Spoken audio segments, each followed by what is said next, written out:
DC Comics, 56 seconds of logos. Helpful 3D model tells us, yep, there's a baby in there. And it doesn't look like this baby's in any position to be born right now. Hey look, it's John Carter of Krypton. It's just beneath the central hub, sir. Carla Gugino is heard and not seen. I guess since it's a movie taking place on a fictional foreign planet, we're not allowed to question how the flying bug thing knew where Jor-El would come out of the structure, or how it knew that he'd be forced at the last second to make the decision to jump. Destroy it! Zod was in perfect position to stop Jor-El from doing this, but just didn't. Can he not call out for the rest of the troops he left on the platform to come help him overpower Jor-El and stop this launch? Hey, 15 minutes in, are we still on Krypton? Yes? I will find him. Okay, whatever you say. I will find him. Got it. I will find him, Lara. Dude! I will find him! Oh, for f***'s sake. How did these elaborate jokes by the visual effects department sneak past the director, the editor, the studio, and the MPAA? Finally. Diane Lane isn't my wife in this scene. What was I supposed to do? Just let him die? Fortunately, Clark gets a lot better at letting people die by the end of the movie. Lowering this heavy vessel into the barn basement must have required the help of a few friends, right? This can't be a total secret, can it? I took it to a metallurgist at Kansas State. He said whatever it was made from didn't even exist on the periodic table. And that metallurgist was wowed and amazed by the finding and told none of his colleagues. And when that day comes, you're gonna have to make a choice. A choice of whether to stand proud in front of the human race or not. The time that you do this, however, can't be when I'm about to die in a tornado. Just make sure it's not then. Would simply escorting this dude out of the bar be proof that alien life exists on Earth? Nope, this is a much easier explanation. Also, how did Clark do this in secret? No one heard it or saw it. How does Clark manage to snag a job at one of the most remote, top-secret locations in all the world? Asshole character tells audience he's an asshole by refusing to shake someone's hand cliché. And did Clark decide to wait until the day some reporter woman shows up to go snooping?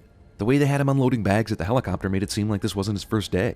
But if it is his first day, then we have a sin of convenience here, because it just so happens to be Lois Lane's first day on the site as well. Clark's super hearing was so strong as a child he had to lock himself in a closet, but he can't hear any sign that Lois is following him in this otherwise completely empty cave. It's all right, it's all right, it's all right. It's all right. I'm handsome, see? To see you standing there having grown into an adult. Okay, if you want to have Jor-El show up through some magical space technology, that's okay, but why is he saying things like, to see you standing there having grown into an adult, as though he's actually there, seeing Clark? I mean, at least explain something. Toss me some technobabble or something.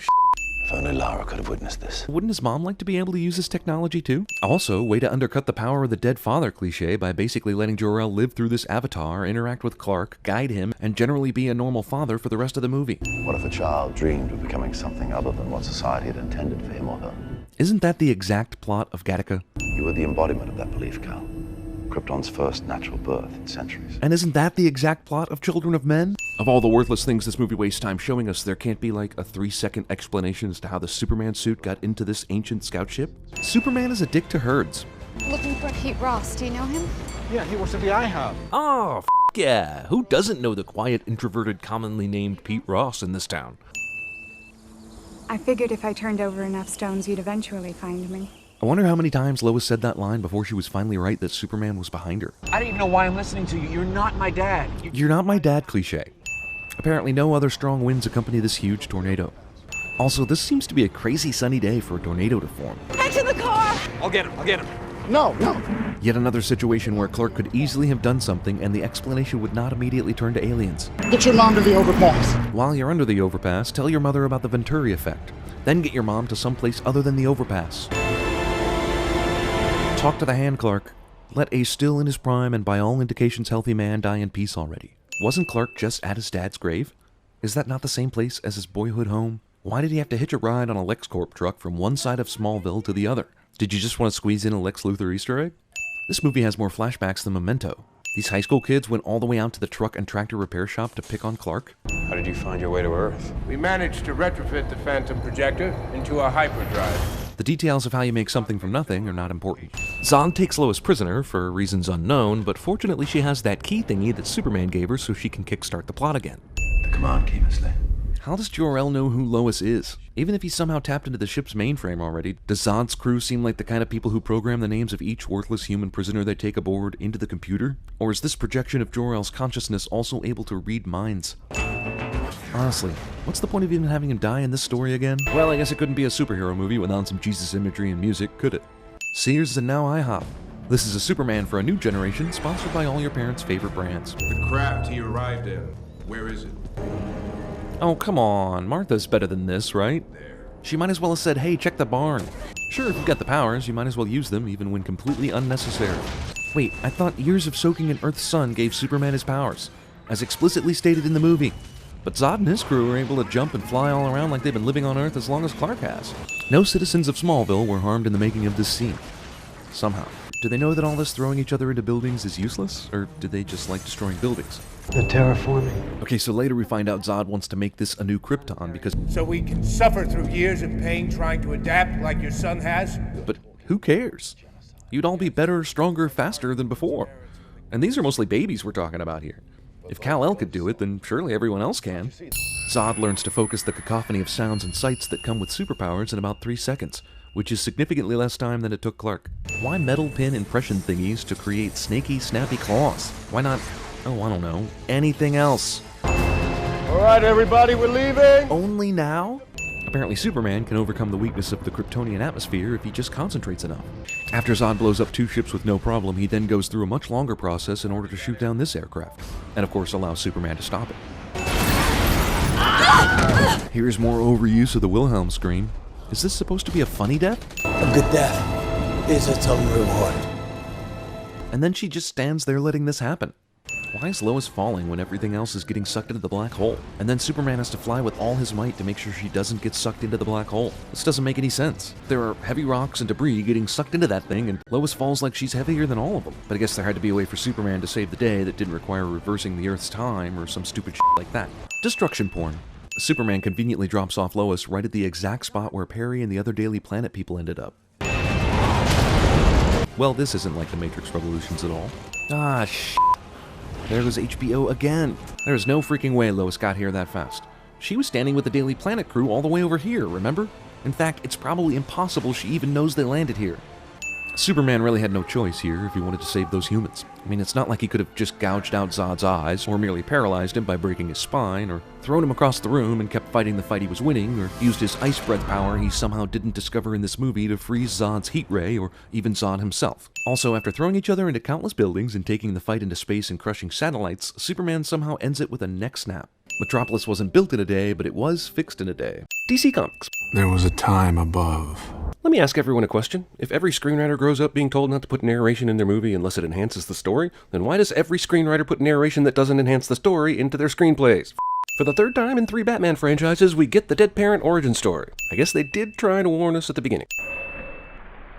Also, this is the type of theater that plays the 1940 film The Mark of Zorro, but also coming soon, because this is 1981 after all, Excalibur. Zack, the public has already seen Bruce Wayne's parents' death several times. Yes, but have they seen it in slow motion? Bruce falls into a hole that would kill most people, and he's not Batman yet, and yippee, the Batcave! If he wanted to steal the pearls, why'd he intentionally f*** up the necklace by pulling this gun bull?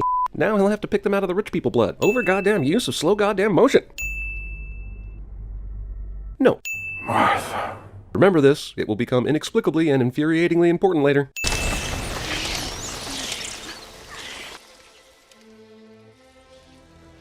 Fucking what? Also, confidence-building bat tornado. A beautiful lie. Ben Affleck describes this movie in one sentence. Yep, no way the film could have started here. We definitely needed to rehash his parents' death in order to understand this. Totally. In the middle of all this bull, Bruce really thought it was a good idea to take a private helicopter into Metropolis for some reason. Here's Bruce Wayne landing in Metropolis and immediately getting into his private vehicle, a Jeep f***ing Renegade, the very definition of a common middle-class vehicle. I see one of these things at every goddamn stoplight. Bruce Wayne would be driving a Tesla, or at the very least a BMW, but not a goddamn Jeep. Yes, this sequence of Bruce experiencing the carnage of Man of Steel's climax is interesting. It's also revisionist history by the man who took too personally the criticism that Man of Steel killed too many innocent people. So, whatever mobile network these people are using is apparently alien attack proof, and here I lose my signal when I'm under an umbrella. I want you to get everyone out of the building right now. Jack decides just now is the appropriate time to evacuate. Makes you think he has to ask Bruce's approval to go to the bathroom. Bruce Wayne alone running into the fray while everyone else panics? Yeah, even in a movie this shitty, I'm duty-bound to remove sins for something so badass. Mr. Wayne, I can't feel my legs. Do you think? Also, good f***ing eyesight to spot Mr. Wayne at that distance in a dust cloud. This guy's trapped underneath one single girder. Like, a whole building just fell, and apparently the only rubble is a lot of dust and a couple girders. In the middle of a dust cloud, from ground level and without any visual enhancement gear on, how the hell can Bruce clearly see these two fighting? He barely saw the girl right next to him. Little girl who lost her mother stands here waiting for Bruce Wayne hugs, because she knows how close the Wayne logo sign is and how cool a shot it'll make. Hans Zimmer's finger gets stuck on the Dom button. The somewhere is implied by simply saying it's the Indian Ocean. All it takes to get the most precious element on Earth is a couple freedivers with a motorboat and a dream. Is it ever explained how this Kryptonian vessel full of kryptonite crash-landed in the Indian f***ing Ocean? Also, kryptonite, in case you confused it with Naomi Judd. Oh hey, it's Jimmy Olsen, the grounding moral center in this universe of superhero pretense. Man, I really hope he gets a lot of screen time. Somehow they're going to be able to blame Superman for all these headshots, because if there's anything Superman needs, it's a gun. Superman shows up out of nowhere, because I guess he can sense when Lois is in danger. And don't give me that he was following the beacon crap, because if he was really interested in all this, he'd already be there. The world has been so caught up with what Superman can do that no one has asked what he should do. This is a direct ripoff of Jeff Goldblum's Jurassic Park quote, and the writer should be ashamed. If I had a nickel for every time I fingered a bullet while naked. We'll just assume Clark took his phone out of his pocket before this, because otherwise Superman is addicted to smartphones. I don't understand. Even in a different language, the pronoun game never ceases to hilariously confuse. I mean, how do you build this luxurious bachelor pad without skilled contractors who you then either need to pay off or kill? My biggest issue with any Batman story, actually. Someone explain to me how Alfred and Bruce alone designed and built this shit, please. Funnel Fairy Butter Bar, Funnel Fairy Butter Bar. Funnel Fairy Butter Bar must be the English equivalent of sibilance. Feels like Bruce would have been wise to Superman and his secret identity long ago, being the best detective in the world and all, but this movie would have you believe that Wayne really only got interested in this guy after he helped destroy a whole city. Maybe these eggs would be in better shape, but holy shit, do you have a wall of wrenches and tools just off the kitchen and behind the TV and next to your upside-down bike? Jesus, are you Matthew McConaughey? The first victim, an accused child predator, later was assaulted in prison. Many believe the mark of the Bat brand in prison, essentially, is a death sentence. What a bunch of bullshit. Someone can make that observation after that huge sample size of one person got beat up in prison? And don't child molesters usually get beaten in jail anyway? I smell manufactured tension. Welcome to LexCorp, which apparently rebuilt Metropolis in 18 months based on tons of money, hard work, and either the dragon tears of unicorn angels or the aliens from Jupiter ascending. Nerdy Lex is introduced, being nerdy on the basketball court, yet still nailing a three-pointer like Steph Curry. I hate this fucker already. Finally, a movie puts so many newspaper headlines and stories in one shot, and with such tiny print, I don't care to actually go digging for mistakes. Touché, movie. I'm glad this guy helpfully underlined and boxed mentions of Superman on these newspaper headlines, or else he might have gotten them confused with articles about Captain America or Dwayne "The Rock" Johnson. Superman's statue does not depict Superman twisting Zod's neck, but I guess that's kind of hard to carve in rock. Ken, your sports today. Because newspaper writers play musical chairs with the kinds of stories they write on a daily basis. Headline: End of love affair with man in the sky. Perry White's editorial style is to literally dictate headlines to his writers and ask them to write stories that match. You know, I like Jesse Eisenberg, but this Lex Luthor is too Jesse Eisenberg. Is that a kryptonite scalpel? How does Lex know he needs a fingerprint? Who the f*** knows? He just knows. 9.5 weeks. Looks like basically everyone has been breaking Fight Club's first two rules. Crime wave in Gotham. Other breaking news. Water wet. Okay, Perry White is basically just a dick, dismissing a story about a vigilante in Gotham as completely unnewsworthy while asking for an update on a story about football. Why can't both stories be interesting to the public? I'm blocking the import license for your mineral. Something I could have just called to tell you. You can call me whatever you like. Take a bucket of piss and call it Granny's peach tea. Aside from being a fantastically stupid line, it's made even worse by only being here to give us some kind of supposed payoff later at the hearing. But most of all, what the f*** does that even mean? Are you the bucket of piss in this analogy? Also, surprisingly, Granny's Peach Tea was the only company that turned down the promotional tie-in with Batman v Superman. Oh, this is a dream. In any other movie, the slow motion would have served as a warning. Second dream sequence is necessary to show how f***ed up Bruce is, but including yet another jump scare is necessary to show what an asshole this movie is. You know, with balls like yours, you belong in here. That's racist. Well, Bruce Wayne can't break into Lex Luthor's house. Bruce Wayne won't have to. He's been invited. How fortuitous, and not as exciting. A movie that would have been much better than this is given mere Easter egg treatment, because that's fun. Who's that? Seriously? Clark Kent does not know who f***ing Bruce Wayne is? Get the f*** out of here. This room that no one should enter is easily accessible by simply pushing open the door. I thought the bathroom was down here. I must have... Bruce Wayne dares to try this, and she pretends to believe it, and Bruce seems to think he got away with it, all of which is ridiculous. After following him and checking on him and hearing his flimsy-ass excuse, this Luthor security chick leaves him alone in the computer room. What the f***? I like how Clark heard Bruce's radio communications, but did nothing to investigate it. Superman is lazy. Bruce Wayne meets Clark Kent. Lex Luthor knows why this would be a momentous occasion, but God help you if you want an explanation for why he knows what nobody else does. Ow! Wow, that is a good grip. You should not pick a fight with this person. Again, I have no idea if it was the script, the director, or the actor who decided this character needed to be this far over the top, but it was a bad decision. Okay, she took his thing and obviously wants him to know, because she hangs around to get caught staring at him right outside the door. But then she leaves without telling him anything. So what gives? This is whack-ass behavior. Superman Jesus. 90% of people believe in a higher power. And I'm gonna need a source on that statistic, dude. on this earth, every act is a political act. Even twerking? International blogger. Are there no journalists and experts left in this reality willing to go on cable news? Or is this the movie just giving the finger to the internet community that dislike Man of Steel? I'm glad Superman saved these astronauts, but this scene is really pessimistic about the state of space travel and successful rocket launches, no? Using Neil deGrasse Tyson for your own personal projects. This family literally managed to get to the roof with their bodies and some white paint, and that's it. No sandwiches or nothing.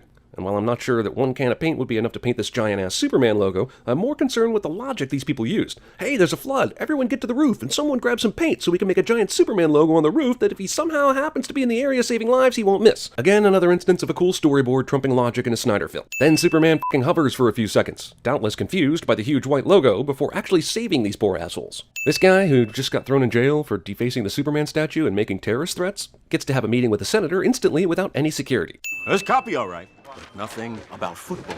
Even though it is ridiculous Clark was told to write about football, and he's doing the right thing by writing about the Gotham Bat, this should have gotten him fired. Nobody cares about Clark Kent taking on the Batman. He's right, they care about Superman taking on the Batman, of which this movie titled Batman v Superman has very little. Is it stealing if you steal from another thief? Yes. Bruce Wayne's decryption software moves at the same pace as my YouTube uploads. Luckily, this decryption will last just long enough for a wholly fucking unnecessary third 4-minute Batman dream sequence. Guy with a gun has a clear shot at Batman here, but decides instead to run up to Batman to shake his hand, I guess? Just to clarify, Batman is knocked unconscious during his own dream. And when he wakes up from that dream, he's going to have another cryptic dream about a visitor from an unknown future. Movie is seriously trying to outdream Inception. I'd just like to know how Bruce is hallucinating the Flash right now, giving him important information and advertising the standalone movie all at once. Does Bruce have soothsaying powers?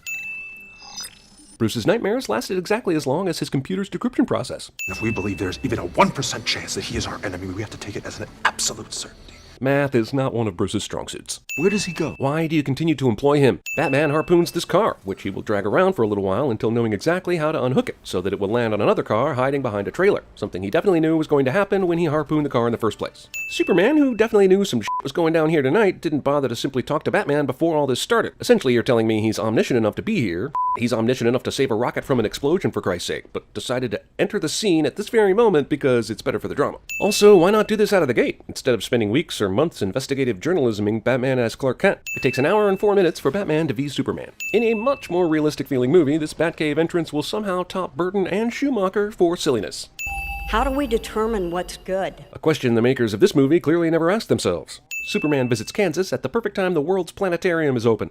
Somebody wanted Superman to look guilty. I'm still not sure how blowing away a whole bunch of dudes with special bullets is supposed to implicate Superman. This whole story reeks of bullshit. But how could they know that he'd show up in the middle of the desert? Lois asks a very good question that is never answered. In fact, the only thing she's concerned about in this revelation is that Superman is going to show up at the Capitol building, and she suspects something's about to go down. But the how does Superman know to show up in the right place question is better left answered by other movies in the Justice League franchise once the screenwriters come up with a good enough excuse. How did he know when she'd spot the label on her glass to be able to time this bomb blast? You know, it's not that Superman is angry, it's just that he's disappointed. Movie skips over what would have been a much more entertaining Batman breaks into LexCorp scene to give us Superman walking through the Capitol into a courtroom. How does Lex know there's a pool of water ooze on this ship? And how does he know standing in it not only won't kill him, it'll do something amazing to the body of Zod? Lex is omniscient enough that I wonder why he struggles against Superman and Batman at all, actually. Even though he got in the front door using Zod's fingerprints, Lex only has to press his own palm on the receiver to get the ship to respond. It's telling that Bruce's CrossFit routine is the fourth most enjoyable part of this movie. Bruce is a dick to weights. Alexander Luthor,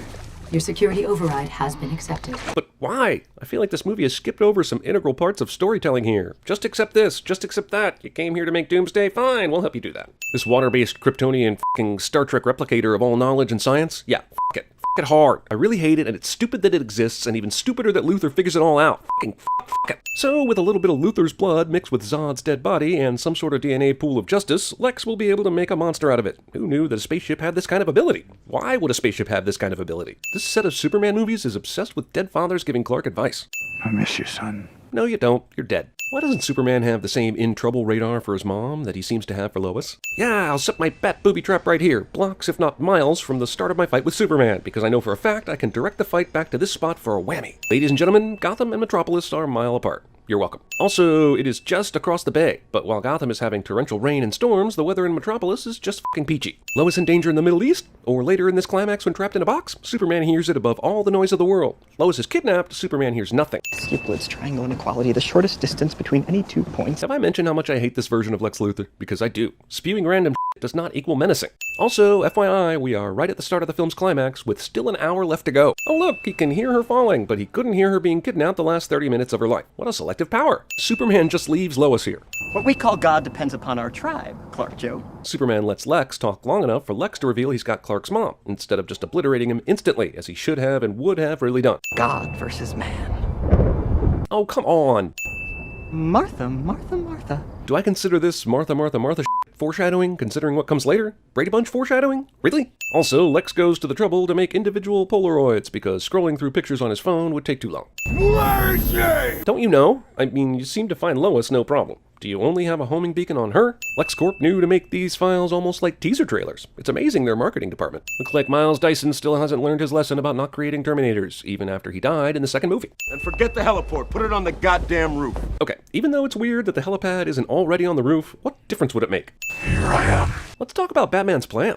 Sure, Superman told him, next time they shine your light in the sky, don't go to it. There are numerous problems with this, though. First off, did Bruce forget that Superman was in hiding after the Capitol building bombing? Did he really think their petty squabble was going to lure him out? Second off, this plan wasn't even going to work until Lex kidnapped Martha and told Superman to go fight Batman. There's an alternate history of the movie where Batman lies in wait for Superman and he never shows up. Like that date I had in college, and we had plans, Melissa!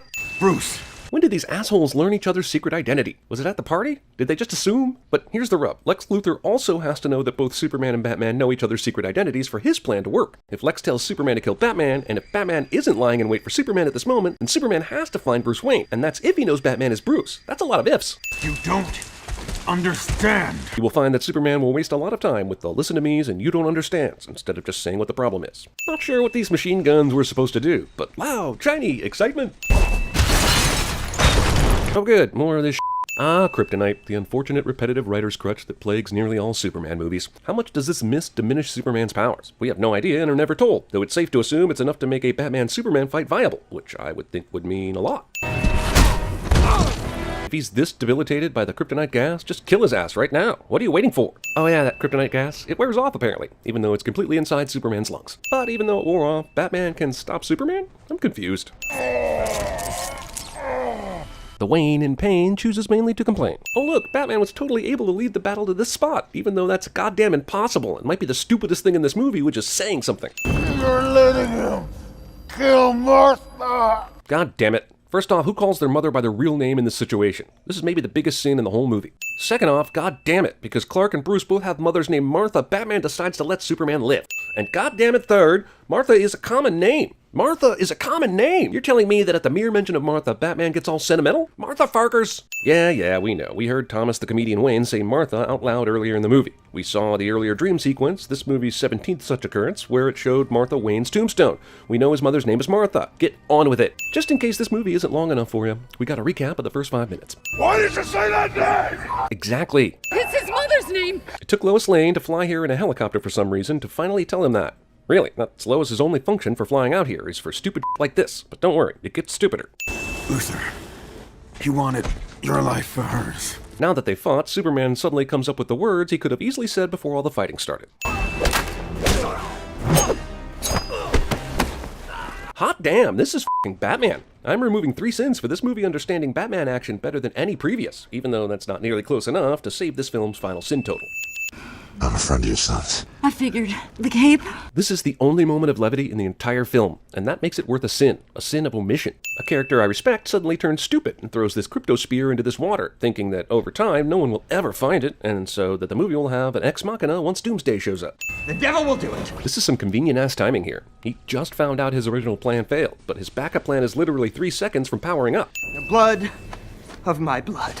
Superman just stands around while he waits for Luthor to do the next thing, instead of throwing him around the world 50 times, or just taking him to jail. Born to destroy you! But how? You just cut yourself and put Zod's body in. Oh, what the f do I care? Let's just get this over with already. Oh good, more of this shit. Thankfully, the workday is over and the downtown core, it's nearly empty. Bullshit. It's funny how this movie in Civil War suddenly started caring about all the destruction their heroes were causing, and then started making absolutely sure, even though it's impossible, that no one or hardly anyone is in the area. Wonder Woman is getting on a plane and sees the super fight on the news, but no airplane I've ever been on gave me live television on the monitors prior to takeoff, so this is some bullshit, and this doesn't even look like first class. Strikers Island, east of Metropolis. That's uninhabited. Of course it is. I'm saying it's unkillable. And I know that because I'm sitting in an office and we've tried one thing to kill it. I gotta get it to chase me. Back to the city. Back to the kryptonite. Or you could just fly there, get it, and fly back. Either way, really, but go ahead with your he has to chase me plan. I sure am glad they rebuilt Metropolis, so that Doomsday can destroy Metropolis. Who knew? Wonder Woman's bracelets can stop all the Doomsday Kryptonian laser beams in the world, even when the total area of said lasers eclipses the area of said bracelets. Also, Wonder Woman Ex Machina. She just got off the plane, was able to dress up, get to the scene, and know exactly what to do just in time. Also, the fight Wonder Woman saw was happening in Metropolis, and this is now happening in Gotham, so f*** you, movie. Even though Lois has no idea who Doomsday is or what he does, she gets the bright idea that maybe they need that crypto spear after all. Why did you bring him back to the city? The port is abandoned. Yeah, everywhere is abandoned, we get it. She with you? I thought she was with you. Really, Bruce? You've seen her and interacted with her a half dozen times at this point. What is this line except scripted hilarity that doesn't square with the script? And despite numerous heavy pieces of architecture falling down in this pool with Lois, she survives this. It's actually hard to believe, after seeing Wonder Woman's shield and bracelets perform miracles, that she doesn't have a weapon that can just end this fool. F this movie. Superman can't just javelin this thing into Doomsday's heart. He has to crash into him to do it, so that the movie can have its fake death scene. Oh no, Superman is dead. I hope I can last until the next movie when they revive him and move on. Could this possibly be the most insulting part of the movie? The guy who looks like Superman with glasses died on the same night as Superman and still no connection? Can we even get a Steve Buscemi scene where he's living in an apartment surrounded by video screens, soda cans, and beef jerky where he makes the connection? I mean, Jesus. It's a movie funeral, so definitely add some bagpipes, because Superman was so Scottish and such. I failed him in life. Actually, you ended up not killing him like you had planned. Then when you promised to save his mom, you did that too, in spectacular fashion. So you're good here, bro. We can do better. We will. Just not with this movie. I guess either Batman got permission from the warden to do this electric light show and dramatic branding thing he's about to do, or he just knocked out the guards to do it. Either way, this is some pretty unbelievable shit. He's hungry. He's found us. Who the f***?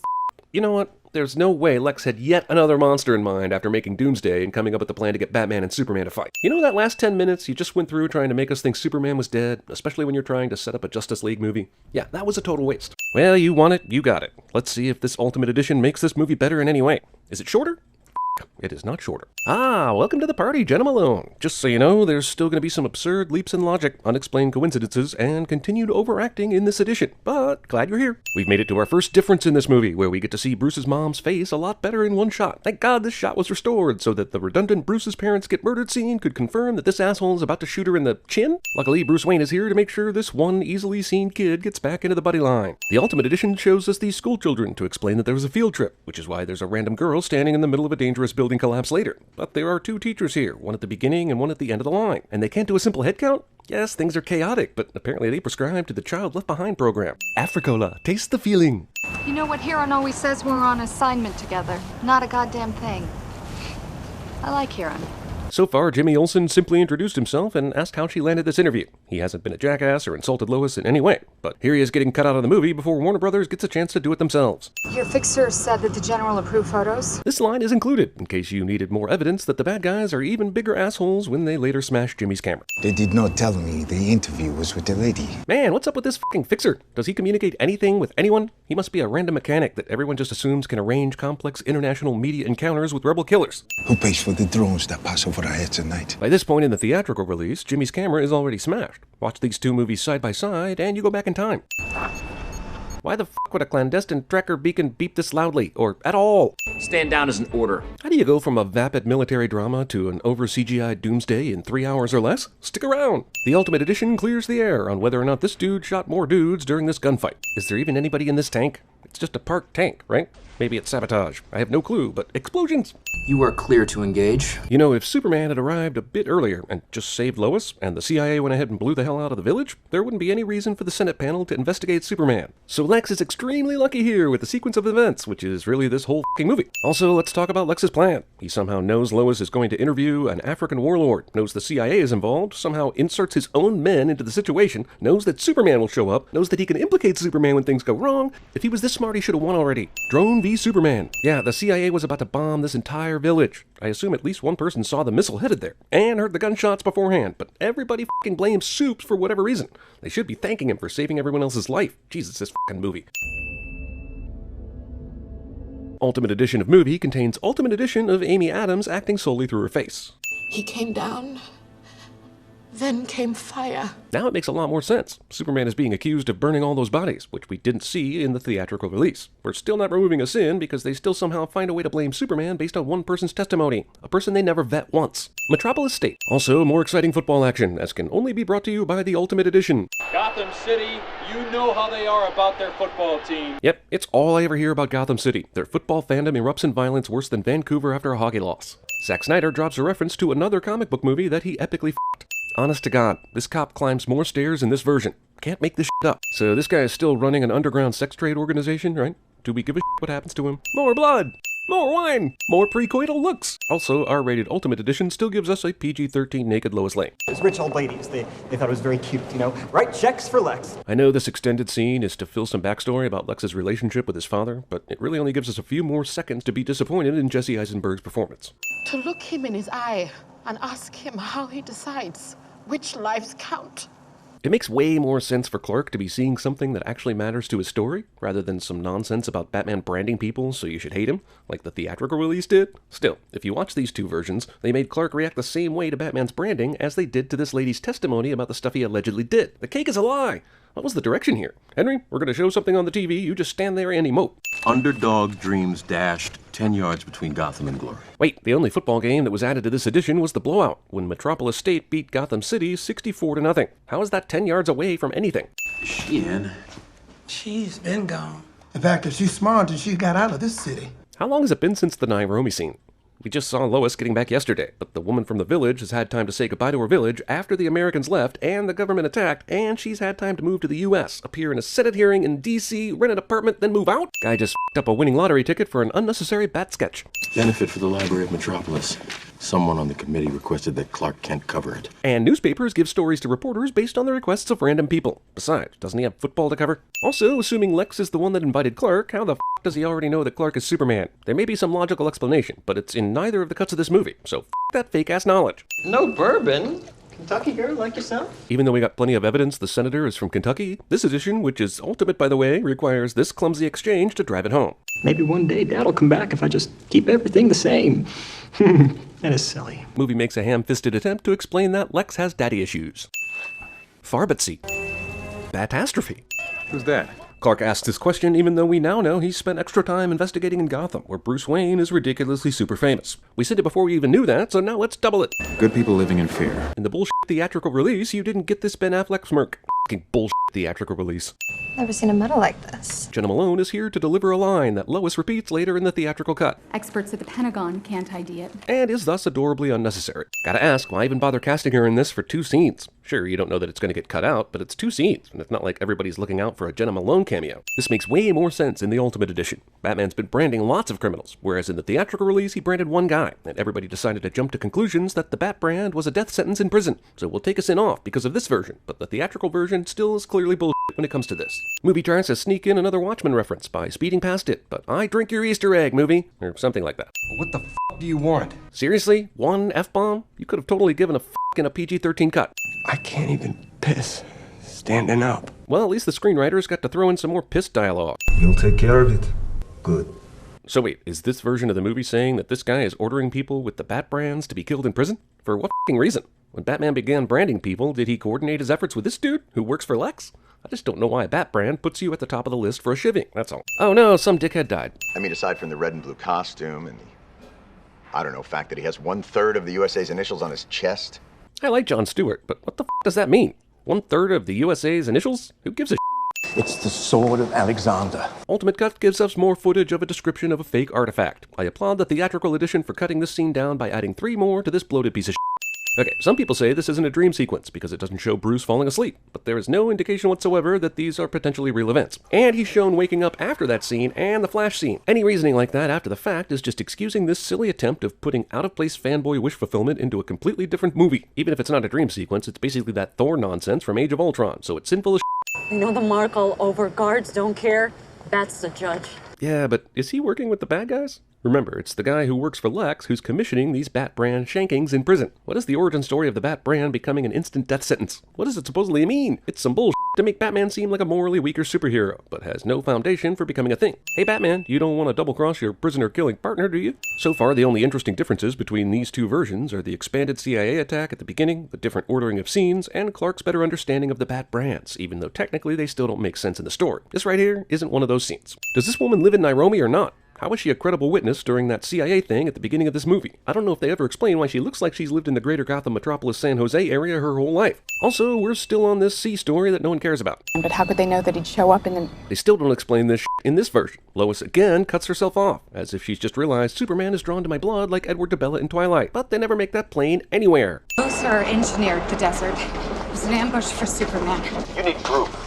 No, it needs to run now. Lois Lane, who is supposedly a great reporter, thinks this is a story you can just run without proof. He's been using the committee as his puppet theater. Okay, then why not call the meeting off? You know Lex has been several steps ahead of you, and you know how dangerous he is. You see him right there. I'm sure nobody saw that, and subways have 0 cameras. You can get away with anything down there. Another scene where Supes is moving extremely slowly relative to his abilities. Is this really the right place to take your sweet-ass time? Ultimate Edition, now with 100% more Alfred manual labor. Also, after that Capitol building explosion, I really wondered what Alfred thought about all this. Now, my wish is granted. There was a sin before about not seeing Batman break into LexCorp. Now that we get a brief glimpse of how awesome that break-in was, I'm adding 10 more. More things going into things. More sweaty workouts. Alexander Luthor. Your security override has been accepted. In the theatrical release, I just assumed they cut out the part where the ship decided to accept Luthor's override, but the addition of Ultimateness still doesn't explain it. Why is Clark walking exactly? Can't he just fly to the top of the mountain? Is he trying to prove something? Burning calories? The inside of the chair was lined with lead. We didn't sin the fact that Supes didn't see the bomb in the first go-around, but since this edition finally actually explains something helpful, I'll remove one sin. Still some bullshit. So falls the House of Wayne. This line was cut for time. One of the advantages the Ultimate Edition has over the theatrical release is more Nancy Grace. And more of the Lois kidnapping. That's the shot in the arm this movie needs. Again, this movie does nothing to explain some of the biggest questions of the movie. How Superman knows when Lois is in danger, no matter where he is in the world. How Lex knows the identities of Superman and Batman. How Lex knows how to operate the Kryptonian ship's computer functions. Stuff I'd think an extra 30 minutes is more than enough to explain, especially since most of the additions in this movie have wasted time on extra lines, more violence, and that cop climbing the stairs. It also doesn't explain the to the rest of the movie either. Guys, not making this up, but this movie adds 12 extra seconds to its runtime so we can see this asshole walk farther. More like Ultimate Edition, am I right? There is more Batman v Superman in this Batman v Superman, but it's stuff like this shit. He didn't get enough suddenly fruitless punching in the other version, now here's even more suddenly fruitless punching. I don't think we've given enough sins for this scene. Like in 2046, when we're all long dead from the Martian volcano sacrifice, the electrons in the air will sense the need to sin this idea that made it past someone's brain and onto a screenplay, and then past multiple other brains where it actually got filmed, edited, and released to the public. I don't deserve you, Alfred. No, sir, you don't. This version touches more on the romantic relationship between Bruce and Alfred, an area where no other Batman movie has dared to tread, removing one sin for the obvious homosexual relationship that this movie makes no big deal about, the way it should be. More Batman kicking ass in the best scene is always a good thing, but this MPAA shit has me befuddled. I haven't seen one thing in this movie that would make it R-rated for violence. There's no way this is worse than your average PG-13 movie. I don't hate the sinner. I hate the sin. Lex Luthor's philosophy is too dangerously close to our own. Movie does explain what happened to Martha after Batman saves her, which is good, because I was beginning to think that Batman made her walk home. If anything, this version raises more questions as to why certain things are cut and why certain ones are not. Here's a shot of Perry looking out a window that saves 4 seconds when you cut it. I mean, someone actually said, we need to lose this. The brass needs an extra 4 seconds, guys. This probably got cut because it looks stupid as shit.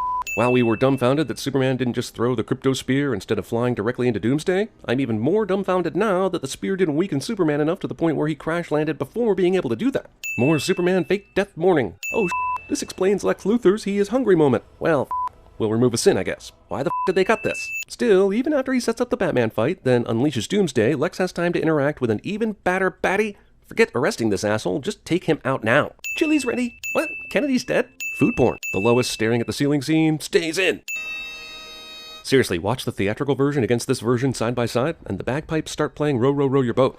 They said it's all taken care of. By whom? Anonymous donor. Bruce paid for the funeral. Pretty bat-ass. Civilization on the wane, manners out the window. Fucking how? Just show me any moment in either of these two editions when Lex figures this out. Apparently his superpower is to just casually know everyone's secret identities. I arranged for you to get transferred to Arkham Asylum in Gotham.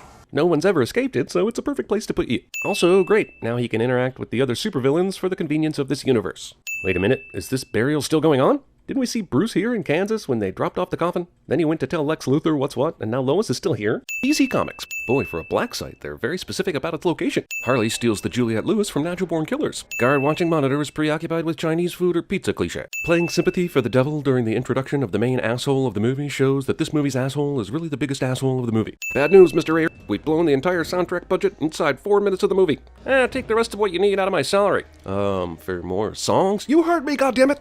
The world changed when Superman flew across the sky. Not the main character starts narrating 4 minutes into the picture. Who the f*** opens a restaurant named after a recurring bug infestation? This is like naming your restaurant Brood X or even malaria carriers. We got lucky with Superman who shared our values. This sounds like something a person would say who hadn't seen Man of Steel and Batman v Superman. At least if our values include not murdering thousands of innocent civilians. You're not going to pitch us that Task Force X project of yours again, are you? You guys didn't discuss this before you set up this meeting at the swanky restaurant? Floyd Lawton, a.k.a. Deadshot. We saw Deadpool and decided it wanted some of that sweet, sweet graphic credits love. Only in the process, it forgot to be funny. So we're left with stylized character introductions without soul. This movie introduced us to both Deadshot and Harley Quinn in the first minute, but now we're getting second introductions of them before we've even gotten to the new characters yet. Seems like this movie could have started with Viola Davis and cut out all the creepy guard bullshit.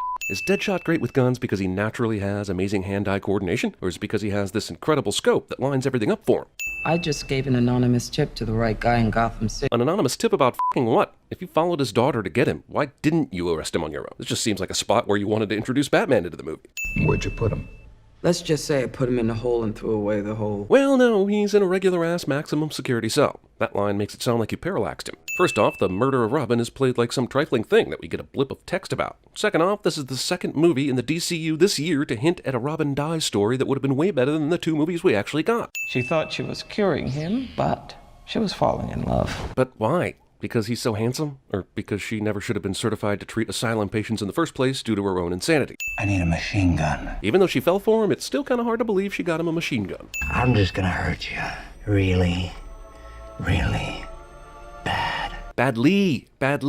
Jesus, it's like playing cards with my sister's kids. Joker has his girlfriend strip dancing in this club, seemingly only to invite fools to covet her too much or call her a bad bitch so Joker can kill them. At the risk of sounding doubly sexist, if you're this jealous, why let your lady strip dance in the club, yo? Wow, for a major metropolitan city, Gotham's river has some clean-ass water. Also, Joker flat out abandoned his woman to save his own skin. That may be in character for him, but it's still a dick move worthy of sinning. Also, somehow Joker managed to crash this car into the water, find a way out of the car, and swim out of the view of f***ing Batman before Batman jumped into the water, which, if you recall, was right after they crashed. I don't care how crazy you are, there is no way you can somehow crash into the water, then have the wherewithal to pull out your knife and fake unconsciousness for future Batman killing. After being threatened by a tiny knife from a woman that's trapped in a drowned car, Batman decides the best course of action is to treat her like the producers of this movie treat the audience. And then there's the Aussie. Hugh Jackman? Mel Gibson? Crocodile Dundee? Digger Harkness. The problem with doing a comic book movie where the general public only knows like one of your major characters is that you end up wasting the first third of your film doing stupid introduction montages.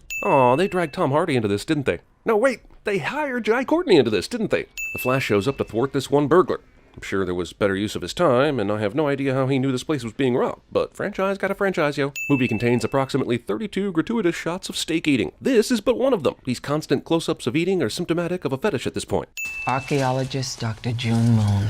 June Moon? June Moon? Why not Mary Glary, or Pam Sham, or Lucy Goosey? She opened something she shouldn't have. Something evil that, like Parallax, had been buried slightly in the earth, but not really all that hidden so as to keep anyone from ever finding it. Also, is everyone with a PhD in this movie unprofessional?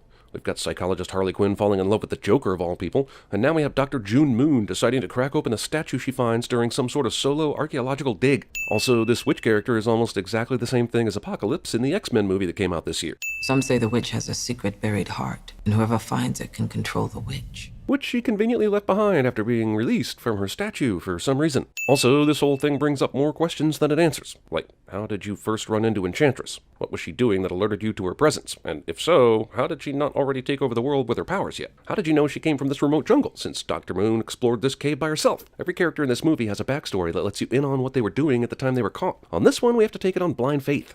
You want to put our national security in the hands of witches, gangbangers, and crocodiles. This guy would be excellent at CinemaSins. Colonel Rick Flag. Almost 20 minutes in, still introducing characters. I assigned him to watch Dr. Moon, and just as I hoped, it got personal. I left everything to chance, see? And it worked brilliantly. I have the witch's heart, and Dr. Moon has his.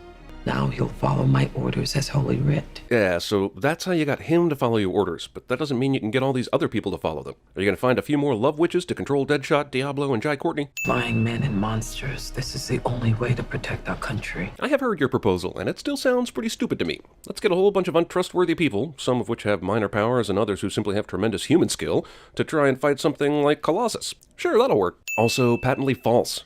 You've already seen the Batman bring in like half these metahuman villains anyway, right? And Superman still exists, pretend dead as he may be for now. The only way? In case you confused it for the Pentagon Cleveland. What if Superman had decided to fly down, rip off the roof of the White House? Who would have stopped him? A bunch of psychotic supervillains turned government heroes, of course. I want to build a team of some very bad people who I think can do some good. No. The end. The next war will be fought with these metahumans. Some of these villains aren't metahumans though, right? Am I missing something? Got a guy on this team who robbed banks, and 2 guys who are good with weapons. Then there's a guy who can set fires with his hands, but that only makes him marginally better than a 9-year-old Drew Barrymore. You know we can't control these people. Amanda will now demonstrate how she can control this one person who is possessed by a witch and translate that into controlling everybody. As we see Dr. Moon turn into Enchantress, I will once again ask how she was possessed by this witch in the first place, but was able to control it enough to get back to the States, blab about it, and be compromised. Enchantress has the power to instantly teleport to Iran and steal plans from a vault, but not to steal her heart back so that Amanda can't control her. And sure, later they show the case has some sort of sensor on it, but that seems to be where the case is closed and otherwise unguarded. Not that this should matter to a witch who can transport instantly to wherever she wants. I move to authorize Amanda Waller to establish Task Force X. Maybe just the witch. All we really need is the witch, I think. Yo, S.A. Hola, amigo. Put that burrito down. That's triple racist. Movie repeats itself down to the stupid close-up of Diablo they showed just before the wide shot of all his destruction. They say you never missed a shot. Prove it. Because whoever they are, I definitely don't trust them. Deadshot is definitely awesome at shooting, and no one should doubt he'd be great in a gun battle. But are you telling me there's nobody on this earth who isn't a criminal who can get at least close to what he's doing here? Just psychotic, antisocial freaks. It makes no sense. Rick Flag would also be excellent at CinemaSins. This movie is full of people who should be working for us. But without you minding her, your lady friend stays here strapped to a board in a drug-induced coma. This movie literally has no good guys. While I do believe Joker is OCD enough to create this circle of knives, this is clearly a case of someone thought of a cool-looking shot, so they put it in the movie even if it didn't make sense. This is worse than V for Vendetta's dominoes. In the previous scene, Joker's henchmen only knew that people were being taken to a black site, and that's all he knew. To finding the main guy who guards there and compromising him. Patriot Suites Hotel is totally, holy God, lightning over the Washington Monument is lightning. Hogging the bed. I can hear the director on set. Okay, walk to the window. Look out pensively. Now nosh on that chicken leg like it's your last meal. And cut. Perfect. Rick Flag is calling, but her phone is on silent for some reason, even though she's worried enough to keep her gun nearby. Amanda brings Enchantress's brother statue with her wherever she goes, apparently.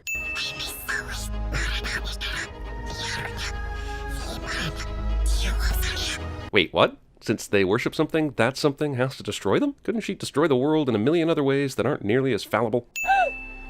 I still don't know how this witch possession works. These subway cars are being incinerated, yet random people are running past all this on the subway platform without being affected by it whatsoever. The first non-human entity ever attacks Midway City, and instead of calling Batman, who we apparently hate because he's a vigilante, we call the Suicide Squad, entirely made up of law-breaking dickholes. Makes sense. Also, this is exactly what we created Task Force X for. To protect us against the witch, we put on Task Force X. Joker found the facility where they make the nanite explosives that are shot into the Suicide Squad's necks. Also, he can save his girlfriend. We got that information from Griggs, the sleazy security guard at the prison facility. But how the f did he know where they made that shit? That's like asking an employee at McDonald's, where's the cattle for these burgers raised? And then them telling you the exact ranch where they're kept. A few things here. Sure, they broke into the lab, but why would they be able to hack into the government stuff just because they did that? And wouldn't this lab, which is a company owned by Wayne Enterprises, report they got robbed? Or Batman would find out they got robbed, and he'd tell the government about the security breach? So having Enchantress's heart really doesn't mean when her brother can just do this, right? We won't define how much power that is, or if you sharing it makes you any weaker, but just roll with it. And lo, the unexplained goddess did thusly begin her equally unexplained plan to build an unexplained machine to wipe out someone, and lo, and such. I saw this movie before. It was called Man of Steel and Independence Day 2 with a sprinkle of Spider-Man 2. I saw it at the Museum of Modern Bullshit. Our weapons are ineffective. So we're sending in the fire guy, the crocodile guy, the crazy chick, and the guy who shoots lots of bullets. We're pretty sure this will work somehow. I thought this was contained. What on earth would make you think that? This event happened a few minutes ago, and everything you've tried so far has been hilariously inept. The voices.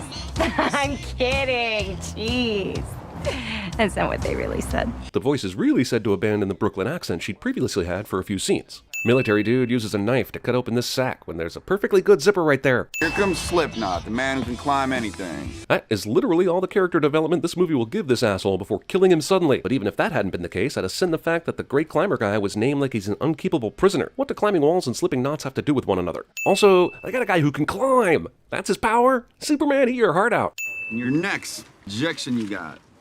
It's a nanite explosive. It seems to me that Amanda could have simply told the powers that be that she would stick a nanite explosive in their necks to control this task force, rather than going with the I've got Enchantress's heart, so their method of convincing the government about her power. If they didn't understand the nanite explosive thing, she could have simply said, I'm basically ripping off Escape from New York, and that would have been the end of it. Apparently John Williams was unavailable to score this movie, so instead they let a 10th grader that was high on mushrooms randomly pick the soundtrack. What, we some kind of Suicide Squad? This is the most roll credits that is ever creditsed. You're late. Yogata. This last minute chick gets a rushed flashback backstory, and movie thinks I'm gonna give a shit about her, and movie is wrong.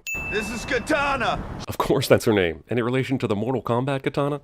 Her sword traps the souls of its victims. Sounds like we should have recruited her for this task force rather than a bunch of criminals. It's great the Joker is coming for her, but where did she hide this phone during this? And how the hell did Flag allow these prisoners soldiers to go unsearched between the prison and the start of their mission? That's bad soldiering right there, I tells ya. Relax, this is only the third least believable survivable helicopter crash in this movie. Slipknot, introduced a mere 8 minutes ago, is already dead. Movie offers a new entry into the most useless and forgettable villains for the good guys to mow down contest, instantly challenging the Kree from the Avengers and the zombies from I Am Legend. These faceless creatures are dragging Flag somewhere instead of just killing him, because they know they need to give Deadshot or somebody time to save him. No doubt Deadshot is badass, but I don't see why a bunch of trained soldiers can't do this very same thing. These random monsters that just appeared out of nowhere and have never been explained in the movie are proof they need Deadshot, but I'm not buying it. She kisses him and he becomes a black bubbly soldier. My question is, did she kiss every one of the dozens of black bubbleheads we just saw Deadshot kill in the previous scene? Cause that's a lot of kissing. These mannequins perfectly represent the relationship I have with my daughter. Joker texts without internal punctuation and is basically my Aunt Tilly. How did this alien dickhead know Harley was in the elevator, then jump down into the elevator with her to fight? You realize this thing would have to manually open an elevator door to access one of the work panels to get into the elevator shaft, right? So these f***ers were just stored in the ceiling?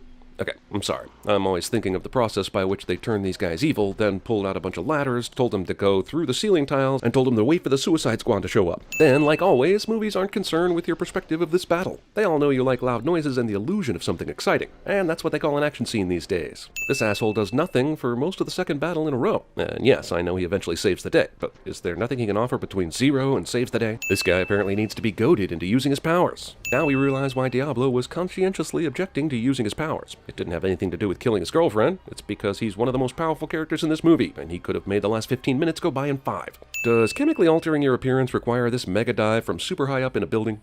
I'll take scenes we only included because we hired an A-lister to play Joker and felt obligated for $800, Alex. Seriously, everybody is gone after that flashback, except for Deadshot, who has been the leader of this thing for the entire mission. You'd think Flag or somebody would be concerned about them not being with the group, but you'd be wrong. So the mission was to save Amanda all along. And I guess Enchantress sent her army here because she needs them to get her heart, but I don't really know why. It feels like she could have zipped in and out of this place herself if she wanted to, even if she was building some sort of machine. And I'm not sure how her army would have been able to find a secret stairway and punch the secret code to access this room anyway. And I guess Amanda didn't tell them they were coming to save her because of something proved their loyalty. This movie doesn't lay clear any of the motivations for the characters, so we have to take stabs at what the plot is about. She takes an average person and she turns him into a soldier who can take a headshot and still fight? Not really. They're pretty awful army-wise. They might do well at one of those haunted houses where the employees can touch you, though. What the f***ing f***? These people all knowingly worked for a clandestine agency and presumably had some level of clearance or basic trust. There is no reason to shoot them all over this shit. Hell, you got permission from your bosses to run this Suicide Squad, right? That is just a mean lady. Yeah, movie, this is the time for one-liner jokes, just after the unnecessary murder of several innocents. Murder, then one-liner. That's the comedy formula laid forth by Jerry Lewis, I think.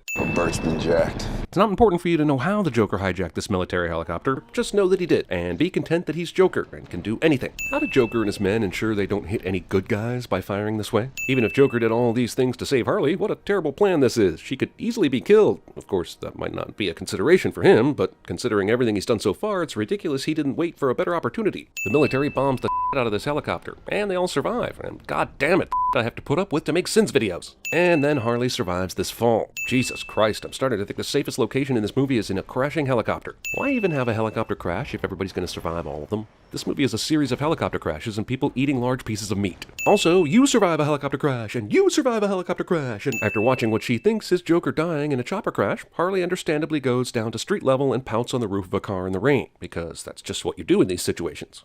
Okay, Harley has had her bomb disconnected, is presumed dead, and could go wherever the f she wants. Why is she sticking around to eventually go back to torture prison? With my heart returned, I can finish my weapon. Yeah, because before, you couldn't get that done for some reason.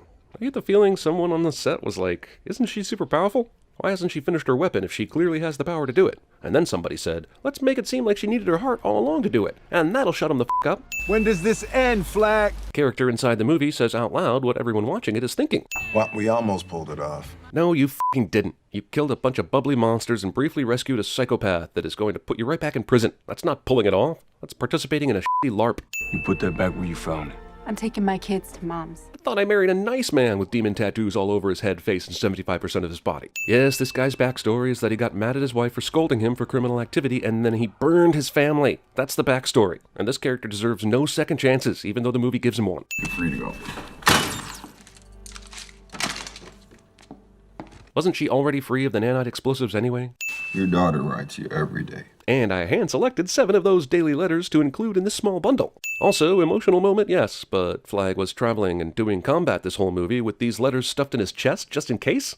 My daughter is going to know that her daddy is not a piece of shit. Except for all those people I killed for money. I can't take that back. But killing a witch gets me points, though. Captain Boomerang throws a boomerang, which apparently doesn't boomerang at all, but flies like a drone into Enchantress's lair, and has a camera on it that broadcasts through his phone. There's a flooded tunnel. It leads right underneath that building. Because Killer Croc has been worthless up to this point, so there's a flooded tunnel now, so his character can actually do something. Man who killed her husband used that sword. Yeah, but who the f cares, man? You gonna fight with us? What if I lose control? Are we still debating about this? Did Diablo do something good earlier? Shouldn't he be over this by now? I mean, not the killing his wife and kids part, but the using fire for good part. So that's your old lady, huh? Well, you need to handle this shit. All right, get up there, smack on her ass, tell her knock this shit off. This movie is so aggressively misogynistic that it briefly hosted Access Hollywood. I've been waiting for you all night. Did Enchantress just now realize the Suicide Squad was here? What exactly are her detecting powers? Did this take some time, or was she just letting them think they were hiding? And I know what you want. Movie will now waste time showing us what a few characters really want, and won't pay any attention to what I want, which is for the movie to end. This dude suddenly has horrible aim with his tentacle things, after wiping out most of the human race he interacted with before this. Also, why did Enchantress bother with all that what everybody really wants bullshit, and not just send this guy in behind them to destroy them in the first place? Katana ex machina. I lost one family, I ain't gonna lose another one. There is no way you've bonded to these assholes in a few days' time enough to consider them family. F you, Jay Hernandez's character whose name I forgot. Let me show you what I really am. Ahora sí, cabrón. Would it have been nice to know this character could Voltron into a super tall fire god before now? Yes, it would have, but that would have spoiled the ex machina. I'll be honest, Killer Croc is underwater fighting bad guys. I've forgotten why or who or how, but I understand Killer Croc to be a water-based bad guy, and therefore I accept the existence of this scene, even as I sin its forgettableness. Yeah, do it! This fight would really be interesting if we had any clue about their powers, or the stakes, or the rules, or anything resembling a plot. My spell is complete. Took you long enough. You got your heart back a couple of hours ago. Feels like this stupid machine should be killing fools by now. Well, there goes HBO again. How does this witch even know how to target this thing? It's a secret facility.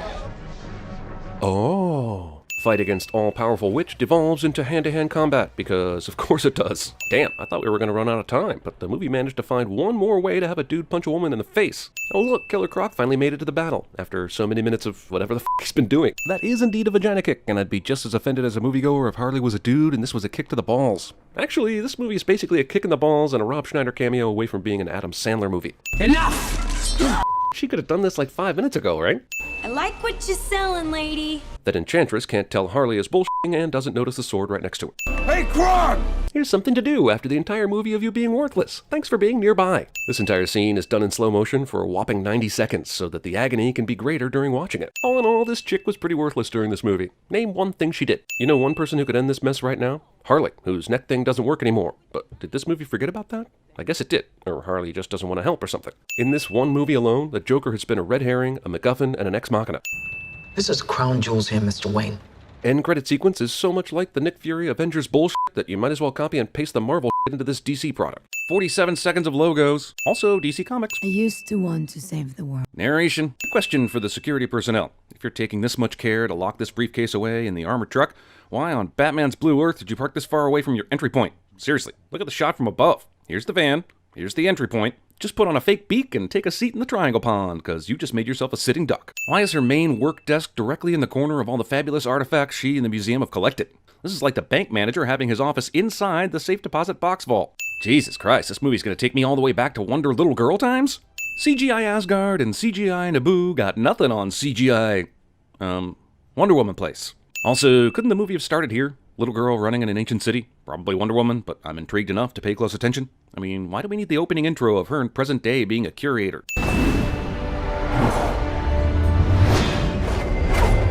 I thought I had seen enough from the Zack Snyder school of slow-mo badassery, but holy did you just see that 10-foot spinning flip sword toss? That mo could never be too slow. Random daytime armadillo is random. Also, what is it with DC superheroes and childhoods? Other than the very forgettable Daredevil, what Marvel movies can you think of that spend time on the hero's childhood?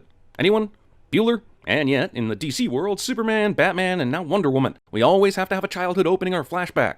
Long ago. Help me understand this bedtime book. Is it just the one picture? Is it Potter style coming to life for Diana? Also, 3 full minutes of bedtime story exposition. Who would wield it? I pray it will never be called to arms. Classic not answering the question. After aging from 7 to 13 and presumably training with Robin Wright for the whole time, finally her mother catches her training. My point is, the movie chose a poor time to rapidly age up Diana, only to then introduce this caught by mom scene. Mom was asleep at the wheel for years before this. You will train her harder than any Amazon before her. Whoa, she just did a 180 faster and more flawlessly than that redheaded snowboard guy everybody loved 10 years ago. She must never know the truth about what she is or how she came to be. Meaning she will definitely know that soon in this movie. Diana went from 7 years old to 13 to however old she can be with Gal Gadot still pulling it off. Guessing early 20s. This movie is doing some random time jumps. You're stronger than this, Diana. Again. Hey everybody, Morpheus is fighting Princess Buttercup is fighting Diana. This asshole crash lands his World War I plane in a mythical, basically non-existent land. But thankfully for him, there was a brave, local, rebellious Princess Ex Machina watching the shore at that very moment. Convenient plane piece is convenient if this is where the plane breaks through and this is where it lands. Unless Wonder Woman javelined a piece of the plane about 300 feet, there's no way this plane part would be floating here this soon after. If wherever the Diana and her kin live is this easily infiltrated, then it was never really hidden at all. And I'm shocked no one prior to World War I even accidentally found this cloaked paradise, like Magellan or Vasco da Gama or some. Also, exactly what good is this hiding field if you can actually see things through it? Zeus needs to up his camouflage game. Discount from here to eternity. Ready your bows! How did these arrows all get lit so fast? And honestly, if you're firing out into the ocean, does it even help? The movie will go out of its way later to show how much they know about the outside world, but they're about to fire flaming arrows at an armored German naval division. There is no way this archer and this bullet should be moving at the same speed. That's either a super slow bullet that poses no danger, or that archer is swinging at about 700 miles an hour. Wow, Auntie-Opie's got skills we've seen before. Legolas would definitely swipe right, is what I'm saying. No. You must go. Mentor's death motivates protagonist cliché. Somehow these ladies with fire arrows defeated a German naval battalion, and somehow that German destroyer we saw earlier played no part in this battle, and I guess it just disappeared. Where was the firepower? No, Mother, no. He fought at my side against the invaders.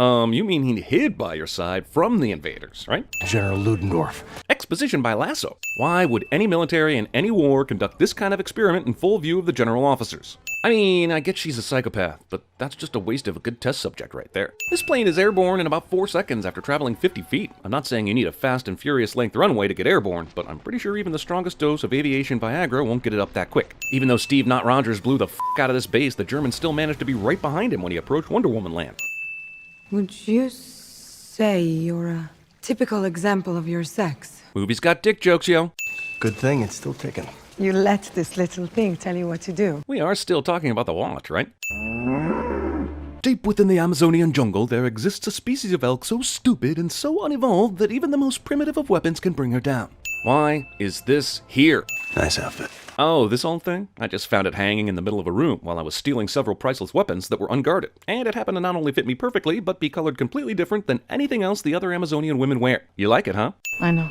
Or at least I know I cannot stop you. I just rode in here in the middle of the night with a dozen of my warriors to say goodbye, apparently. You have been my greatest love. Today, you are my greatest sorrow. Thanks for the vote of confidence! So the ship will just sail itself then? Is it a Tesla? Like the original Tesla? Have you never met a man before? I mean, what about your father? I had no father. My mother sculpted me from clay and I was brought to life by Zeus. This is the DCEU essentially rolling the Greek gods into actual reality, and that is just kooky enough to deserve mention. Think about that. Greek gods from mythology actually exist in the DCEU. Hades might be a villain one day. Hell, Ares is literally the villain of this movie. Something did come to me last night. A different type of gas. For you, to restore your strength. Let's test it right now on you without any further research. After all, it came to me last night, which was hours ago. I've had hours to perfect and test it on animals and let's do this.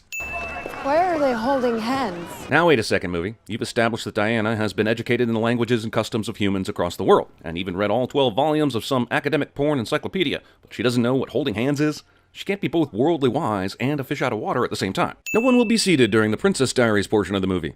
Oh, she's trying on outfit number 226. You, movie. I understand how time works. You over-exaggerated this joke by a factor of 10. Wonder Woman can now graduate with honors from the Clark Kent School of Disguising.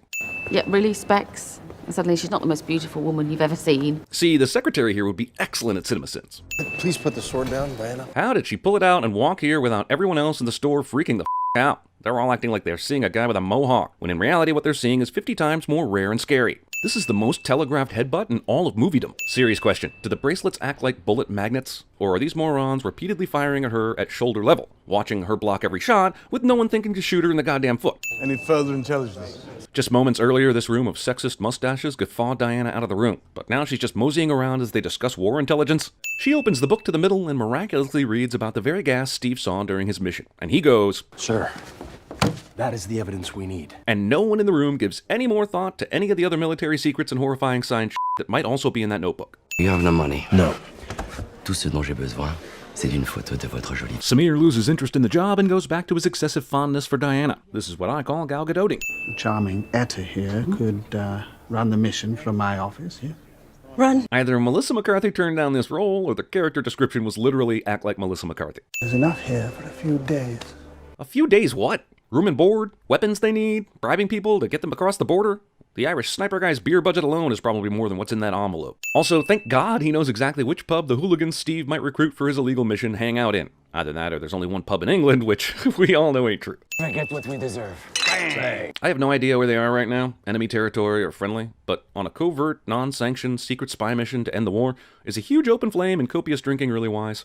Nowhere better to be than in a war where you don't take a side. At least here, I'm free. Sure, I understand him not wanting to be in the US, but why not Canada or Mexico? This is no man's land, Diana. It means no man can cross it. But she's not a Oh.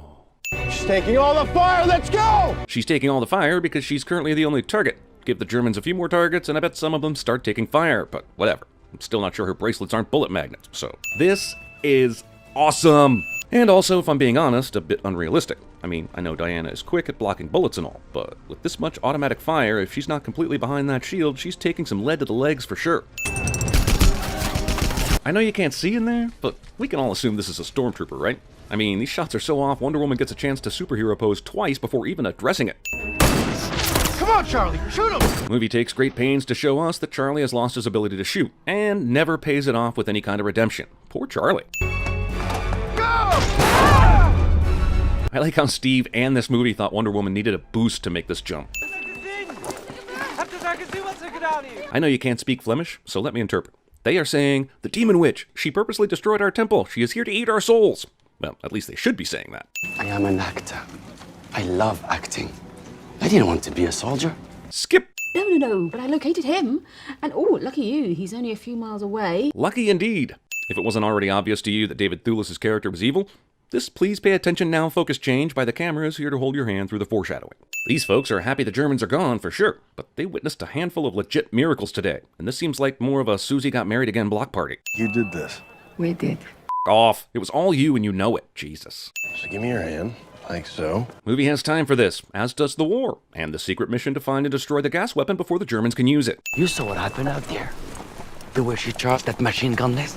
The way she took out that tower. Why do bystanders talk about superheroes so casually in these movies? She jumped 80 feet in the air for Pete's sake. She freaking tossed a tank. Forget trying to decide if what she says is true. How are you not either questioning your sanity or worshipping her as a god by now? You saying we drove all the way to the mud and dreck? So for this gag to work, it needs to be common for German officers to speak English. Maybe it was. And yes, he's technically talking to his driver here, but this is 1918. I'm pretty sure anyone driving German officers for a living is speaking German, not English. And even his driver is speaking English to the German soldier guard. What, could Chris Pine do a German accent, but not learn to speak 2 lines of actual German?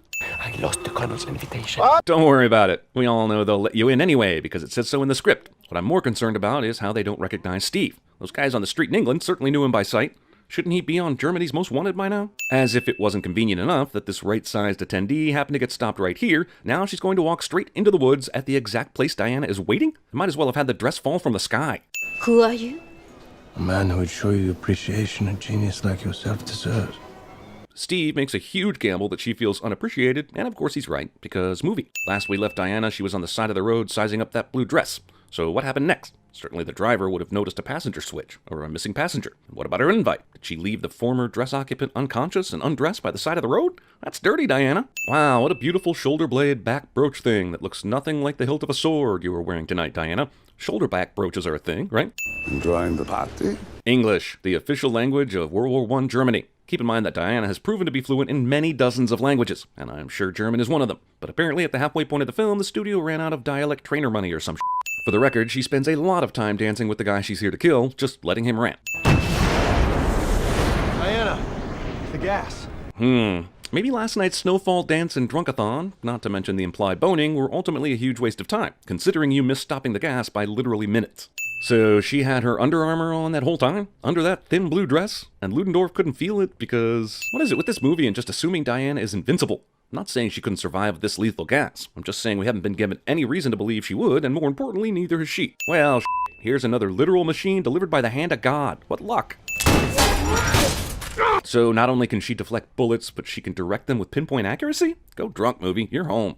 Sir Patrick, you're him. Fucking told you. Shock of all shocks. Also, let me get Ares' plan straight here. Spend decades as a diplomat, work his way into a cabinet position, so that he can influence a possible armistice in order to keep a war simmering? He's a god, isn't he? He does have more than the power to grow a great mustache and be ignored at cabinet meetings, right? How are gas masks a good disguise for sneaking into a German base manufacturing a gas for which gas masks provide no protection? Like, yeah, it hides your face, but why would any Germans be wearing useless gas masks in this place? Well, she out of luck in this battle, I guess. Nice to know you, Wonder Woman. Unless you discover some heretofore unknown well of power and strength inside you here in a few minutes. My dear, I don't want to fight you.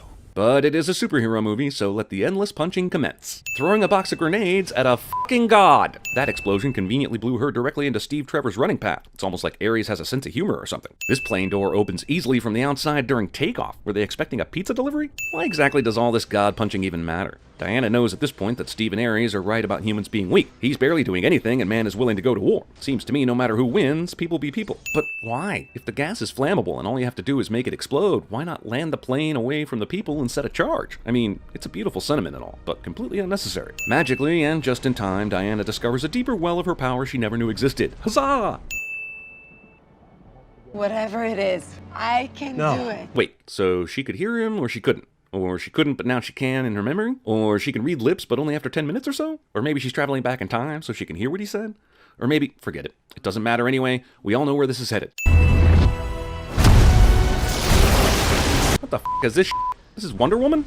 This is more like Godzilla breath here. It's a good thing the movie so clearly explained how she got these powers, what they are, and how to defeat a god that Zeus couldn't even kill. Jesus Christ, in addition to a full 46 seconds of logos, DC is now turning to a Marvel-style showpiece that checks all their characters. And if that weren't bad enough, they have the balls to include f***ing Green Lantern. Also, DC Comics. Can we ask you some questions? It's for our podcast. Listen, there'll be a few times that I'm going to compare this to to a much better Marvel movie, so strap in. Ready? Okay, discount Spider-Man Homecoming opening. A man I used to say that hope is like your car keys. Easy to lose. If you dig around, it's usually close by. So let's review. The S on Superman's uniform is not an S, but it's a symbol that stands for hope. And much like your car keys, hope is usually close by. Except when Superman is saving someone in France while you're in the middle of the woods trying to start your Jeep Wrangler to get away from rednecks, the axe-wielding redneck. Then your car keys are not usually close by. Gave them to Steve Zahn, who was thrown into the S-shaped Hope River near Kent Falls. So I think I understand your simile. Huh, I've never seen a production studio named as a direct warning of a movie before. Zack Snyder awesomely depicts the news that Superman is dead by showing us a newspaper that pigeons are pooping on hourly, which is about as much respect as I have for the nonsense ending of Batman v Superman. Oh, cool! Someone's committing a blatant crime in Gotham City. I love it when they play the hits. I hope they do. Bruce's parents die after this one. Brings the house down. I'm positive Batman had scoped out this building and found that no one was behind this window that he's goading the thug into shooting at. Safety first, that bats. You know what I love best about the Batman action of the previous films? The copious use of slow motion. Batman jumps off a building, assuming that when he tackles a parademon in midair, it will be able to take on the new weight and keep flying. Also, after all this, Batman ends up on top of the same building? How the f*** did that happen? What the hell? No, Jeremy, you're supposed to be in character when you say this line. Good. It's time then. Well, it's really only time for Batman and Wonder Woman, but you wanted to go ahead and challenge the Avengers franchise, even though there are no solo movies for the other three yet. Look, I know the whole world loves Superman and all, but hanging a banner on Notre Dame? Not only is there no fucking way that would happen, look how shitty the execution is. Also, these banners are hanging in honor of Superman's death, but I'm cynical enough to think it's DC advertising for the next Superman movie. This absolutely nothing scene shown in the opening credits illustrates that when you enjoy putting slow motion in your movies too much, you rob it of any impact it can have. The idea that this asshole kicking a fruit cart scene is on some slow motion level of drama is goddamn infuriating. And hilarious. Somehow, Joss Whedon found future footage of himself in 2026 and included it in this movie. Excuse me.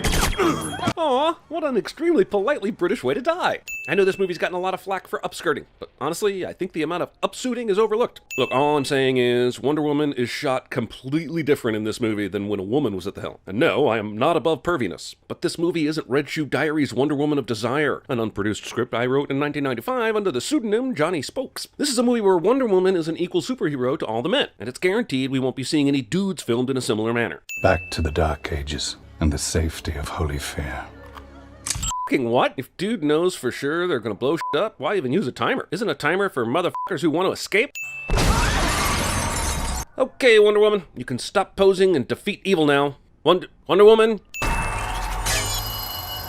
The following scene is ruined by no less than 10 cuts back and forth between Wonder Woman doing her acrobatics and Roose Bolton shooting at her, not to mention how she manages to block bullets while she's turned the other way, and since when can Wonder Woman do Flash stuff anyway? Meanwhile, on a different ridiculously expensive set, also Bruce rides in on a horse, walks some distance to a cliff, and I guess he ends up rappelling down this thing to a town where people know Aquaman. But this is Bruce Wayne. The idea that he couldn't find this place through the air or by some special glacier-busting batship to land closer to it is ludicrous. The Aquaman. I hear you can talk to fish. I can't wait to see how Aquaman's sea powers somehow factor into beating an army of flying parademons from space that probably get sick when they go near water anyway. I don't mind if the ocean dries. How about if they boil? Dressed like a bat.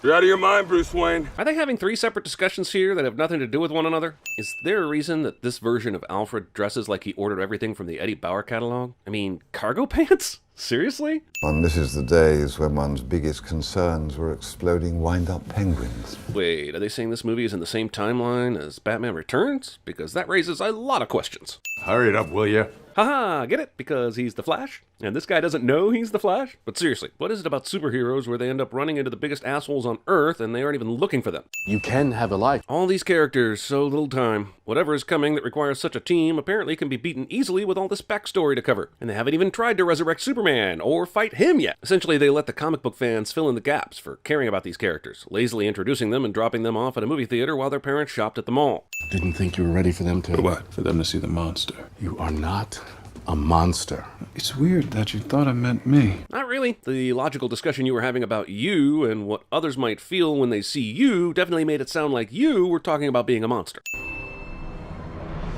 Oh, cool. Themsparkivia. Thimble Skinny. Timby Thumbing Nut. Why couldn't they just name this shit Amazon Island? Yeah, man, if that box opens, we're gonna shoot the out of it with arrows. Also, a warm welcome to Steppenwolf, the main baddie that you will forget as soon as this movie is over. I honestly didn't think the CGI baddies could get any worse than Doomsday, especially ones that are essentially humanoid, but DC once again finds a way. A bunch of parademons come through a portal, and they start shooting up the place, and a whole bunch of whatever occurs. I'd almost rather the director put up an old-timey silent film intertitle up on screen that says, "Bam, Kazooie, the Amazons get pwned," rather than watch a dreary action piece like this take place. Also, I watched this action scene frame by frame just to get a sense of what this film thinks it's showing us, and I've ultimately decided that nobody who made this film really knows either. Seeing the mother box get lassoed away makes me wonder why Steppenwolf didn't just grab it and run. He landed right next to it. He has a nifty portal. Why all the trouble fighting the Amazons? Keep it moving! What the hell is this plan? Give the all-important life box to some character we've never met, then tell her to ride really fast that way? Was this really the only contingency plan they had for this box for the last several thousands of years? Oh no, the Allspark! I mean, the Tesseract! I mean, the Rabbit's afoot! I mean, Mother Box is out in the open! So wait, does an arrow have the load-bearing capability to pull something as heavy as the Mother Box as it flies through the air? Also, Mother Box.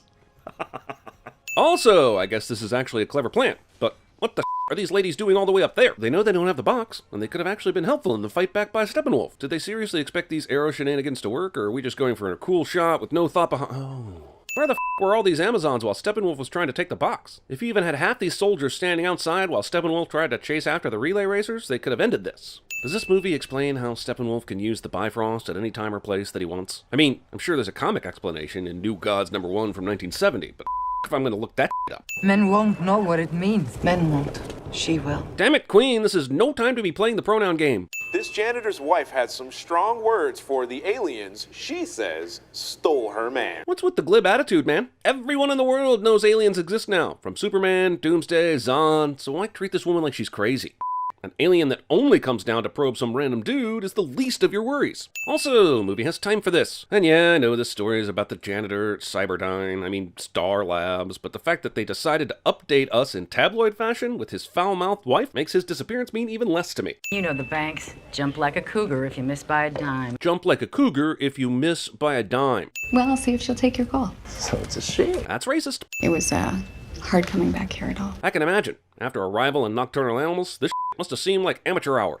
He said you could smell a story further away than he could hear. Speaking of hearing, they're having a pretty casual conversation about Lois's relationship with Superman here, even though Martha's known as Clark Kent's mom. So anyone that's half eavesdropping, which should be pretty common in a newsroom, should have had the biggest scoop in years right about now. It was about seeing the engine of the world when it still ran. I swear to God, 80% of the first 30 minutes of this movie is main character has one-on-one conversation with side character about something sad.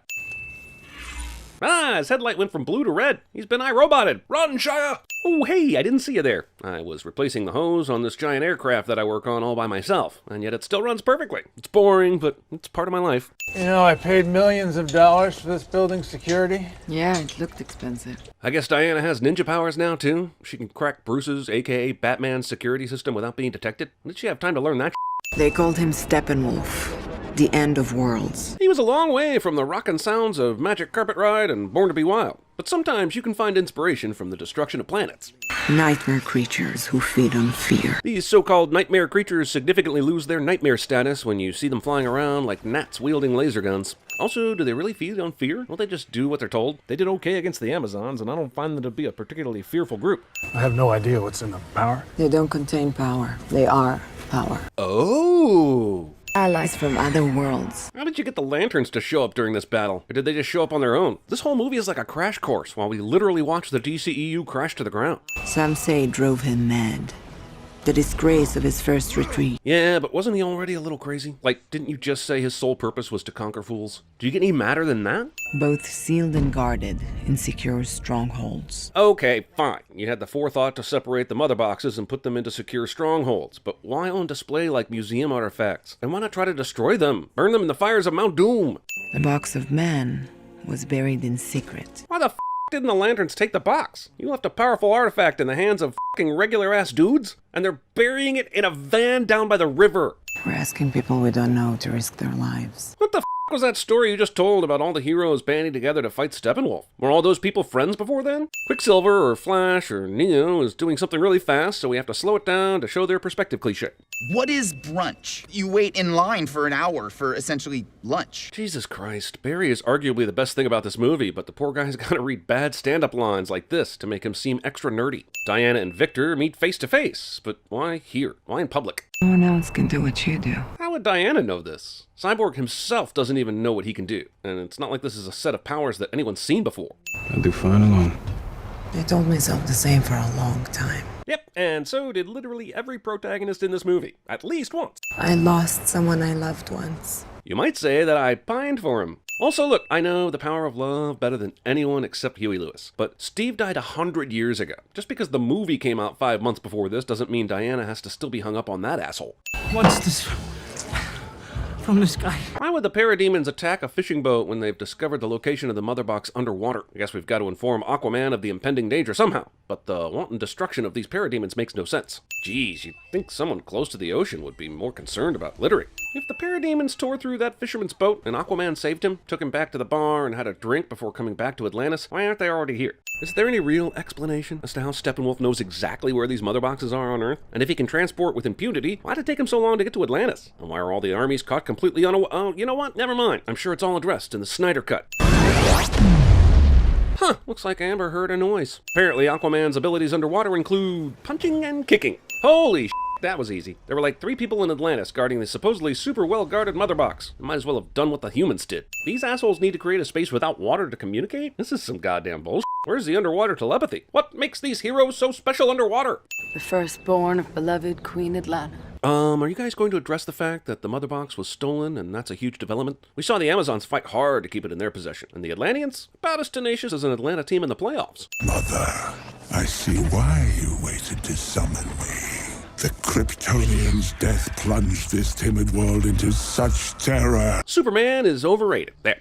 I've said it. Not only was there a time Superman didn't exist, and it would have made the most sense for the mother boxes to call you then, but even when Superman was saving people on the regular, most people never got help from him. He couldn't be everywhere at once, and he spent most of his time in Metropolis. You also have to factor in all the people who were scared that Superman existed because of what it meant for the world at large. That's why Batman v Superman was like watching C-SPAN for 3 hours. Find the last one! Wait, is he asking the minions to do this? Hasn't Steppenwolf found the other 2 pretty much on his own? Is he really outsourcing now? Suspect was a giant bat with huge fangs. Oh, amazing DC Marvel crossover here, as J. Jonah Jameson finally makes his appearance. Can't wait until there's a power struggle between he and Perry White during the Daily Planet Daily Bugle merger. What a visually arresting shot. Tells the story of Bruce Wayne deboarding his private jet in an uncertain world of Gal Gadasses. Batman jumps down from this gargoyle, as he is wont to do. But why did Wonder Woman and Flash show up to the rooftop like normal people? Why did Batman need the grand entrance at all? Do you think Commissioner Gordon wants to tell Batman, cut the man? I've seen you 100 times. Your does not impress me anymore. These lead back to Braxton Island, between the 2 cities. Because, in case you forgot that bullshit from the last movie, Gotham and Metropolis are separated by a very short distance, with just a small body of water between them.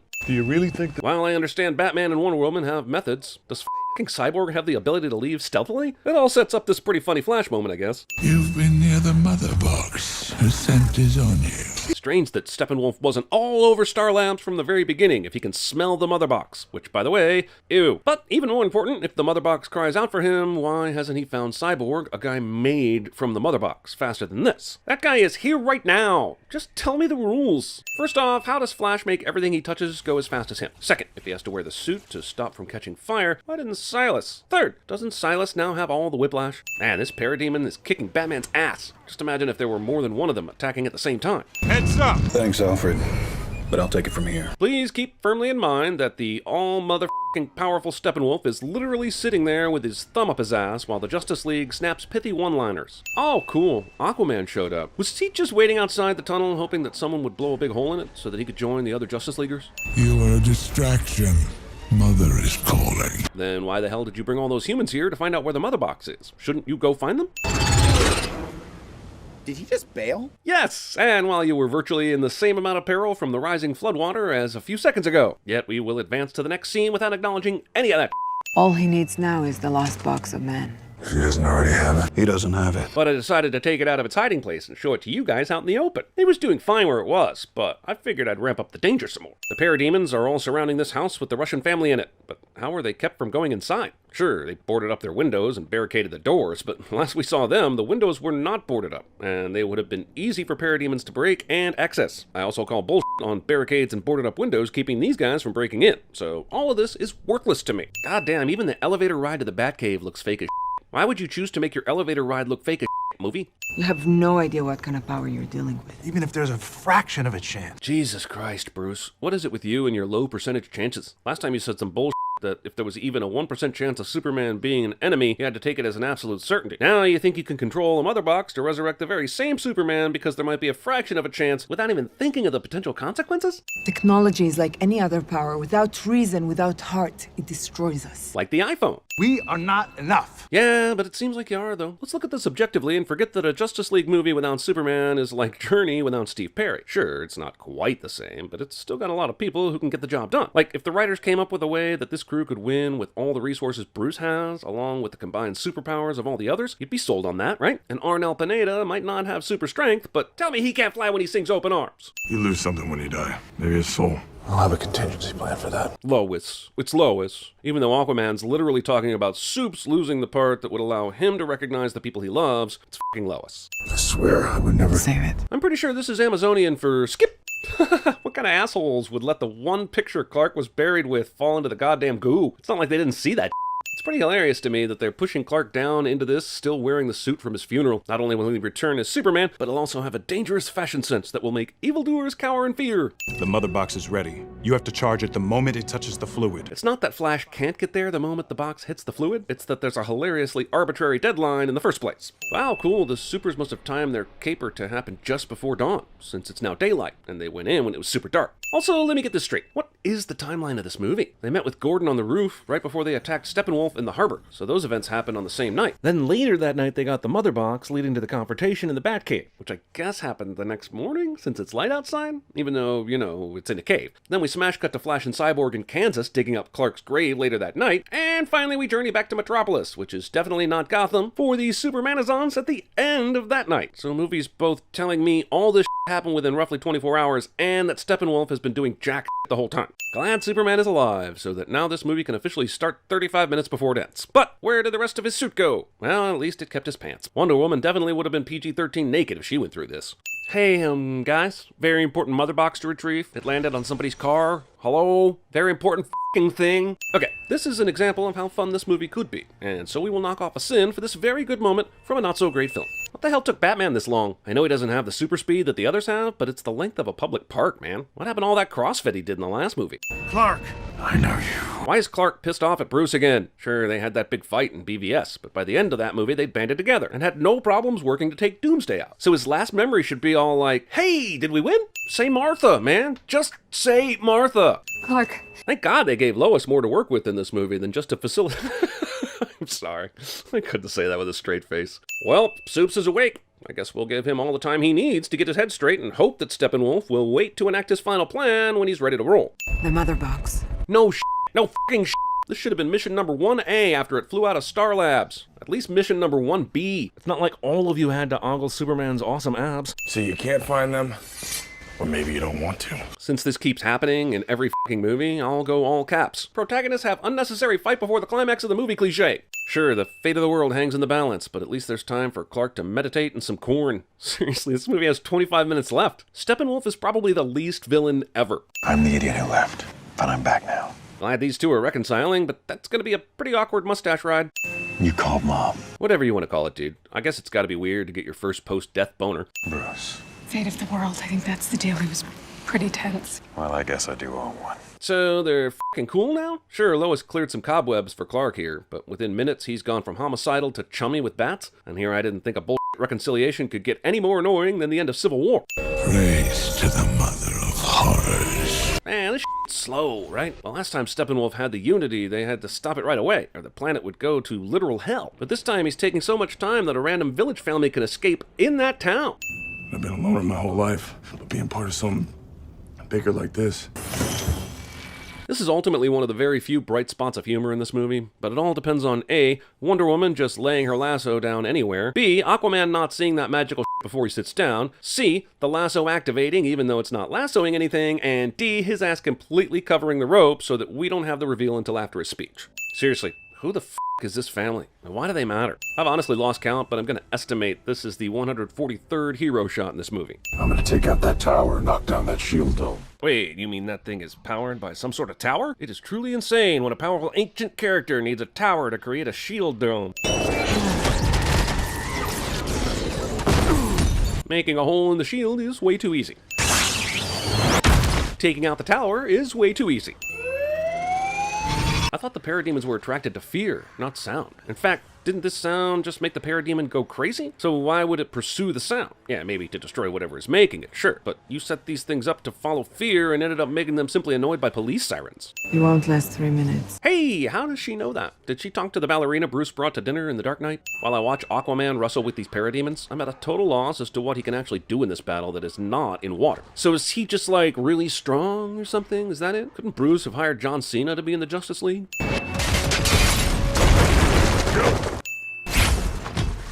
Thanks for the lift. Since when does Cyborg, who moves pretty fast, need Flash to take him anywhere? You know what I wanted to see from this movie? Batman stealing a gun and using it to off bug creatures. That's how you put asses in the seats. You're all too weak to see the truth.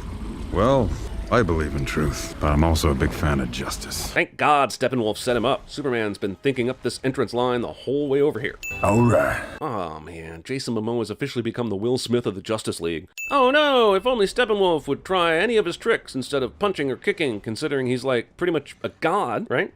Civilians. Barry's headed. There's too many of them. Dude, can't Wonder Woman use her newly formed Flash powers that we saw at the beginning of this movie to help Barry while you easily dispose of Steppenwolf? And why didn't you just go ahead and disable that guy when you had the chance? Slowpoke. Exhibit 67,009 of Superman being way too powerful is him being able to keep up with the Flash. What makes Flash special if Superman could do the same thing? I mean, all he's got now is that he can make an electrical charge, but I'm sure if Superman starts wearing fur, he can accomplish that in short order too. So Barry helped the only family we're supposed to care about in the truck, and Superman saved a whole apartment complex? Was someone driving the apartment complex? These are supposedly people who were trying to get out of town, right? So Steppenwolf is just no longer difficult, huh? He was kicking everyone's ass before Superman showed up. But now that Supes is out of the picture again, Wonder Woman and Aquaman can hold their own with very little trouble. Booyah. Teen Titans, no. Now that they took out Steppenwolf, the village immediately turns into the Shimmer from Annihilation. I really fucking hate this family. Looks like Bruce decided to pay for the Kent farm so that Martha could have her house back. Just wondering though, why didn't he do this sooner? I know it was cool to pay for the funeral in the last movie, and maybe he thought he'd done enough, but it was clearly a dick move to not do this before now. Darkness, the truest darkness. Late movie Lois Lane narration. Here's the Rocky 3 ending for nerds. All right, stop joking around, Luther. I'm gonna have to come in there. So Lex broke out of the Supermax prison, smuggled a dude in that looked like him, then escaped onto his yacht to set up a meeting with Deathstroke? Why couldn't we have seen that instead of this movie? Shouldn't we have a league of our own? As long as the characters are never developed and are thrown into a 2-hour movie and we're supposed to just know what their powers are, I'm all in. Jesus, why is there so much Marvel in this DC logo? He went out to fix his shutters in the pouring rain. What he couldn't predict was that he'd fall in love. Jules Verne once wrote, Aquamaration. Put 2 ships in the open sea without wind or tide. They will come together. Look, I'm not as much of a seaman as Jules Verne was. Seaman. But the sense does this make? The lack of wind and the tide negate the very idea of nautical unity. Someone doesn't like the idea of spinning off Florence's character from the Jeffersons into 227. So, who are you? Atlanta, Queen of Atlantis. I'm Tom, keeper of Lighthouse. This just goes to show that men will go along with any crazy shit if the woman is hot enough. The lighthouse is his erect penis. But in my father's lighthouse, she found something unexpected. Jango Fett? Also, movie sure did yada yada Atlanta's whole integration into human society, huh? I know they're in love and shit, but Thomas just accepted her entire backstory about underwater royalty? And my father found the love of his life. Well, as long as two completely different species can mate successfully, what's the harm? Legend has it that one day a new king will come. Nursery rhymes position.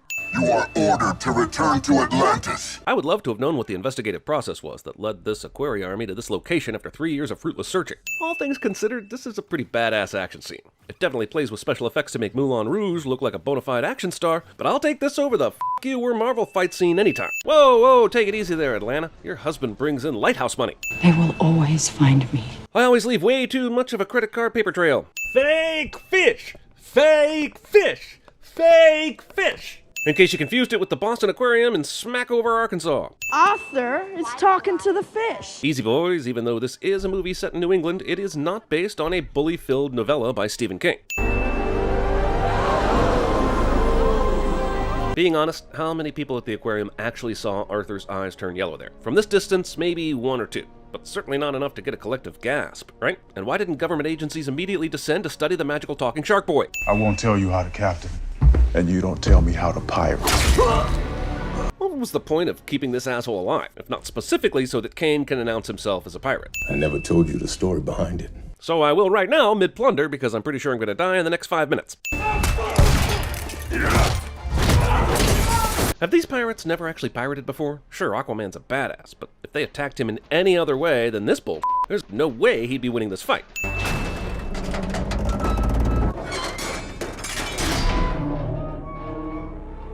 Wait, did Aquaman use that bad guy's arms to turn the hatch on this door? F***ing why?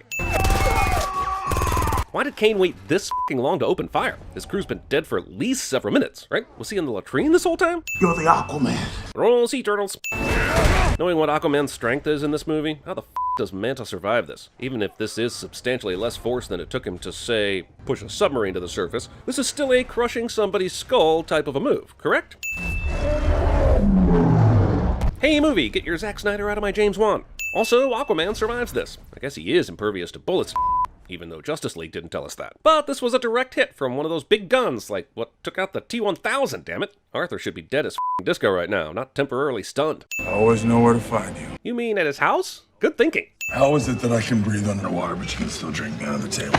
Aw, casual familial alcoholism. Now here in Maine, they call that bonding. Of the Navy's highly classified prototype stealth submarine. I'm really f***ing sick of movies using a stupid-ass bar TV that suddenly turned to the relevant news story and has somehow achieved full volume to exposit all over our faces.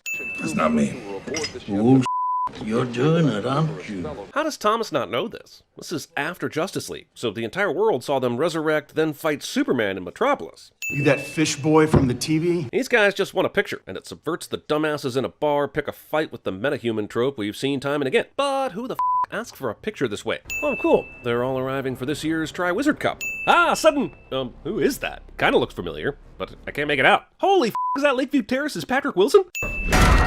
The f*** would actually make that noise? And in water, how does the noise issue even work down here? It's not even like Justice League where Pineapple Express made an air bubble for and Arthur to talk. They're just in the f***ing water. His loyalty is to the sun. Later we find out that Orm conspired with Manta to make it look like humans were attacking an underwater city. So there seems to be a huge flaw in this plan. Like, for instance, Manta could have potentially killed Orm. It takes special skill to make effects look this shitty while being this dark and murky. I'm almost impressed. Is this how explosions work? You can just go through them as long as the missile didn't make contact with you and someone blew it up first? We see Mira walking from the water and then... Why the f*** the grand entrance? What even caused that splash? Did she get to the beach and say, oh, Arthur won't know I'm here unless I make a splashing noise, go back deeper into the water, then jump back out? Volko has learned of the location of the lost trident of Atlantis. With the sacred trident, the people will listen to you. But supreme executive power derives from a mandate from the masses, not some farcical aquatic ceremony. Also, can I just start calling Aquaman Aquagorn from now on? I might lapse into that time and again. I'm not married to it. Ooh, fairy tales. It's a myth. Is it really possible to even have fairy tales in a world where Atlanteans exist? Like, after watching superheroes, some of whom are actual deities, defeat alien threats, how does anyone say, no, that shit's too unbelievable for me? Drunk driving. That submarine was barely operational, but it served its purpose. One of your kind intervened. So wait, you're telling me that Manta used the Russian submarine that was flooding, and that he left sinking the last time we saw it? His dad also blew up a grenade where all the missiles were stored. How'd he get that thing working? Also, oh no, now even the water people are using holograms for communications. What, is calling them water people insensitive? Is that racist? Stupid holograms. Also, why'd it take 5 soldiers to deliver this hard candygram? Look, I've never personally been in a tsunami, but I'm willing to bet that it makes some noise. Arthur could hear the birds, but not this giant wave that's currently wrecking the shit out of a large fishing boat. I could give the movie a million sins for how dark and murky the action it is, but because I'm in a good mood, I'm only gonna give it, I'll say 15. Unprecedented sights from all over the world today. All over the world? How does Orm have that much reach? I get that he can pull some in the Atlantic, but is he going to like Peru, Mumbai, Djibouti? Decades of pollution has been thrown back onto land. Oh cool, we have time for a ham-handed environmental message in this movie. Luckily, it's nearly 2.5 hours long. Why is this jump necessary? They could jump into any area of the water and swim to Atlantis, but they choose the one where jumping into the jagged rocks below is a possibility. I hid my ship in here. What do you need a ship for? Both of you are ships. Later on we see that they need to pass some sort of security protocol in Atlantis, but wouldn't said security work a lot better without use of ships? Things that people who swim like fish don't need and can't hide contraband or stowaways in? Your fish ship has been marinating in chum butter. Weird, this is the same thing I said to my college girlfriend after the first time we had sex without a condom. Oh, there's a Bifrost underwater now? I can't wait until Thor dukes it out with Aquaman for the throne of sexiest comic book character alive. Atlantis is pretty well populated, right? But really the only traffic we saw were the cargo sea turtles, and the rest of the time Drive Angry can zip all over the place with no impedance. This should look like the city in The Fifth Element. We use this air pocket as an extra layer of precaution. Only the highborns can breathe water as well as air. I can guarantee you there's at least one Ethan Hawke Gattaca type that can breathe air and would if it weren't for his asshole father. The cylinder bears the markings of the Deserter Kingdom. You must take it there and retrieve the message. Oh, for fuck's sake. Why didn't Volko get this done already? They found the recording months ago. Clue to Atlan's final resting place is inside of this. Less than an hour in, this is the 3rd surprise explosion knocking people down instance in this fucking movie, and it's getting extremely annoying. What a hilariously incompetent way to restrain Arthur. They seriously don't have any static objects that are hard to move that they can attach these chains to? Because for a century, they have polluted our waters. Hey, humans have been polluting the water for much longer than a century. Also, this magical video presentation is ready to give you visual confirmation of the humans' destruction right here in front of you. Do you want to see Basic Instinct in true 3D? I've got that shit, brother. We can play it right now in pristine unicorn 8K. But if I win, you're over. Let's do it. Awesome. It's not like I didn't see a much better version of this pissing contest earlier in the year in Black Panther. There's way too much of this. Do we really have to have an extended Rocky montage of Arthur's adolescent training? This could have been a tight, fun romp. I remember everything. But all we saw in that flashback was Arthur remembering that his mom got killed. Nothing about strategy or fighting underwater, but sure, you're ready to fight. Why not? Is this the big old ring of fire, huh? How's it work? Instead of bitching at him for getting into this fight, did Volko seriously not tell him anything about the fight? Will you escort my betrothed to the royal box? Doesn't she already have the royal box, though?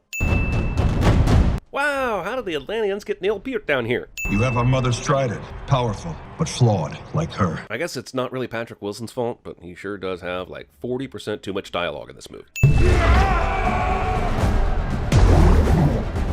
Hey, have you ever wanted to watch a same versus same fight with middling effects, but also wanted to puke your guts out? Welcome to this scene. Looks like they cut out the scene where Clint Eastwood could tell just by hearing Aquaman swing that he has trouble with the curve. That's why Arthur will never make the Atlantis Braves. So they can go anywhere during this battle? What the hell is most of the crowd even seeing right now? Plan was to recover Atlan's trident, then challenge Orm. Okay, so we're doing things a little out of order. Happens. Actual discussion between the screenwriters and the director finds its way into the movie. Also, what choice did Arthur have? Once Iron Man 1, 2, and 3 came in to arrest him, was he supposed to not accept Orm's challenge and hang out in prison until Mira found the lost trident for him? Because, as we're about to see, that would have been impossible. Many seconds of a waterlogged chase scene with the prominent involvement of water lasers. Yep, it's exactly as exciting as it sounds. What? Even if there's a tracker on Alpha Dog, how the hell could he possibly catch up to them so fast? Also, it appears that Orm's plan is to glare these two to death. Wait, you said we couldn't go over these walls! She did, and she is somehow going to avoid an unholy phalanx of orange laser that would be impossible if not for plot armor. This movie is literally playing a hip-hop cover of Toto's Africa as we pan over the Saharan desert, and I think my brain just officially curdled. I usually get paid in pirate treasure. So they stepped out of the ocean looking like this, went to a private airport, and hired a guy to fly them over the Sahara without paying up front? The tracking places Princess Mara here in the Desert Kingdom. The tracker? What tracker? You mean the movie crotch? Look, movie, if you're gonna make a big deal out of Mira practically vomiting because she's never been up this high before, then you can't make her fearlessly jump out of a goddamn airplane without any reservations. And I know it's sand they're about to jump into, but now I've gotta ask, what exactly would kill these two if not this fall? Oh yeah, remember this dude that we haven't seen in almost an hour? No, me neither. Oops, major hologram faux pas there, Manta. One time, Obi-Wan did that to Yoda, and Yoda nearly ended that motherfucker. Converts water into beams of energized plasma. So, a super soaker? I guess Manta's got a Manta, but isn't Kane a fucking pirate? This montage makes him look like goddamn Tony Stark when he's been shown to be a competent but very straightforward thief. Look, Fight Club, I know you're new to how things work up here. Skip! Now we are stranded. So, just like that, eh? He just fell down into the secret world in the middle of the desert, buried by mountains of sand. You know, they were given little to no instruction, other than where to go, right? But they're doing everything perfectly in order to complete this inane quest. It's completely dried out. Well, look, sometimes it takes a little while to get things going. Try some more forced pseudo-romantic banter to see if that helps. What are you doing? We need water near the closest source. Now hold still. Can't they just pee on it? Do they pee? You would think they pee. Could have just peed on it.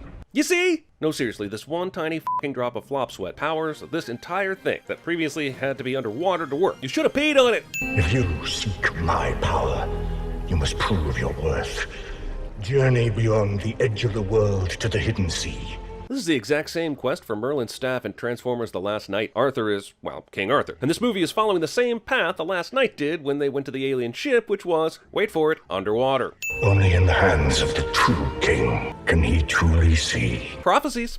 What did you just say? Something, tried it. Is Aquaman supposed to be dumb? I know he's quippy and he drinks a lot, but he seems like he's able to process information pretty well. But in the last few scenes, he's gone completely meathead. In case you confused it with Cicely Tyson, no one will be seated during the Walk in the Clouds portion of the movie. So many assholes, so little time. Jesus Christ, this is turning into a full-on live-action version of The Little Mermaid without my consent, and I did not sign up for that. Also, seriously, while they're dicking around here, isn't Orm still planning to end humanity and shit? This is the shit that happens way too much in this f***ing movie. You're a kingdom of bloated philosophers and flaccid poets. Hey, watch what you say about my university's liberal arts department. Marcus Agrippe. He was a great general, but he wasn't a king. See, he's not stupid, and movie cannot make up its mind if it wants to be consistent or squeeze a cheap laugh out of the audience. How do you know all this stuff? That was my pops. Made sure I knew my history. Yeah, totally. The guy who gets plastered at bars every night and never once mentioned a historical fact ever in this entire movie seems like a real history buff. None of these guys are kings except this guy, Romulus. Why the f*** did the Atlanteans consider Romulus a true king? And isn't the Aquaman story steeped in Greek mythology? Doesn't the whole Atlantis mythology come from Plato? But even more important, why would they use human kings as a guide for their trident hunt? God damn it, stop with the surprise explosions movie. Till you learn your lesson, I'm assigning you 10 cents. I know this is a classic villain outfit, and there was an actual reason given about why the helmet is so big, but holy bejesus, this looks so stupid. Luckily for Mira, these soldiers went to the finest stormtrooper aiming school in Atlantis. Also, by the way, there are no tourists at this extremely touristy part of Sicily, especially on this beautiful day, so that we're not bothered by that whole Man of Steel collateral damage issue. Call me Black Manta. Did you just say Black Panther? Oh, you said Black Manta. Okay, you're right, totally different. I had Marvel's lawyers on the line there for a second. How'd you find me? Your lady friend has people who like to keep tabs on her. Why bother even telling him this shit, even if you're sure you're going to kill Aquaman? Okay, I know I took a sin off earlier for the Mama Aqua fight scene, but this is some really good stuff. I know where the fight is relative to the other fight, I know where they're running, I can see all the pieces coming together, and I can also take another sin off of this very nice camera work. Damn it, movie. Why couldn't we have more of this? We've seen Aquaman get full blasted by Black Manta in this movie, and he didn't die. Now we're supposed to worry when he falls off a building and hits a bunch of stuff on the way to the ground? What can actually kill him? This is the Superman problem. Only worse, because his powers have never been defined. Wait, he's had an electric harpoon this whole f***ing time? I didn't even leave with that shit. Arthur would never be out of your sights. Did you steal a boat? Yeah, she did. I'm kind of wondering how all that went down, too. They were in Sicily, and she must have carried his unconscious body around while looking for the perfect vessel. And look, I know time is of the essence here, but why not wait until Arthur became conscious and swim there? They are more than fast enough to make up the time it took to sail out here while Mira played her aqua flute. You think I do not know that you have spent years training him to take the throne from me? We saw Orm give the side-eye to Vulko earlier in the movie, but otherwise, how does he know this? When does he know this? Why does he know this? And why does he wait until now to bring it up? The movie has time for flower eating in Italy, but can't afford to make this very simple explanation clear. They're from the depths! They're scared of the light! We interrupt this Aquaman movie to bring you a very special presentation of Pitch Black. Also, man, I take back that about Mira stealing a boat. They needed those flares they had no idea they'd need. So, whew. So that flare's just gonna work underwater, huh? Don't underwater flares require some sort of hose that supplies oxygen, a bubble around the flame, and other science facts? That thing will tear us apart! We don't have a choice! Why didn't the recording from Atlantis say anything about the whirlpool? Seems like if you're going to make people go on a difficult quest to find some stupid trident, you'd tell them about it, especially since there are so many variables in the sea, and this could be something you're supposed to avoid. They totally Michelle Pfeiffered Nicole Kidman to the DC version of the Quantum Realm, didn't they? Also, how did Atlanta know to go into the water to save them? Did she sense something in the Force? Or was she just swimming around in her Halloween costume and just happened upon her long-lost son and her other son's ex-fiancé? King Orvac sacrificed me to the trench, but I survived, fought my way through as you did, and I ended up here. You mean you happen to have some handy flares to ward off the creatures? Willingly swam into the whirlpool and got brought to the surface by your mom, too? But it is guarded by the Karathan. How many quests do we see in movies where someone like Atlan sets up a quest to find a coveted item, telling them only someone who is worthy can possess the thing, and put them through at least 2 extremely hard trials, only to tell them now that you're at the place where the thing is, I put one more giant obstacle in your way. The creature will only allow the true king to pass. Then why go through all the other they've had to go through then? If an unbeatable legendary sea creature is just going to play bouncer to the trident, then why all the bullshit? You're afraid? Yes. Good. You're ready. After 2 minutes of reconciliation that followed 20 years of abandonment, Atlanta can make this proclamation and send Arthur's ass into what should be certain death. A king fights only for his nation. You fight for everyone. How the f*** do you know that? You've been on Temptation Island for 20 years. Yeah, that's right. I pulled out an at least 16-year-old reference to a short-lived trashy reality show on Fox. Wait, they brought that show back?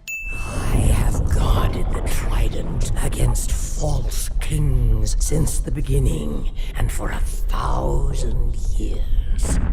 So, since these would-be kings needed to watch a recording and figure out a puzzle, how many of these bottles with the map did they put down on the floor for people to find? Is there a never-ending Pez dispenser of bottles with maps inside them? I have seen the greatest champions try and fail. Okay, about 3 minutes ago, we just heard Atlanta say that she tried to go in here numerous times, but it wouldn't allow her because she wasn't the true king. So who the f*** are all these dildos? Was she saying it wouldn't let her go past the waterfall? Or was she saying that she couldn't beat the Karathan? Because if she got this far, shouldn't she have died? No man has ever freed the trident from Atlan's grip. Probably because they were getting their asses kicked by the Karathan. Seriously, why the bullshit quest if Arthur was the only one who could pull the sword from the stone?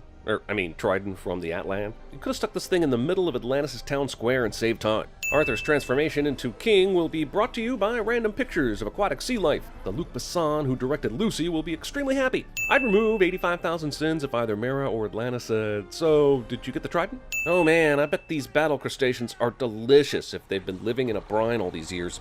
These types of large-scale CGI battles are just noise to me. You might as well put a bunch of static on the screen. See? No difference. Yeah, but he's killing a ton of the innocent army, right? I know they started it, but all he's really here for is Orm, so he should just be going after him. What's he even need this big angry Kraken thing for anyway? Oh man, they're totally about to fishbone, aren't they? Also, Aquaman and Mira finally kiss, and as if the movie is literally saying "f*** you" to its audience, there seems to be some sort of magic invisible bubble keeping them from getting caught in the crossfire of this raging battle. He commands the trend! Impossible! Sure, it's impossible, just like the giant Cthulhu that Aquaman was riding on was impossible a minute ago. Stop saying is impossible when you've seen previously thought impossible things, Drago. The half-breed wields King Atlan's trident. He commands the sea. Then that half-breed is your king. This movie half-breeds like it's a goddamn Harry Potter movie. The giant war crocodile gets ever closer to Aquaman, and he wedges a trident in its jaws to stop him from eating him. But he can talk to this crocodile, right? No need for the trident theatrics. Movie gives 4 full seconds for audiences to applaud as Aquaman shamelessly poses in victory. It's a long story. I'll tell you later. It really isn't. They tried to sacrifice Atlanta to the creatures of the depths. She survived. She's been living on an island by the hidden sea for 20 years because the island wouldn't let her escape without the trident. The end. And I love you, but you have been misguided. I mean, the first The Conjuring was really good, and you could talk me into the second one after a couple of cocktails, but The Nun was really a bridge too far. You ready? Let's talk. Is this going to be some Thor Loki in the future? I hope the not. People of Atlantis, today began in bloodshed, but let it end in joy. I guess one of Mira's powers is the ability to amplify her voice, so everyone within a half-mile radius can hear her. I am Aquaman. Seems like you could have come up with something cooler than that, but we'll go along with it, I guess. Jesus, is it a requirement that this f***ing character has to go an hour of movie time between appearances? Also, this guy is still alive for some reason, and why is he floating on this piece of broken deck? The last time we saw him, he got hit and strangled by a huge ball and chain. Tried to vaporize it, but his head went with it. Crashed into a building, hit many, many rocks, and fell into the water on the shores of Sicily. So he managed to live through all of that and find a piece of wood to float out into sea while he was unconscious?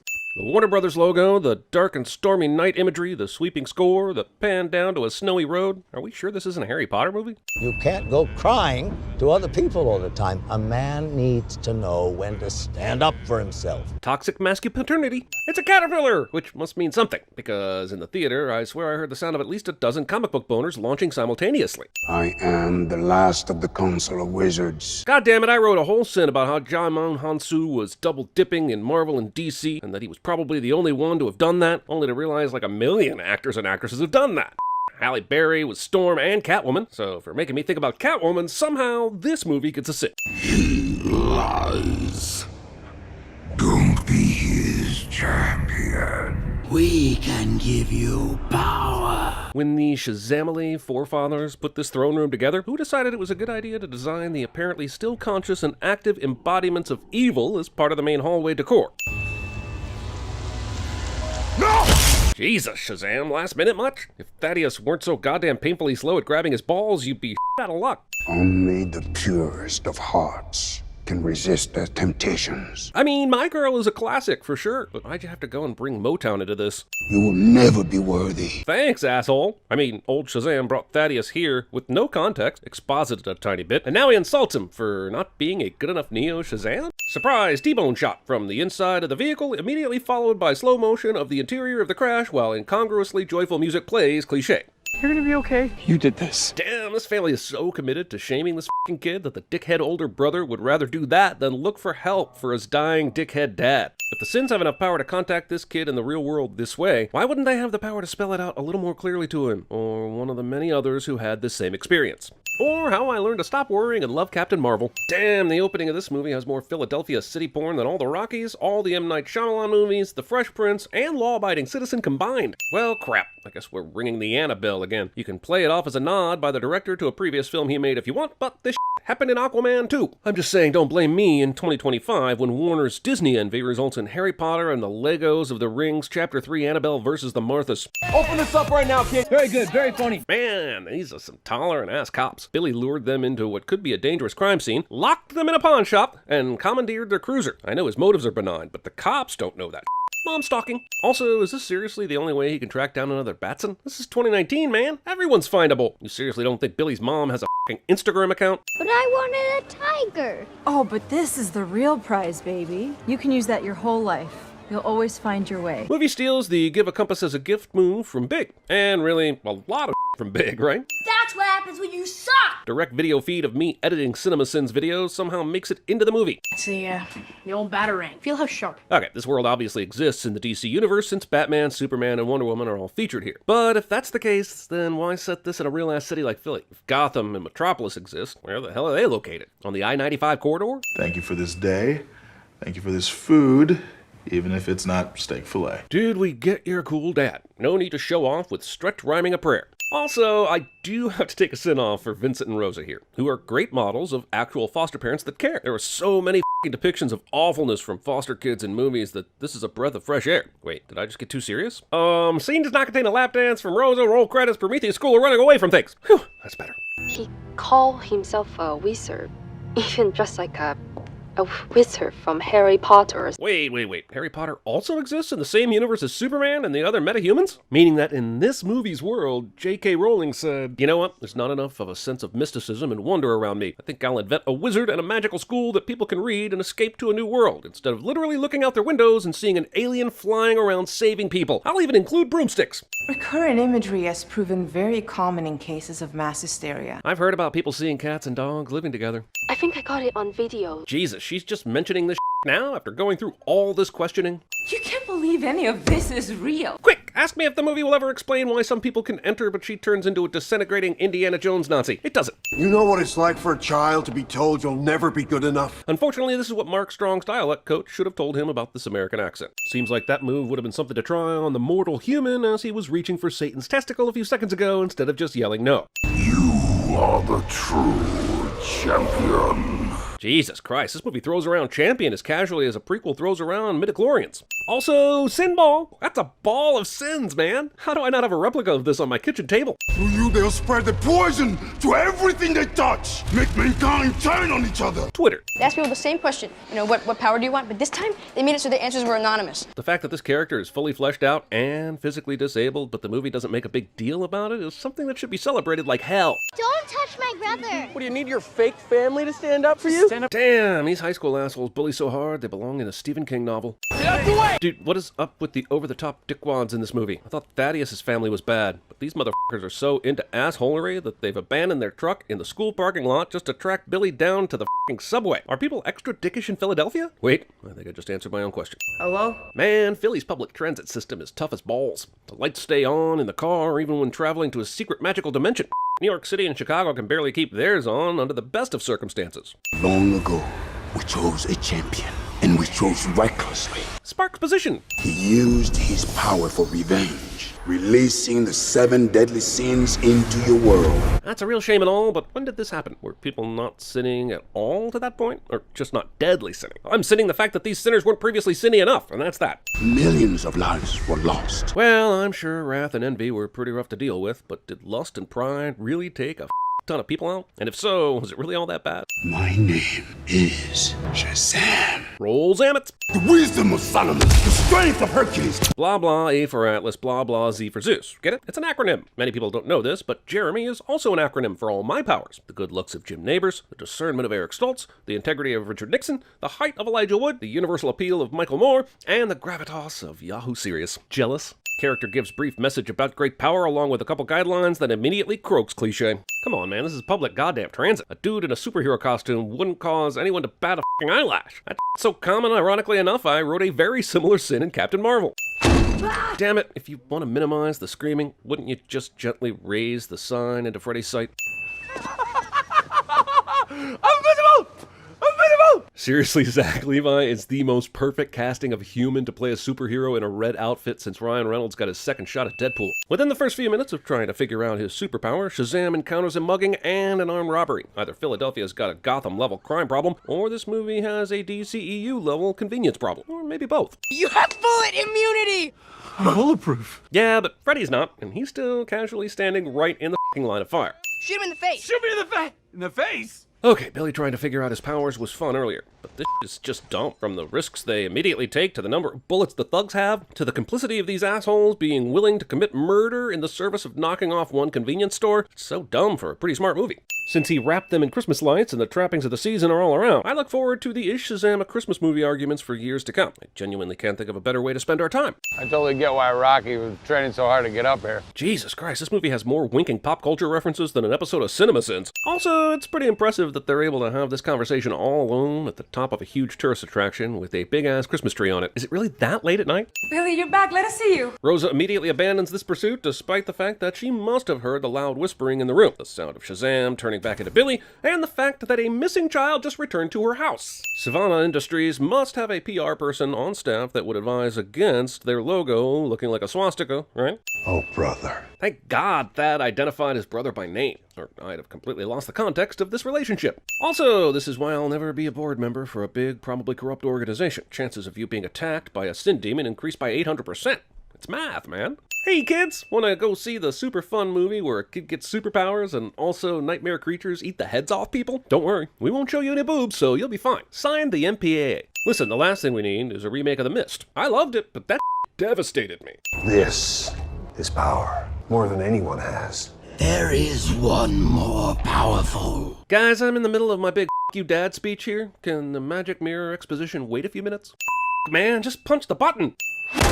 Oh my God! Truck! Replace the truck with a dumpster, and this is exactly the character arc of the bullies from the Neverending Story. Oh, and every other school bully arc ever in the history of film. I don't think that's gonna buff out. Not that I'm rooting for anything to happen to Freddy, but these two dicks had massive bully boners yesterday, and now Freddy gets this close to him, insults them, and they do nothing? I'm so sorry I'm late. I got held up at the business office doing all the work stuff. Why the hell did it take DC this f***ing long to make a funny movie? Damn it, I really want to remove a sin here, but it took so long for DC to make a funny movie. And the Lego Batman movie is a whole different thing, so that doesn't count. Luckily for this training montage, there's no shortage of abandoned warehouses in the greater Philadelphia area. Har har har movie. Seriously, Freddy's actively trying to kill Billy. YouTube. Also, Zapped in America movie. Seriously, if you're gonna make an appropriate appropriation from the Avengers for Billy, Thor is sitting right there. Your phone charged. Your phone charged. Just yesterday, everyone was gawking at Shazam, and he wasn't even doing anything. Now he's walking around the mall shooting electricity from his fingers and barely gets a second glance. The sin here is that it took this long for Billy to think to go to the booty trap. I mean, they even have free hot wings. Blatant theft. Like, I don't know exactly how old they are, but they're definitely, I shouldn't use my magical superpowers to steal from a bank years old. Wait, is this supposed to be the same day as they left school? So they went all the way to the warehouse, did the entire training montage, uploaded all those videos to YouTube, jumped into the building, traveled to the mall to hang out for a while, went to the titty twister, robbed the ATM, then bought all this and installed it all before they even head to the real estate office? I'm not saying it's impossible, but it sure as hell is a Ferris Bueller level of improbable. All hands on deck. Man, they sure did yada yada Billy's return, didn't they? And have they seriously not noticed the brand new electronic Gone Girl shed full of he's got in his room? Costume stupid, big white cape like he's getting married or something. Wait, what? Are wedding capes a thing? I caught because I wanted to go with ascots instead of bow ties, and I could have worn a cape? What he needs is a sidekick. Name one cool sidekick. Louis Tomlinson? Mary, are you okay? Are you... How do you know my name? The better question is, why isn't Mary in school right now, in the middle of the day? That's like her whole thing, right? You gotta look out for you, and get as far away from this place as you can. Shazam-splaining. Hey! Hey, young man. Whoa, whoa, whoa, whoa! I'm in the middle of a show right now.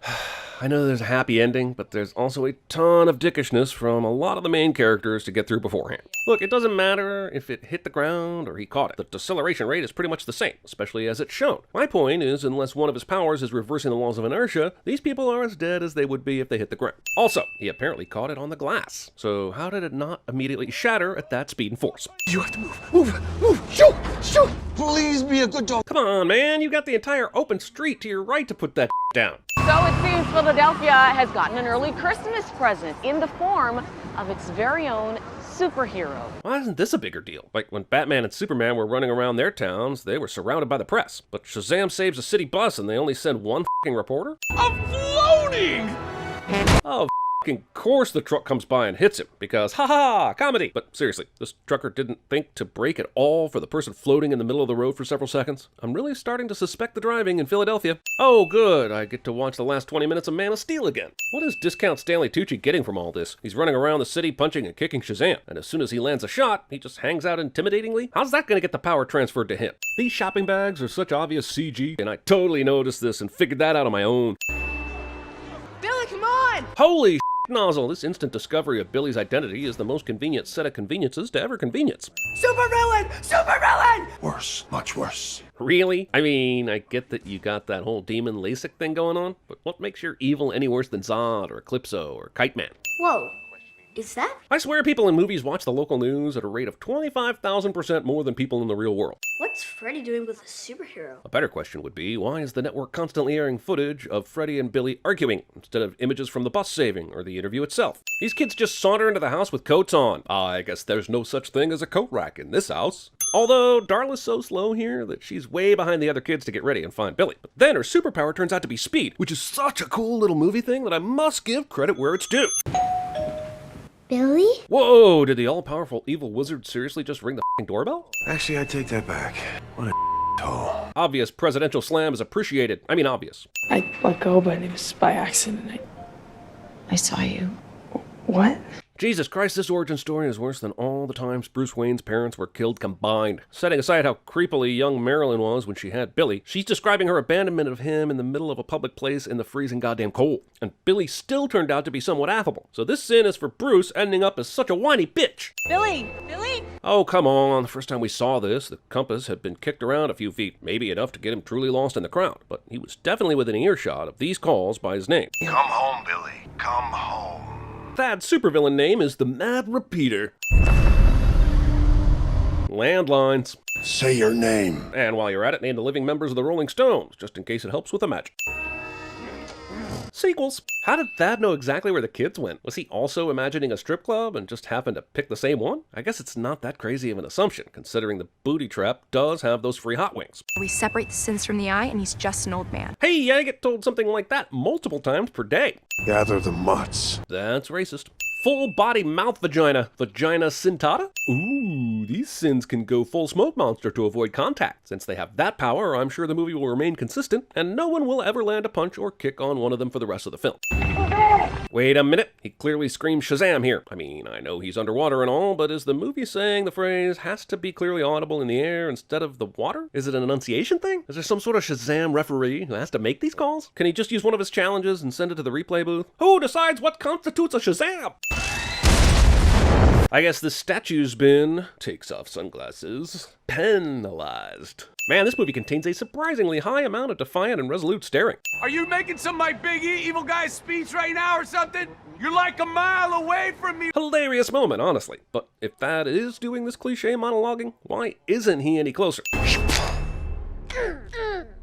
Still better than the actual movie. The exact reaction as the execs at Warner Brothers after seeing the public's response to this movie. Look, the end of this movie is really fun, but it's also equal parts X-Men, Harry Potter, Mighty Morphin Power Rangers, and Infinity War, so it takes a little bit of the wind out of the sails. I'm not mad, I'm just noticing a derivative when I sees it. This hellspawn really wants to murder the out of this Ferris wheel, man. What the hell did it ever do to him? Thad reloads his fists right here like he's Henry Cavill, which is hilarious when juxtaposed with what happened with him in Justice League and Mission Impossible Fallout. How the did everyone determine that it was okay to come back to the carnival? Sure, Thad looks like he's defeated, but there's still a glowing ball of literal sin potentially in play. I invited another friend. I hope that's okay. Awesome. I bet he's doing this instead of saving some village in Mexico or Russia or something, though. The 7 realms are about to be ours. Man, DC's reboot of Jiminy Cricket is gritty as hell.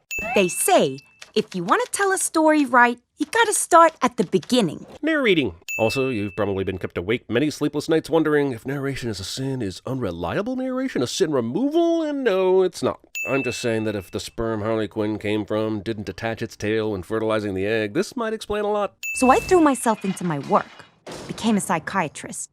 That's when I met him. So, I guess when Harley went to Arkham to do a psych evaluation on Joker, they just let that asshole wear his purple suit? Mr. J, my Joker. You're gonna need to be more specific than Mr. J. That could be Jared, Jack, or even Joaquin. All we know is that it's not Heath, and leaving him off the ledger is certainly a sin. I take payment in kind. All hyena dealers are rapists. Also coming soon to Netflix, Hyena Queen, Murder, Mayhem, Madness, and the fantabulous exploitation of any tabloid trash we can show you to keep you subscribed. Think of the memes. This guy clearly sees Harley lunging at him, his mouth agape in surprise, but did the rest of his body not react to this? Wouldn't you almost involuntarily brace for the impact and not have your legs in such a vulnerable position? Call me dumb. I have a PhD, mother.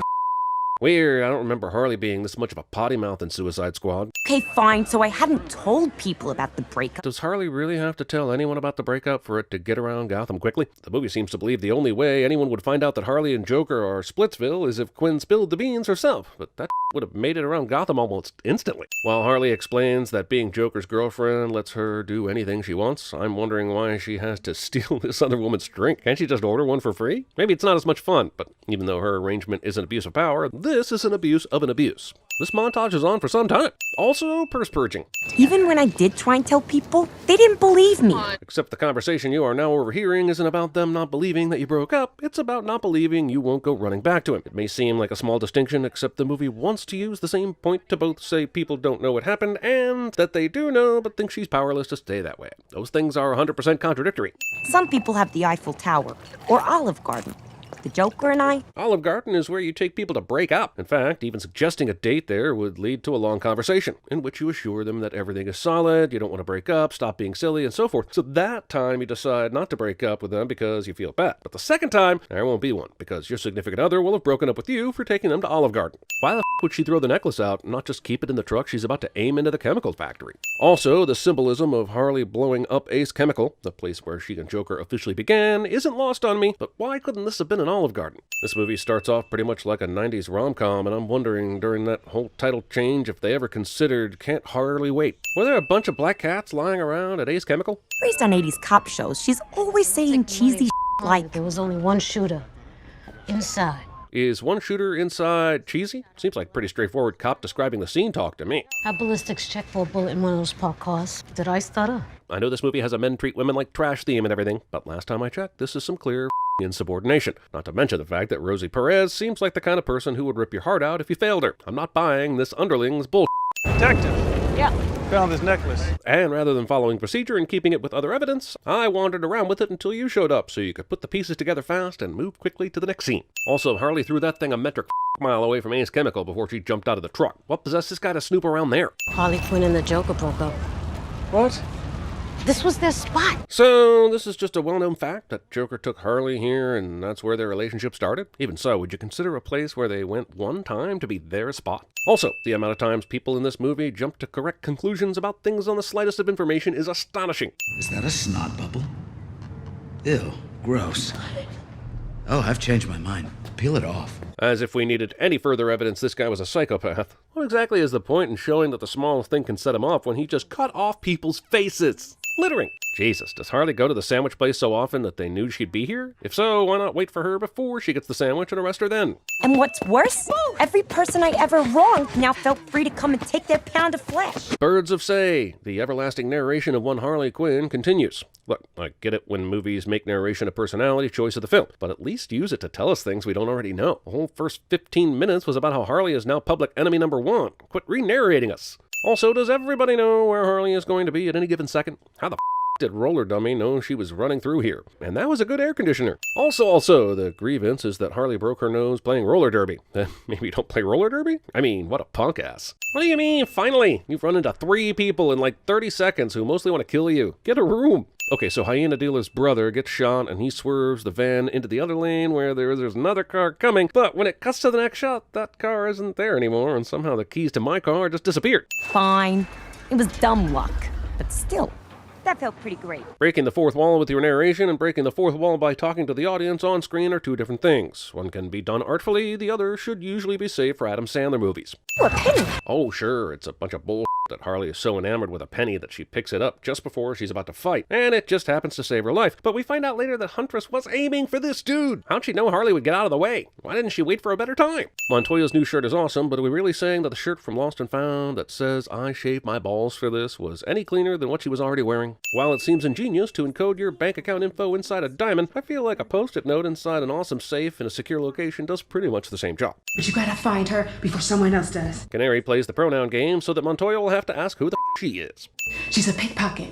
Her name's Cassandra Cain. She just happens to be in the same police station you're in right now. If this were a movie, that would be unbelievable. Movie continues to follow the anti-hero paint-by-numbers rulebook by downgrading Harley's violence. What about Harley Quinn's character makes us think that she would be using beanbags here instead of just taking on the precinct with a real shotgun? Sure, she likes the colors and glitter, but you can have both. Also, the inability of any of these cops to get their guns out and take care of this threat as she just saunters around reloading at will strains even this movie's credibility. Is this just another one of those action scenes where the hero wins because everybody else is unskilled and stupid? Because I hate that. Where can I find Cassandra Cain? Hold up. I'm telling this all wrong. You'd think admitting that would make it okay, but it doesn't. Sure, Canary can sing a glass to death, but what about all the other glasses in the room? Did former professional psychiatrist Harley Quinn really spell that word psychiatrist? And did the booze only first kick in when she tried to spell mercenary? Jesus Christ, does every dude suck in this movie except Sal the sandwich maker? Okay, so Dude Man punches Canary in the stomach and then she kicks the other dude in the face, and I'm all for that. But the other guy was still grappling with her before it cuts to Harley's cheerleading for a literal second. When it comes back, Canary has somehow gotten into a great position to do some sort of 180-degree kick, and this fight scene is a lie. What she didn't know is that driving Mr. Face Peely Pants was gonna put her right in the crosshairs of my favorite little piggy. Man, this narration is doing a lot of the expositional heavy lifting so far. It's almost impressive enough not to sin how it's a blatant shortcut. Almost. Your predecessor and I had an arrangement. Oh, really? You told me that there was a shipment coming in? A diamond? So how does that work? Sure, you had an arrangement with the previous driver, but that's probably because you made a deal to keep him out of jail. Why would you tell Canary about the stuff you know? Wouldn't you risk her telling Roman and everything up? If you aren't going to arrest her and give her a deal, then what the are you doing? Why don't I own the crossbow guy? You should own I him. mean, I like crossbows. Who's going to tell Ewan that he transitioned from hilariously chewing the scenery to overperforming like he's a precocious 7-year-old hamming up lines in their grade school presentation of Who Owns the Crossbow Guy? Look at his little ears. His little haircut. Yeah, he's 1,000 years old, and now he's just an ornament in my living room. If this movie isn't careful, I just might start hating this guy. You, I have something I want you to pick me up. Something super duper important, okay?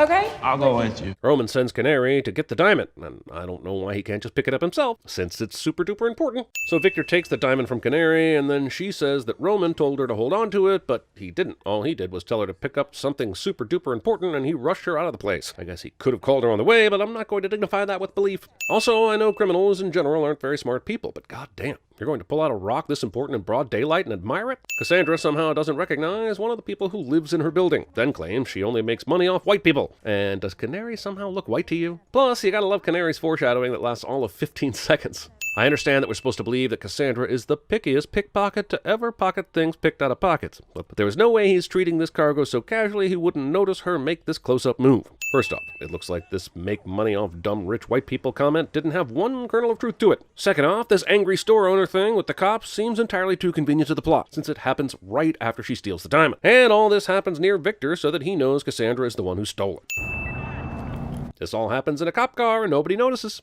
Also, isn't it standard procedure to search someone you arrest for any kind of weapon or stolen property before putting them in your vehicle, especially considering you're arresting this girl for being a thief? By the way, this is a Simone Biles level of gymnastics to make her real name fit the character name. I could buy Edward Nygma at least. One of the grievances is voted for Bernie, and I'm just going to go out on a limb and say Harley Quinn did not bother voting in the Democratic primary in 2016. She was too busy being in jail and doing Suicide Squad. Also, there are other things in here, like stole the remote and changed the channel, and I'm wondering, when did Harley Quinn have time to hang around Roman enough to do that? Did she spend a lot of time at his house? Gonna do that thing where you open up a weird-ass case of torture devices while inexplicably detailing your master plan and how I don't fit into it. Well, looks like Harleen would be fantabulous at CinemaSins. This definitely isn't the same card she was writing on earlier. The crossed-out mercenary isn't the same one. The lines under Harley Quinn are different, but that crossed-out psychiatrist is amazingly accurate. You want this diamond back?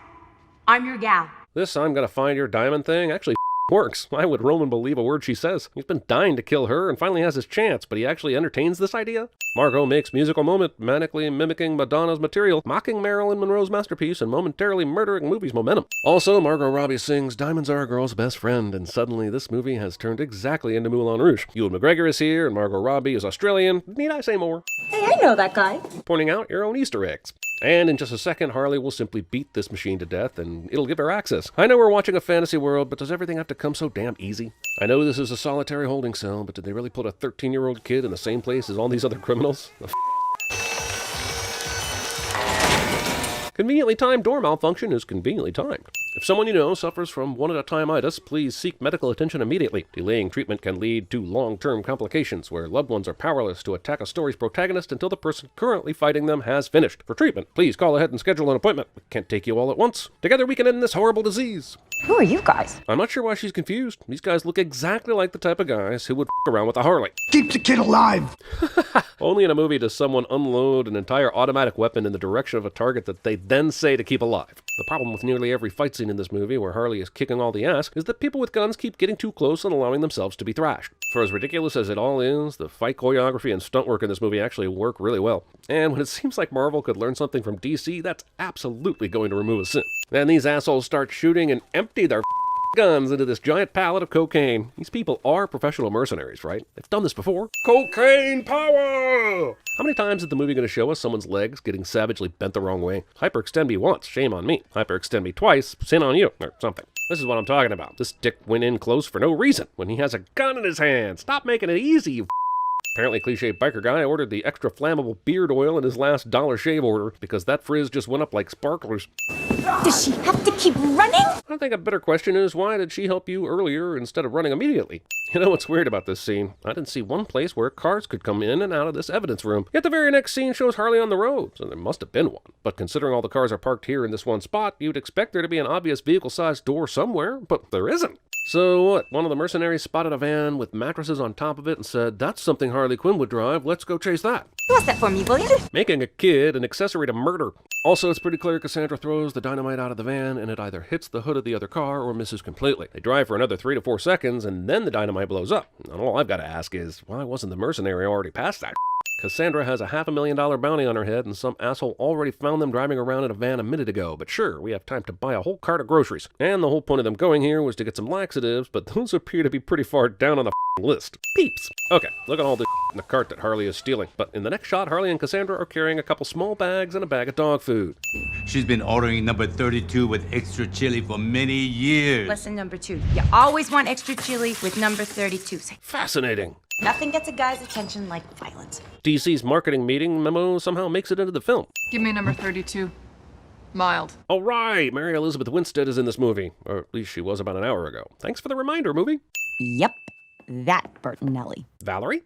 One day she comes home to find her whole family in the living room. Is this the recreation of the Kaiser Soze story Verbal tells in The Usual Suspects? Whoa, movie, this room was lousy with bad guys. How exactly does one sneak her out of there with no one noticing? Now dance. If this movie isn't careful, I just might start hating this guy.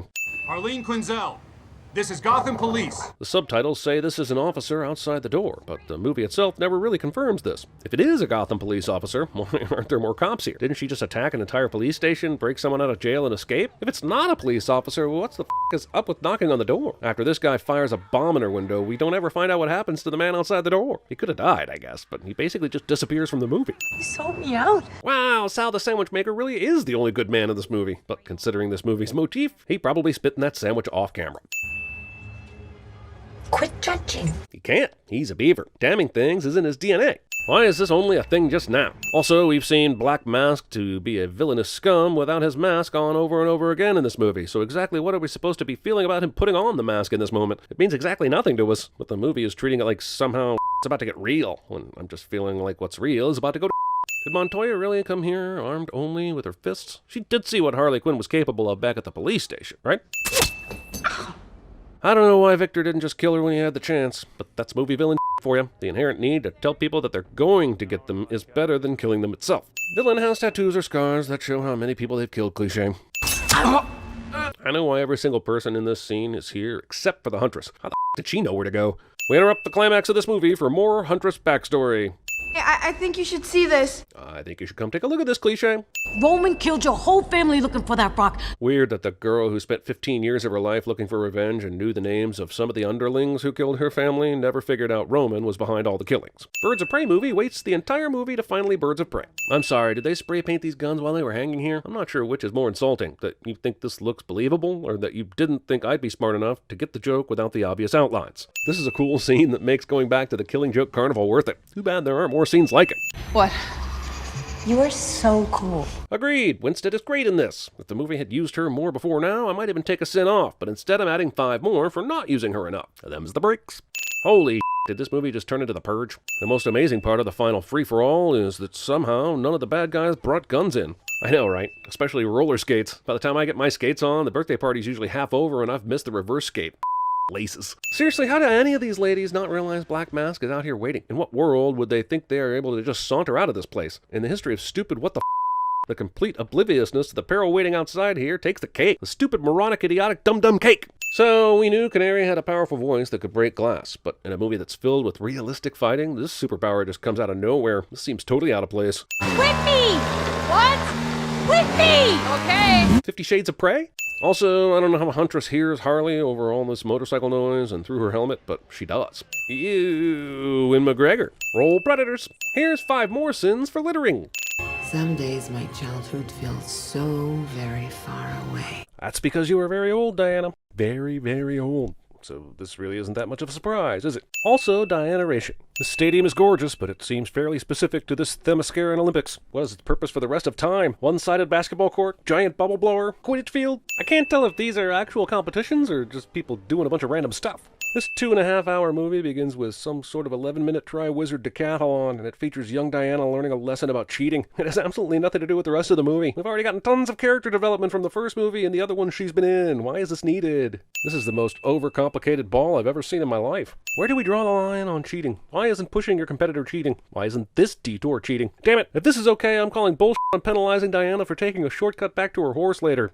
There are 6 horses here when the competitors swim to the beach, but this race started with 9 people. I know that they don't expect everyone to make it to this part, but what if 7 or more racers got to the beach? And we get to the bows and arrows, there are 7 there. And to make things even weirder, the target Diana hits has a color-coded system that tells the crowd who's winning, and there are only 7 targets and 7 spots for banners. It's almost like the movie expected there to be 7 people in this race, but shortchanged the horses. And when it came time to film the start of the race, the director invited 2 more people to be in the movie. I'm trying to suspend disbelief here, but I do not accept that Diana is out swimming and outrunning the other competitors. Even with her superior strength and ability, she just looks like a kid running. Where in the name of Pegasus Ghost is this horse going? Where is it landing? What a terrible event to attend. During the main event, people cheer the lengthening of banners. They can't watch the race live and they don't have a broadcast system. They watch banners unfurl. Yay!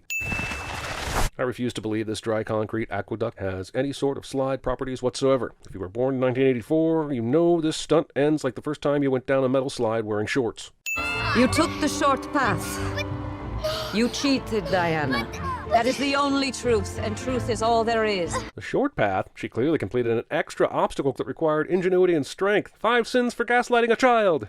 Movie is set in 1984, but Operation Wolf was created in 1987. You don't need a pile of money or some business degree to get started. You don't even have to work hard for it. America. This guy really walked into a mall jeweler for black market goods with no kind of face covering or mask. I've watched this man fumble his way around this bag 10 times now, and it just gets better and better each time. He almost drops the bag, moves it behind his back to stabilize it, checks his gun while swinging the bag back around to smash into the gun, which falls to the floor and sets off the entire sequence of events that leads to a need for Wonder Woman to appear. I've been saying this entire rest of the movie is somehow avoidable if he holds the bag like a normal person and walks straight. If you hate the contents of your purse enough to abandon them during fight or flight, maybe you don't need a purse. Please, stop! How would the security guard know to focus on discount Clint Eastwood right now? Sure, the employees of the jewelry store could have described him to security, but their backstore business is black market, so they wouldn't want to draw attention to themselves. For all they know, he's just some guy casually walking away from the jewelry store. No. How does Diana even know what's going on down here? The movie gives us the impression that she's already en route to the mall when she wonder boots this car out of the way. Maybe she's just lasso of truthing her way through the city like Spider-Man, waiting for plot-convenient joggers in peril or dangling infants. Also, how did she manage to break through just the right skylight to rescue the little girl with perfect timing? This is a huge mall. Also, with all the we've seen Wonder Woman do just today, not to mention the rest of this movie, why did Batman only see pictures of her from World War I during the We've Got Sequels section of Batman v Superman? Those cameras don't have tapes inside of them, right? The footage is being recorded in some security office. Wonder Woman fights in wedges. Wedges? The stupidest shoe ever created, and that's what she fights in? This one is walking around in the same kind of shoes that people who have "Can I speak to the manager" hair wear. We're supposed to let her save us? With moves like these, I bet Wonder Woman is super happy she destroyed all 3 cameras in this gigantic mall. Sorry, okay? What secret is she keeping? Is this kid going to not tell anyone about all the crazy 100 people just saw? What the f***? I know NHTSA rollover ratings were pretty terrible on most cars built before 2000, but this roof buckled faster than my friend's legs when he jumped off the high school roof wearing a cape, humming the theme song to Superman. These guys should be dead. They landed on crumpled sheet metal. I'll be damned if one of them doesn't have a punctured lung. Also, Wonder Woman is addicted to taxpayers. This picture's on for some time. Oh, I'm sorry, I didn't see you there. Hey, we can share if you like. Or you could have just given it to her. Seriously though, Diana knew Steve Trevor for all of a month, and she is still crisp pining for him after 70 years. I've had a longer relationship with the squirrel that keeps stealing my bird food. Ironically, he's also called Steve. Steve. One day movies will stop using clumsiness as a character trait for their female leads, but today it's not that day. Yes, I know it's supposed to be a contrast to how dexterous Barbara is once she gets her superpowers, but damn it, that does not make it any less lazy. Sorry, it's his heels, stupid. Blaming your heels? Yes, that is stupid, especially considering it was your hand that held the briefcase and triggered it to spring open. Scientists don't wear heels. Sometimes we do. Also, movie treats walking in heels as a virtue. No one is more or less valuable based on their footwear choices. It's me. I'm Barbara. Remember you hired me? Started last week. Oh, gemologist. Yes, I'm a gemologist. We had a couple interviews. In the name of Zeus's shoehorn, we get it already. This character is clumsy, forgettable, and a general nobody. Do you have to beat us over the head with it? Is the movie seriously saying that Carol had multiple interviews with Barbara, hired her, worked with her for a week, and still forgot what she looks like? Was Barbara not wearing her glasses? She's not Clark Kent. Okay, item number 23. Shoot, that's not it. Here it is. Here, Barbara is looking for item 23, but what she proclaims to be the correct item is actually item 24. People think I'm weird. They avoid me and talk behind my back. I wouldn't say they talk behind your back as much as they don't acknowledge your existence. This guy is reading Waiting for Godot, and makes me wonder if it's a play on Gal Gadot's name as some sort of a fun Easter egg. Like maybe Patty Jenkins is always waiting for Gadot to get ready for her scenes or some Well, the more I think about it, the more lonely and cold I feel. Like life is meaningless. Like somehow this is both clever and stupid at the same time. That really f***s me up. To be like Diana. Strong, sexy, cool, special. Barbara doesn't know that Diana has superpowers, so she could literally just be wishing to be strong, sexy, cool, and special, which are all subjective. And the movie works hard to push Barbara to this point, undermining her agency as a character. Her ultimate turn to villainy would serve more as a cautionary tale if it felt like this was an option. Instead, the writers have chosen to torture her to the point where even the audience is encouraging her to make this wish just because we want the pain to stop. Have we met before? You look familiar. Do the thing. Do the thing. Life is good, but it can be better. Holy shit, you're the Mandalorian! Oh, I don't have a TV. Vegans. It's going to be an amazing party. I hope you have something nice to wear. Max survives this. So Alistair was just left unattended in this hugely unsafe and poorly maintained office. There's like a billion hazards up in here. Either Raquel left him here in the first place, or she didn't call the CPS to report the mother who happily dropped him off in this crap heap. I have oil rights on land that everyone else passed on already. Now, it didn't take much digging to find that out. In which case, everyone should know this pretty easily, and those who chose to invest are incredible idiots. You know what this movie doesn't have to do? It doesn't have to reduce men to panting horn dogs seconds away from dry humping a beautiful woman, and it doesn't need to make unwanted sexual attention an interesting side effect of being Wonder Woman. What's the game plan here, buddy? Kiss her so hard she loses her ability to notice you walking backwards through the door with your hand suspiciously behind your back, palming a gemstone the size of a horse's willy? Oh, Diana! Hoping I'd see you. Hey, do you know I'm at the White House now? I'm sure this random chap is just totally random and won't turn out to be a crucial plot device later in the movie. That's amazing. Good to know that old man Steve can still get a plane boner after 70 years. Would you like to see my food on? Sure, when Chris Pine asks this, it's sexy. But when I ask this, I'm told to leave and they revoke my library card. Oh, so this is how you found me. Yeah, the phone book. The real question is, why did Steve need to find her at all? She wished for him, so why wasn't he immediately in front of her after she did that? He's great, but all I see is you. Audience is expected to accept this bullshit as reason enough for Diana to be okay with this possession of an innocent man's body. And is the person whose body he stole dead now? Is Wonder Woman the only person that can see him? I wish to be you. Max Lord doesn't turn into the Dreamstone. He's simply granted the ability to grant wishes. There's a lot of weird leeway this movie expects when it comes to the stone's interpretation of what people are wishing for, and this is the cinniest. Also, it's probably about time to talk about that name, Max Lord.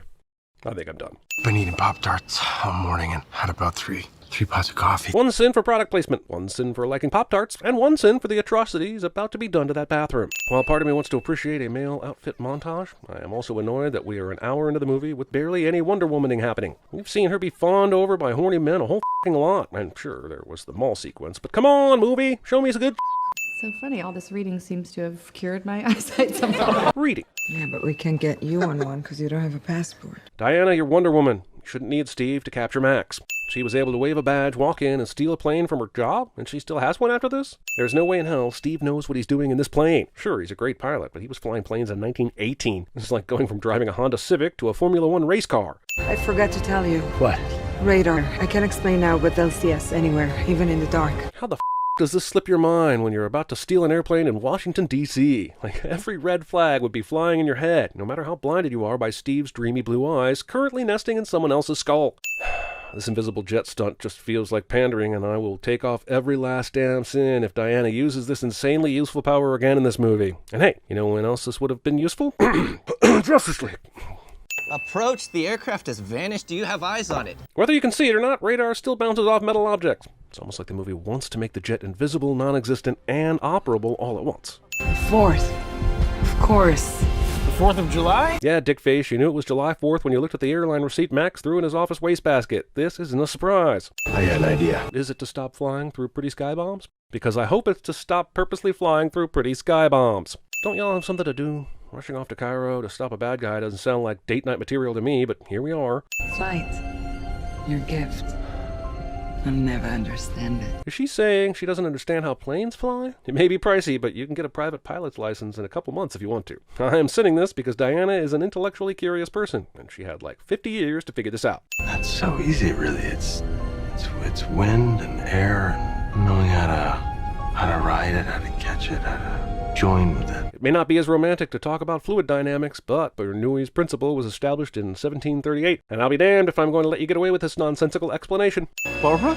Don't you hate it when you have an interaction with two completely unrelated people in one place, then like a day or so later you somehow run into those same two unrelated people in a completely different place? A sudden wall starts appearing, because this guy wished for all the heathens who dared trod upon it to be kept out forever, but there are still plenty of people who are now trapped on the inside, right? Are we really supposed to believe this wall sprung up in the exact configuration needed to keep all the heathens he was talking about outside the wall? This unbelievable and unexplainable wall appears to somehow be the work of a mere Said bin Abydos. Who in their right mind would believe any person or government would be able to instantaneously erect such a thing? These stormtroopers put 20 rounds into the engine of this car because they're nice guys and the script asked them to. Also, why not just wait and see where Max is going rather than creating a massive dangerous situation on the roads? I know you want to stop him, like, right now, but whatever happened to intelligent, patient apprehending of bad guys, especially when there isn't any imminent danger? When did she pack luggage? Did she have that on under her clothes? Lasso of truth suddenly changes into a lasso of lies. Also, movie's about to say that the Dreamstone's price for getting Steve back is her powers, and yeah, she sort of loses them, but it's not enough to be like, holy shit, she's a weakling now. Steve and this car survived this. Seems like the sort of thing you would do before you turn into a damsel in distress needing to be saved by the big strong man. They try to create tension by making you think these kids are in danger, so Wonder Woman attempts an elaborate rescue plan in which she rides a rocket and swoops down to scoop up these kids. But she then ends up dropping them from like 2 stories and rolling over them several times. Then all the trucks swerve to avoid them. Were these kids ever in any real danger aside from the danger Wonder Woman put them in? Hilariously, Steve is the only one who almost hits them. Who are the heroes and villains of this movie? I think at this point I'm rooting more for Barbara and Max. So who's the next closest person with oil? Why go through all the trouble of finding people with oil when you can simply wish you have all the oil? Or, in his case, find someone to wish it for him. And why oil at all? Turns out that the magical MacGuffin stone was made by a naughty god, whose wishes come at a cost and destroy civilization. Meaning pretty much any wish other than eternal life and an ability to survive in space are useless. And yes, he should know this. He is the stone. I said, but not now. How is it a secret if so many people saw? Also, asking these kids to keep internal injuries a secret. If this movie had been 90% more sleuthing and investigating and 90% less 80s nostalgia and awkwardness, it would have been 100% more enjoyable. That's just basic math, people. And my last lead is not that promising. What's that? A flyer I found. Grabbed it at the embassy. How does your research on the Dreamstone lead you to the embassy and provide you a lead that has 1 chance in a million to work? You mean you saw this flyer and saw a Mayan shaman on it and thought, here's a guy who might know Dreamstone? What are the odds of finding a payphone in the middle of the chaos around them that makes a clear call from Cairo to DC? Do you know what payphones were like in the 80s? I do. And calling across town was often a horrible connection, let alone the entire globe. Now the culture is destroyed, wiped from the face of the earth. Except for this pristine book with precisely the information we need. And simply say, I wish, rather than I pray. Would that even work? Don't worry, Maxwell. This movie doesn't give a good Zeus damn about how any of this works. I'm sure you'll be fine. And I wish for your goodness.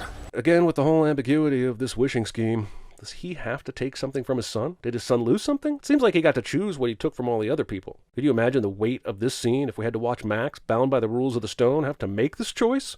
I told a man I wanted a farm. In what twisted world do 2 cows constitute a farm? The Luckstone is a dick to this guy.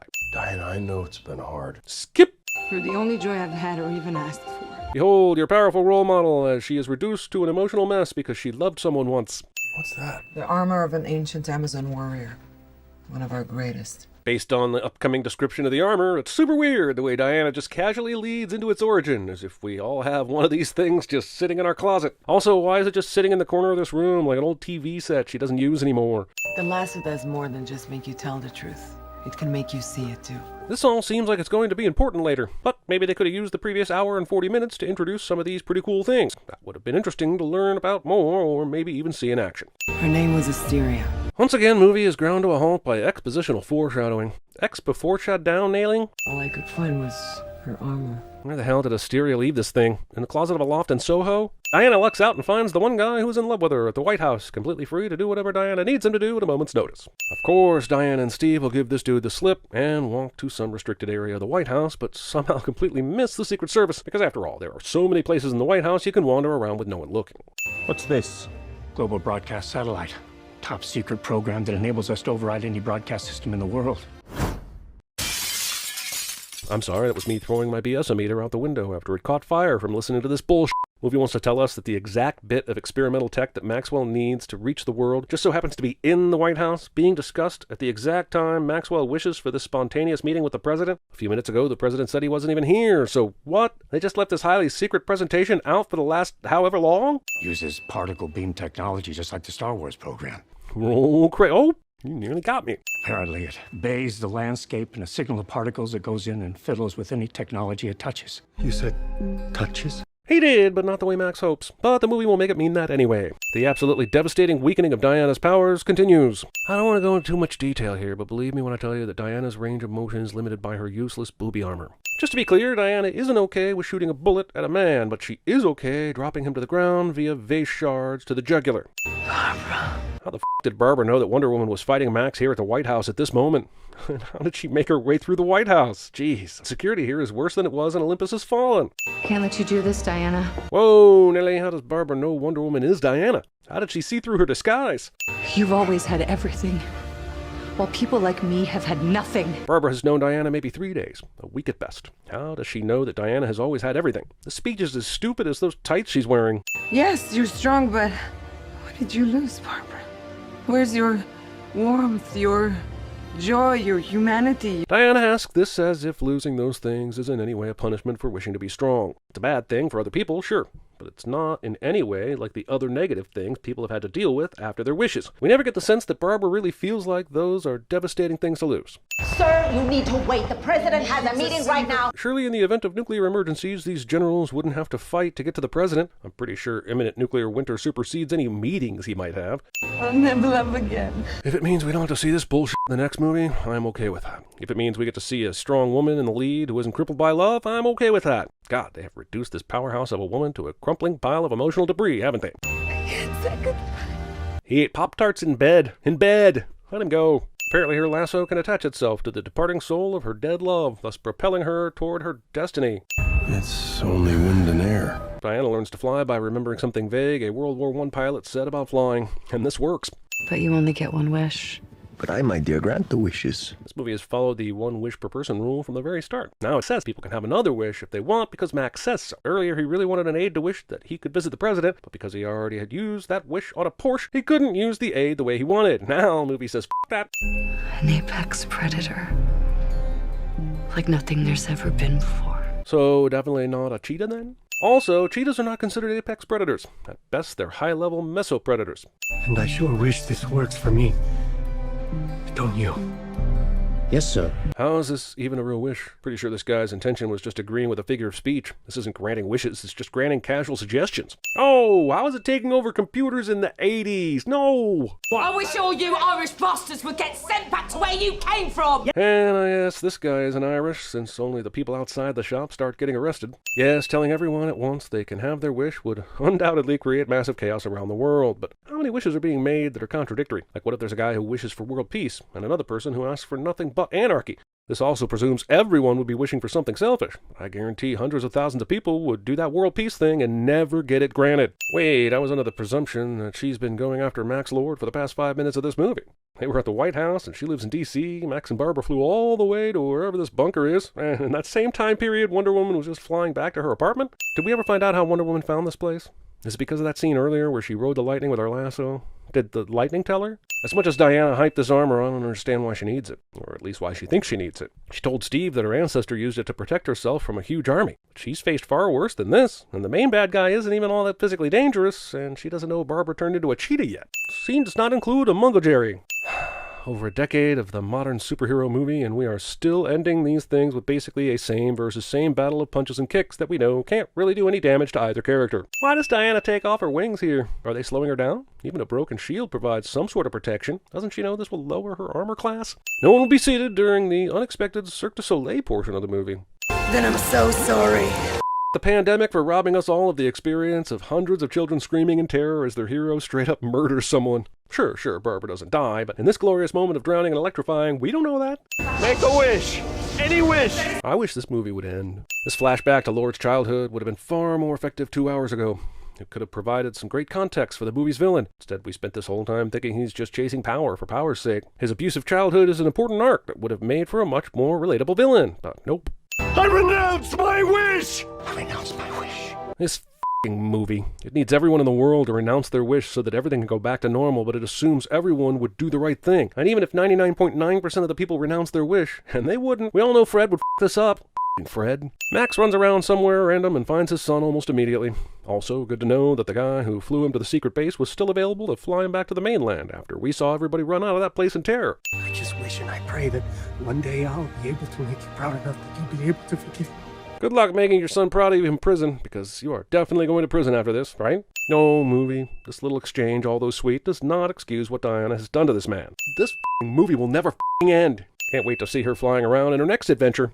But I've been doing this a long time. Ma'am, who are you winking at? Ma'am? I mean, thanks for saving my baby, but that was f***ing weird. 43 seconds of Justice Leagueos. Well, this is a cool-ass looking WB logo variation. Okay, let's take a sin off here as a gesture of goodwill. DC Comics. I guess I appreciate the recap of the stakes for the last movie, but why are we rehashing Superman's death again? It's not like this version of Justice League isn't going to bring him back. So why do we even care that this happens? I mean, Batman movies stopped showing Bruce Wayne's parents getting killed after the first time they did that back in 1989, right? Right? Previously, in an even worse movie, only this time it's slower. Aw man, they dragged poor Amy Adams into this, didn't they? Again! Don't worry folks, if this evil alien super being comes back to life after Superman has stabbed it with kryptonite, Batman is here at the ready to grapple hook it back to death. Also, I get it. The greatest superhero in the world looks like he's pretty f***ing hurt, maybe even dying. But he's still alive now, and currently screaming in pain. Batman and Diana have been all over this fight up until now, so why aren't they at least moving that way to try and help? Oh sure, just erase Joss Whedon from this project completely. Wait, that's a thing now? We're doing that across the board? No. Okay then, no sin here. Just move along. Zack Snyder thought the only thing that would make the whole mother box situation more nonsensical is to stick one of those powerful motherfuckers in a f***ing coat closet. Man, Superman's screams of anguish are so powerful that they can make it all the way to Gotham City, which we know is and has always been a short distance across the bay from Metropolis. The comics have long been clear that this is a San Francisco, Oakland-like situation. Doesn't Jesse Eisenberg's Luthor seem exactly like the kind of guy who would be cracking wise right now about how he's standing navel deep in a pool of alien goo water? Why is Superman's hollering making it only to the characters we know in this universe? Can normal humans hear them? Why is it even necessary for the metas to take note of this strange noise? Don't they watch the news? According to the end of the last movie, every network was covering that f***ing fight between the discount Avengers and Abomination. Man, whoever piloted this drone through all this CGI deserves a raise. I see they have their own hockey arena in Themyscira Kamia. Do these warriors seriously spend all day, every day, just standing around this mother box? I know, it's important and stuff, but do all these ladies have to guard it? Hell, the one in the US has apparently been hanging out with the snow boots and the Land's End jackets for the last millennium, and it's been fine until now. Cool, Snyder fixed the almost total omission of J.K. Simmons' character from the last cut. I bet he has a huge character arc now. Let the Queen! Just now? Shouldn't you have done that at the first moment this f***ing thing moved in the last 1,000 years? This is Bruce Wayne. This movie thinks Bruce Wayne would camp out on a snowy mountaintop with a small fire and a horse, and this movie is already funnier than the 40-year-old virgin. I guess he opted for the Bat Horse instead of the Bat Plane or Bat Copter. The f*** is this even? Didn't he ride that horse all the way from Gotham? Oh, f*** yourself right in the... You, movie. I see now why we needed the full 4-hour cut of this film, so that we could fully appreciate the entire f***ing journey Bruce takes to Hoth to find Arthur. Seriously, the entirety of the Lord of the Rings franchise had less footage of walking in the mountains than this opening scene. I won't be needing this anymore. Also, the idea that the horse could literally walk the teetering mountaintop's edge earlier, but needs to be abandoned here because the upcoming terrain is too much for it. Yep, because this is how movies normally go. Is there a reason we're getting the perspective of this conversation through a dirty-ass interior window? Are we peeping on these people? That just feels weird, even for this movie. How dare this dog speak to us like children? What's up this guy's ass? Gigli here just offered the town $25,000 to talk to Aquaman, and doesn't look like he's f***ing around at all. Sure, he's asking questions, but is he posing any threat to the village at all that would get this elder all fired up? Dressed like a bat. You're out of your mind, Bruce Wayne. Maybe, but not because he dresses like a bat, right? Even if Arthur doesn't want to participate in the Justice League, why would he think this idea is crazy? Especially if there is a supernatural threat coming to Earth. This fucking dialogue goes for all style over substance. It comes off like a bad parody of a comic book movie. Sea shanties. Also, I could say movie has time for this a million times in this thing, but this is not even 13 minutes into the film. What does an ad hoc Aquaman fangirl choir do for anyone that's trying to get into this story? That sweet sweater is sweltering with sweat and seawater, so see what the problem is? You may think this cut of the film was rated R because of some stray fucks or extra violent content, but I know that it was spiced up by all this hot foreclosure action. God, I'm getting a wreck just looking at this real estate sign. But what about the horse? I know we bag on Zack Snyder for the overuse of slow-mo, but he's seriously using that on Lois Lane walking out of a goddamn coffee shop, and do you see my point now? Gee, how do we make sure everyone knows Lois Lane is sad?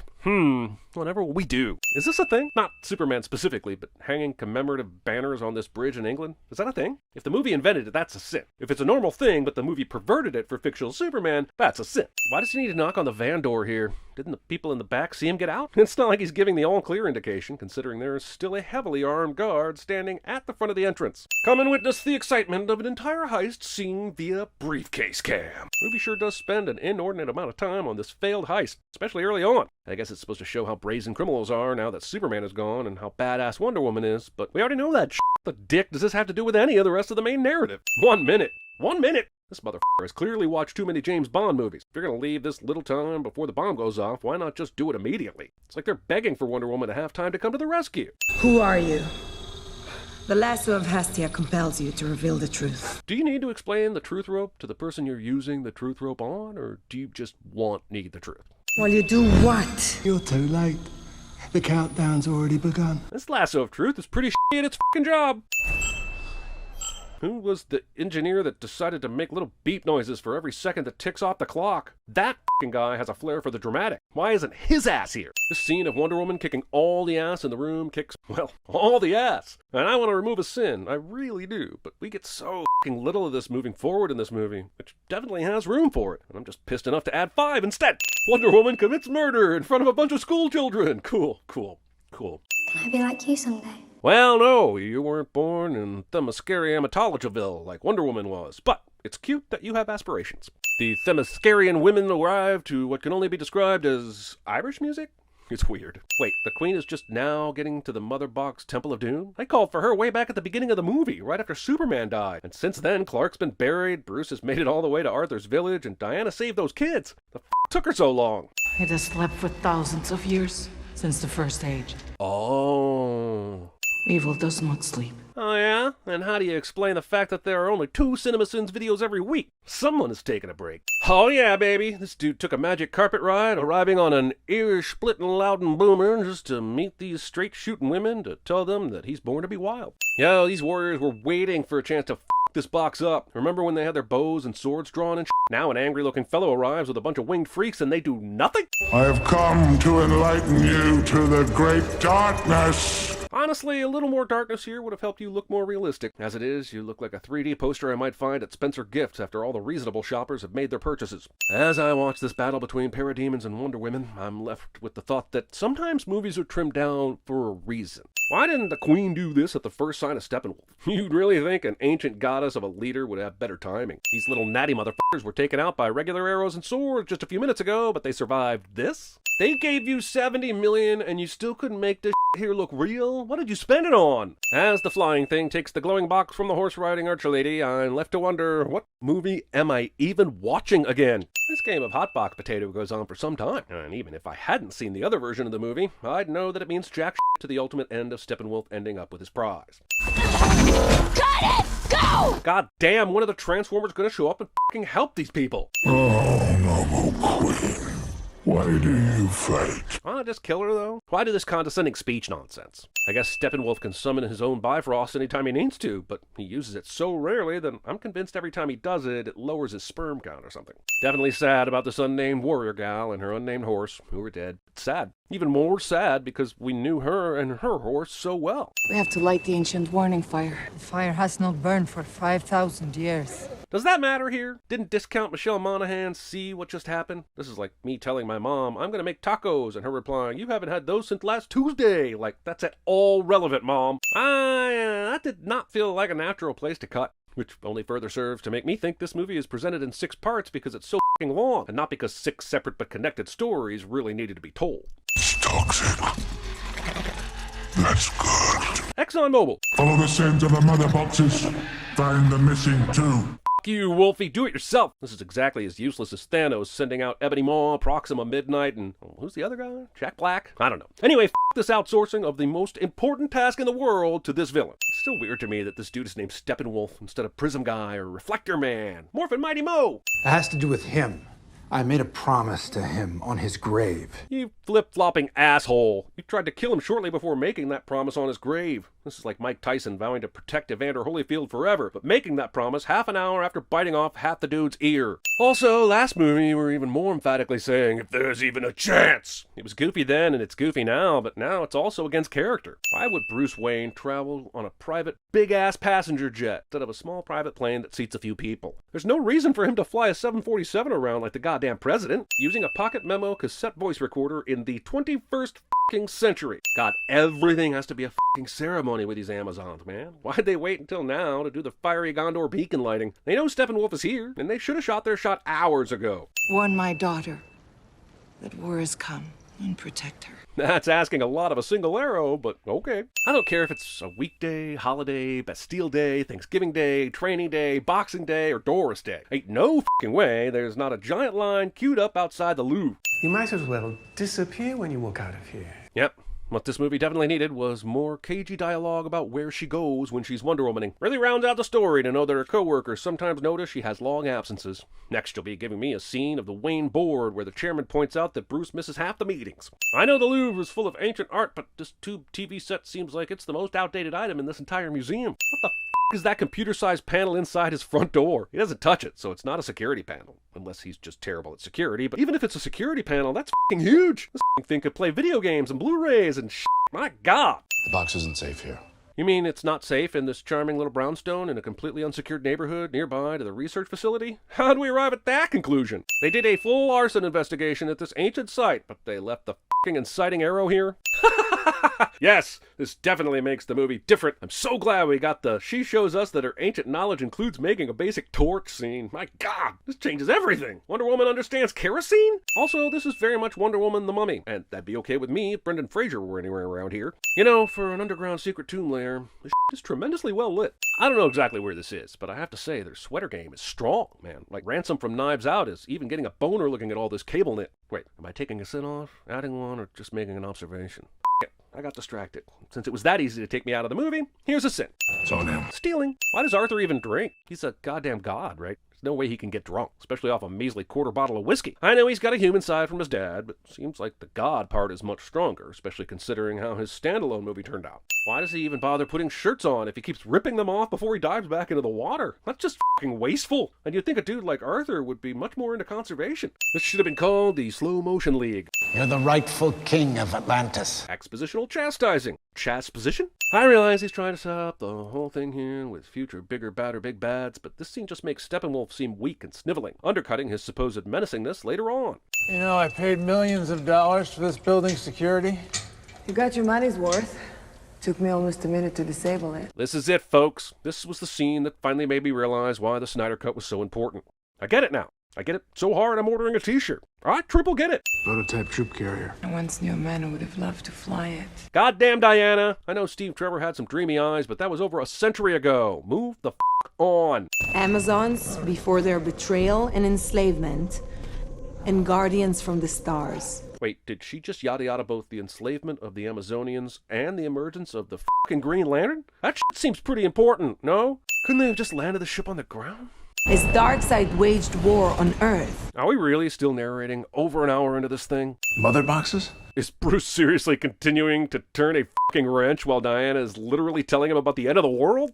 To conquer, 3 boxes have to synchronize and join together into the unity. What the fucking balls are you talking about? I have many questions about this movie, but one of the most unexpectedly burning ones is, why did the parademons need the steampunk goggles? Zeus and his son Ares. Every time Wonder Woman makes like old-timey mythology gods are real, it makes me laugh, but then it makes me angry that they aren't doing more to kick all the ass. A golden age of heroes fighting together to defend life on Earth. Seriously, Diana got all this shit from a few hieroglyphs drawn on the walls of a small chamber? Wait, there's an experienced Lantern Corps person here? And he doesn't end the battle by snapping his fingers? The f***? Why would there be only one Lantern Corps person here anyway if this was such an important battle? And why did the one guy shoot a flimsy green laser out of his chest and then get beaten down like a chump instead of, oh, I don't know, unleashing the actual full power of the Green Lanterns against this bitch villain and ending it all right here and now? Green Lantern peeps are f***ing mega powerful, you dopes. Guys, I know Darkseid is pretty f***ing strong, but isn't Zeus like the gaudiest god to ever god? Sure, he's tied to Earth and shit, but he's Zeus. Shouldn't he be able to handle this shit by himself if he's this engaged? Can we get a ruling on the power differential of these two in the movie so I can have some f***ing context? Rather than go for the death blow, this asshole kicks Darkseid backwards. Then the powerful Earthlings turn their attention to the much less important parademons. And you know what? They deserve to have Darkseid and Steppenwolf come back in a few thousand years to beat their asses. Yes, they deserve to die, and I hope they burn in hell. Sure, this battle goes on longer in this cut, but it makes no more sense. At least Return of the King gave me a sense of scale and shit. And that'll teach you to never blindly follow your evil leader into battle with our planet, even though you were previously a regular inhabitant of a planet and Darkseid turned you into this being. Ha ha! Suck my trident, you chode! Men, Atlanteans, and Amazons. Each would enshrine and guard one of the 3 sleeping mother boxes. Sorry, give me a moment. I just need to laugh a bit. Hang on. I won't be long, I swear. These goddamn Earth douchebags dug a 4-foot deep hole like a bunch of middle schoolers who accidentally did a manslaughter but were too stupid to know how to hide the weapon. Jesus goddamn Christ, this is stupid enough to count for 10 sins instead of 1. Oh, my ass sideways. Runny puns. Sure, this happens to everyone at some point. You lose something in the space between the seats when you're driving and you want to grab that shit before you forget it. But this asshole is driving this giant rig right through the heart of Central City. And while he's grabbing for his f***ing burger, he decides to speed up the truck rather than pull over to the curb, which is completely clear. This is a bigger villain than Darkseid, Steppenwolf, and Joker together. I f***ing while driving. How is this entire city not an enormous pile of wrecked cars? Okay, this is a pretty rad scene, even if we've already been through Quicksilver's time in a bottle and Sweet Dream sequences in that other franchise. But my major issue is why Flash has to break the f***ing glass. If he's this fast, can't he just open the door like a normal metahuman? He has time to be pervy about the flying lady and grab a hot dog later during the rescue. This poor pet store owner is going to have to fill out so many insurance forms. Keeping your eyes wide open during this massive automobile crash. Is he really fixing her hair before actually saving her life? The f***? Also, calculator watches. No one will be seated during the scene in which the parademons make the entire journey of dragging these f***o Atlanteans to shore. Seriously, I think Sir Lancelot's run to Swamp Castle was shorter than Monty Python's Holy Grail. Where is it? I still can't get over the fact that this is somehow considered a better-looking Steppenwolf. He looks like one of the zombies from Will Smith's I Am Legend, surrounded by the nano-armor of Megatron and Transformers the whatevering, only with 1/10 the budget, then topped off with glitter. Atlanteans can be tricky. That's Oceanist. This is the third person. Didn't Bruce email this shit to Diana a while ago, back at Batman v Superman? They're looking at the exact same file as she literally has already examined, presumably many times. He's a cyborg. Roll credit. Oh, sorry. I forgot he's the only one that's not getting a solo movie. Oh, Cyborg used to play football, you say? In the snow? At night with a multi-million-dollar video scoreboard? Okay. I mean, it's your movie, so, well, take what you have to offer, I guess. Thank God we got to see Cyborg score the game-winning touchdown in his collegiate career. Honestly, I would have been lost over this character arc if we hadn't seen him single-handedly lead the Dillon Panthers to victory and getting John Voight fired in the process. I won't let you die. I won't allow it. Thinking that's how this works. If you were there, Mom would still be alive. Jesus, Vic, what kind of conclusion is this to jump to? If Dad had been there, you probably would have left in the same car at the same time after the game, with the same weather conditions that led to the same car slamming into your asses. I know Mom wasn't necessarily watching the road before the wreck, but you got T-boned. How the hell would Silas being there have changed anything? If you can't stand looking at me, try listening. Sony, the voice recorder you can count on to bring your family back together after a horrific tragedy and years of distance. Iron Man. In the world of ones and zeros, you are the absolute master. Couldn't Silas have just said this to Victor? I know Victor's pissed at him, but if he's willing to listen to the tape, he could have listened to the actual person, right? Seems like Silas once again abandoned his boy so he could get back to the lab. Also, are we gonna just gloss over the fact that Silas gave the power of everything to a brooding, moody, hormonal dude in his early 20s? I know Victor was wise beyond his years before the accident, but he's still a young man, and he can literally control nukes now. Do we know what happens if he accidentally gets a cyboner? Does that blow up a covert submarine in the Arabian Sea? Cyborg can literally see anyone in the world's story, but he happens upon this one lady who has the most depressing life ever? What if he randomly pulled up the footage on, I don't know, a Kardashian? Would he still have had his hero's journey? Give me your hand, man. Touching hands through prison glass during visitation in a movie cliche. You know what criminal justice would be for me? My son not wasting his life. What? Bruce Wayne throwing a batarang at this kid to force the kid to show that he is in fact the Flash may look cool, but it's still attempted murder. You're the Batman? How does Barry know who Batman is, but doesn't recognize Bruce Wayne when he introduced himself earlier? Sure, Bats is famous, but he's not on the same level as one of the richest and most powerful playboys in the world, right? It's like this layer of dimensional reality, and it seems to manipulate space-time. I call it the Speed Force. And that's all we need to know about that super important plot point until about 6 hours from now when it's actually used. God damn, this casual Bruce Wayne mobile is sexy as f***, and I want to f*** it as much as I want to drive it. Ugh! Thrust! Ugh! Thrust! This car f***s. Bruce has had time to research Barry, find him, travel to his home in Central City, and recruit him, but Diana's just getting around to Googling Victor's name. I lost someone I loved once. I found him again in 1984, which I guess was before this, so I lost someone I loved twice is what I meant to say. Ah, much safer than it was before. I mean, seriously, it's like humans have no secure locations anywhere on the planet. Why can't they put it in the Batcave or something? You're looking at the hottest thing on Earth. That's what I said to my college. Exact words I said to my prom date. Hey, what the hell, man? That's kind of my thing. Would this guy from a terrible movie be excellent at CinemaSins? How did Silas miss this thing when he walked in? Does it really take 2 parademons to carry a medium-sized scientist to the holding spot? Seems like this is a misallocation of resources. Steppenwolf clearly hasn't read the 7 Habits of Highly Effective People. I don't care how many soldiers the Conjuring took away from home base. There should be more than a handful of guards around this incredibly important artifact that just came to life a few days ago. Shimmery Joe here shows up out of nowhere. That's fine, I guess, but I absolutely have to send the rapid editing cuts after his appearance because they are Mary Hart-like in their ability to give someone an accidental seizure. Who needs an actual CGI budget when you've got an underwater battle? Just scribble a few sketches down on your Microsoft Surface, color the background with some neon fog, bada bing, bada boom, done. Deus Aquamanica. Somehow, I guess because we are underwater, Aquaman is able to go toe-to-toe with f***ing Steppenwolf. She seems sad, but I feel like she could have done a lot more. Why do 2 undersea people need to form an air bubble to have a conversation? I knew her.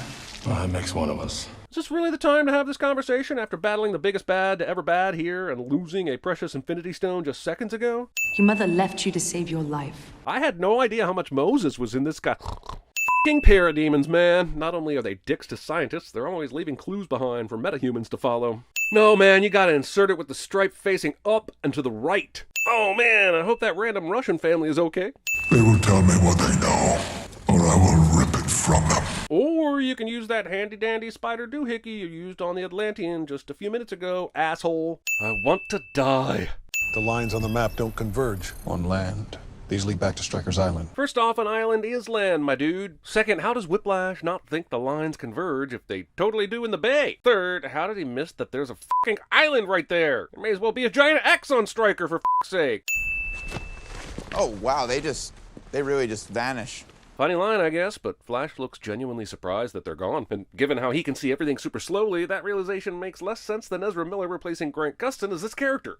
The Justice League of Ass. Thankfully, the world's greatest detective is here to figure out where these people could be located. Who else could decipher this massive pile of convenient clues? Thermal scan shows a cluster of people there. And Alfred couldn't have told them about this until they got all the way to the bottom of the shaft.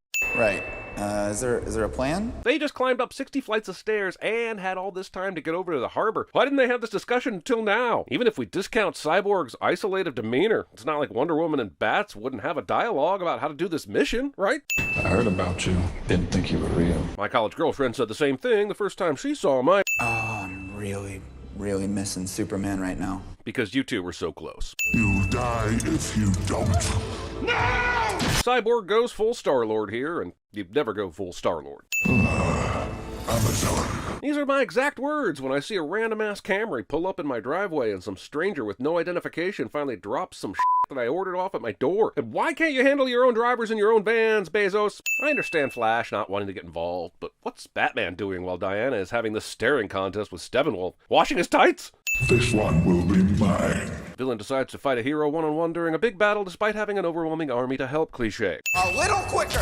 I've got this. Keep moving. The fact that Flash isn't moving all the hostages out of the way by himself isn't the most insulting thing here. It's that he's depending on Cyborg to help, and he's not even using any of his special either. He could fly at least a few of these folks to the surface in no time, but he's trudging up the stairs like he's a goddamn tourist at the Arc de Triomphe. I need the Nightcrawler. Thought you'd never ask. Yeah, and why didn't he until now? See how he jumps around grabbing the debris? Why didn't he do this earlier with the humans? No! In the time that Flash had to say no, that motherfucker could have moved that rock, eaten a sandwich, checked the Yankee score, masturbated to completion, and taken a nap, but he needed Cyborg to save the day with a laser blasty save shot. Man, the Nightcrawler sure did suck, didn't it? It was useful for 3 seconds, and good for killing a handful of parademons, which any of the heroes could have done on their own. Sure, Diana couldn't kill this bitch with her godlike abilities, but maybe this 50 cal will do the trick. What are we under right now? Gotham Harbor. I love these Q&As that are purely for the audience, even though we were literally told this less than 10 minutes ago. It's like being reminded that Aquaman is good at water, or that Flash is really fast, or that Jesse Eisenberg is a terrible Lex Luthor. Hey, Zack, how do we explain that Aquaman knew that they were here at this exact moment, and that he made it here all the way from Nordic wherever the just in time to save the heroes from flooding? Tommy, my boy, why don't you stick to key gripping, and I'll tell the stories around here. But Zack, shh, I've got this, Tommy. I've got this. So, he's done helping then? You're telling me that in this 9-hour marathon of a movie they couldn't show us how Bruce and company got out of that flood situation just a minute ago? Cyborg flew away from the heroes that were in danger of drowning, and the next scene, they're just fine? Did the flooding stop for some reason? Is Gotham Harbor empty? What the absolute man? The anti-life equation is carved into the surface of this very world. Oh. Ah, sudden molten Thanos. My lord. Once again, Steppenwolf kneels and snivels, and it undercuts this movie's finale, but I guess it does a good job of setting up a future sequel we will never see.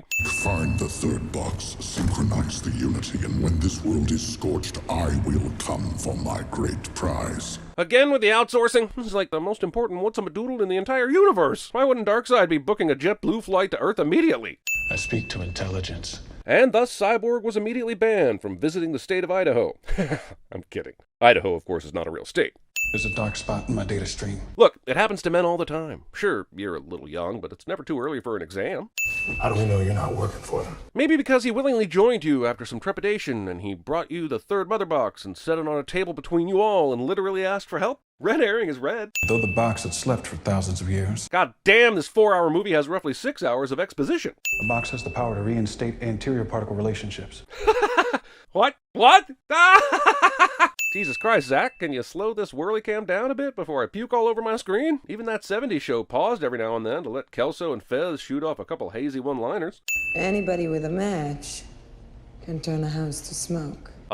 Citation needed, Wonder Woman. A single match? Try lighting a house on fire with a single match and see how far you get. Especially if it's brick or stucco. I get the point you're trying to make, but your wording was too restrictive, so I had to send you. Not only can Cyborg project a hologram of Superman on top of this mama block, he's even got the dope animations. Who is it? Martha. She could have called, texted, emailed, or sent a letter, but instead, fake Clark's mom showed up right at Lois's door, and more importantly, why did you say that name? I lost the farm. Pretty sad, but I guess that's a better outcome than Clark's dad buying it. No one will be seated while Superman's mom and girlfriend talk about missing him and shit, and it takes over 3 minutes! This is Martian Manhunter, so what the f***ing was that scene for, goddammit? Also, why did this alien butthole choose to turn back into his regular form as soon as he got out in the hallway? What if Lois opened the door to get one more hug before Ma Kent left? What if Mrs. Hollingsworth from 5A was just returning home from her grocery run? What if Dick Bickle just got done with his shift at the laundromat and was searching for his keys outside his door? Why turn back into this body at all while you're around humans? Okay, this may be the most important moment of the movie, guys. As soon as Jason puts his hands on the table, gal, you follow suit. It's the only way we can properly convey how fucking serious you people are about this mission. No, Ezra, you just stay put. No one will care about you until the third act. There are 6, not 5. There's no us without him. This plan is dumb. They held their own against Steppenwolf under the harbor, and that was without Arthur's help, and they didn't even work together. As Flash pointed out, there wasn't a fucking plan at all. I know the movie has to properly Justice League, but none of this discussion makes a lick of sense unless they got their asses kicked in the last battle, which they didn't. Oh, f*** me Tuesday, there are a lot of parts. Any luck?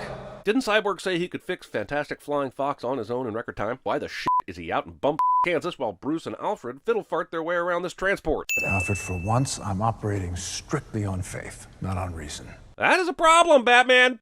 If you can't bring down the charging bull, then don't wave the red cape at it. The fuck? The red cape attracts a bull, but doesn't... I mean, even the best bullfighter can't guarantee they can bring down the bull because bulls are fucking unpredictable dicks. And the bullfighter is already in the ring with the bull before they wave the red cape. It's not like the bull is just walking by a stadium full of people minding his own business and suddenly someone appears and waves a red cape which angers the bull and then the competition begins. God damn, this is a bad analogy. I know I've already given this movie a lot of shit about its length. There's a reason shit gets cut, man. The banter between Flash and Aquaman is pretty amusing, but do we really need to see the entirety of the journey of them moving Clark's body from Smallville to the ship? No, viewer, no, we do not. Even the Dark Knight didn't make their skyline as Chicago-y as this, and that was Chicago as fuck. And also, isn't this Metropolis not Gotham? Is every big city in the DCEU based on Chicago? Good thing Cyborg was nearby at this very moment to hack the ID computer and let Flash in. Why would he have done this long before now, even though he can communicate with any computer in the world within seconds? The fuck is everyone looking at? There was supposedly a microbial leak or something that led to the civilian evacuation, so why would they think anything big would be happening in the research station?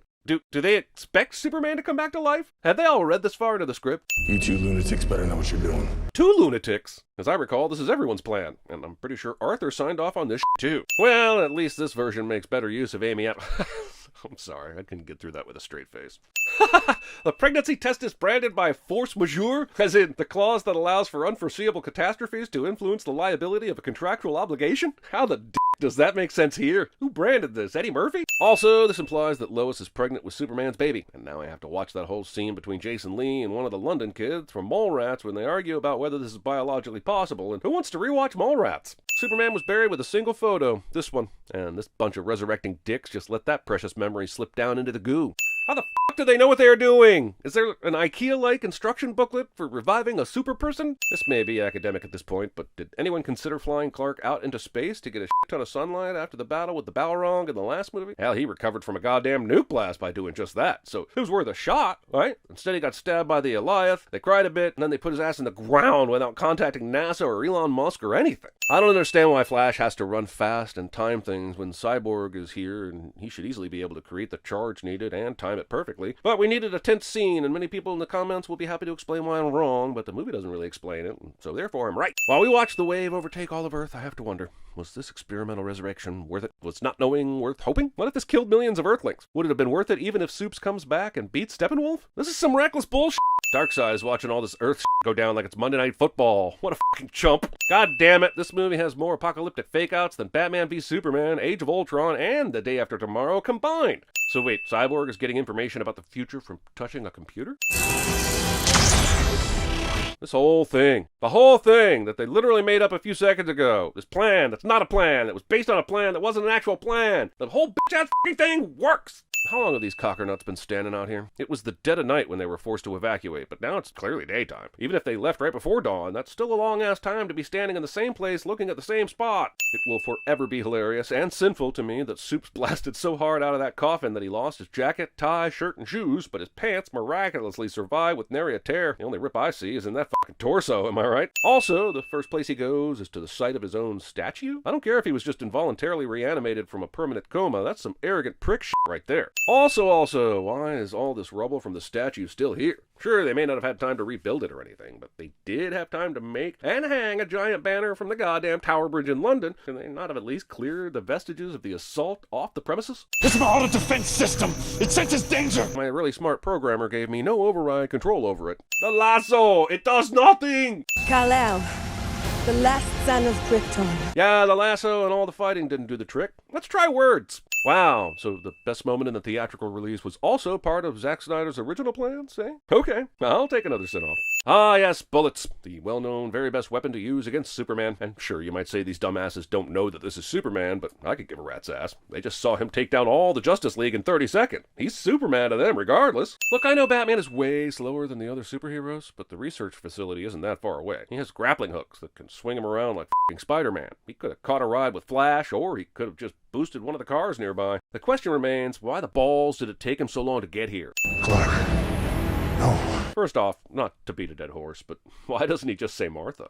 Second, there are a lot of cops around here, and Bats is literally using Superman's Christian name. Sure, they don't know Bruce means Clark Kent necessarily, but when they're deposed after this whole incident, you don't think they're gonna mention that Batman kept calling Superman by a regular-ass name, and that regular-ass dude from the Daily Planet died on the exact same day as Superman, and he has a regular-ass connection with this very city? The Metropolis PD must be even worse than the actual Chicago PD. Lois Lane ex machina's this situation here, and it weirdly made more sense that Bruce Wayne and Alfred were the reason she was brought here than her just suddenly showing up at the perfect time. Was she in a nearby office building watching all this unfold? What the f***? The power of love is a curious thing. Make a Superman weep and a Batman sting. Casual kidnapping. He's coming. The mother box. Yeah, I know there wasn't a plan at all, but you'd think they would have left at least one person behind to guard that shit after they used it. How can the same guy bring about the end of the Earth in two different franchises? Takes Steppenwolf 3 swipes of his axe to get through this very human technology door. So begins the end. Dear holy sweet fancy mother box Mary, I wish! But I know there's still at least another hour of nonsense to sit through, and that's before we get to all that Joker tomfoolery in the epilogue. Holy shit, I can actually see the color blue in Batman's suit! Slap my ass and call me Susan, I'm taking a sin off. Ah, Kelly Clarkson! Hey, what if there's someone showing the property right now? Clark is just gonna walk in with no shirt and probably worms and grubs all up in multiple orifices? That may completely derail the sale. Sure, we want the Kents to get the farm back, but what about the real estate agent's commission? The market in Smallville isn't hot or anything, so this may be their only sale all year. Here. I thought Martha cleared out the whole property and moved into an apartment. Did she just leave all Clark shit behind in the house? I guess she was like, hell, he's dead, so it's someone else's problem now. Let them get rid of all this flannel. Photoshopping 1/5 of your shot to make an awesome sunset that only detracts from the original shot by looking obviously photoshopped. He's never fought us. Not us united. Apes together strong, man, bad say. Also, remember when we woke up the dead Superman because we needed him? Then he was kind of scary evil, so now we're back to doing this ourselves? But we're just as confident as if we never detoured to wake up the dead Superman in the first place? I have a second chance, Lo. Has Clark always called her Lo? I have to be honest, I've watched Man of Steel, Batman v Superman, both versions, and both versions of this movie multiple times, and I swear to that I've never heard him use this nickname. Why'd she stop here instead of pulling all the way up to where they're standing? Doesn't she want to get to her son as quickly as possible? I'm Lily Meemaw. Meemaw. Barry Allen was right here. Flashing back to the Flash in a flashback without actually flashing to the flashback. Lois Lane is the key. She is. To Superman. Reducing Lois Lane to the key to Superman. Master Wayne, you need to see this. Pardon, might you be a dear and come hither to gander upon this cliche? I know these assholes are superheroes and shit, but is there a reason to take off before the fucking back hatch is closed? No one's had a chance to even sit down, let alone get buckled in. My redemption is nigh. Premature celebration. The satellites revealed he's created a defensive dome. It's a design flaw. Dome itself is a design flaw? That's staggeringly bad design. I love it! But grammar weirdness aside, otherwise, it's the evil thing has exploitable design flaw all over again. We've got to destroy the defensive dome so we can reach the Unity before it synchronizes. Ah, I see. Makes perfect sense. Superman's ship sure has a lot of vagina shapes in it. Or are those onions? Endives? Leeks? Superman needs the sun, gives him a boner for the fight to come. Earthzits. Jeez, why'd it take the Justice League so long to get to Russia when Cap, Tony, Bucky, and T'Challa arrived there within minutes in Civil War? Pull back, you're not gonna make it. Just have to knock a little louder. God damn. This movie was present in every single sexual encounter I had in college. Well, that was easy. If Independence Day, Minecraft, and the Star Wars movies have taught me anything, that should be pretty hard to do. Kill him!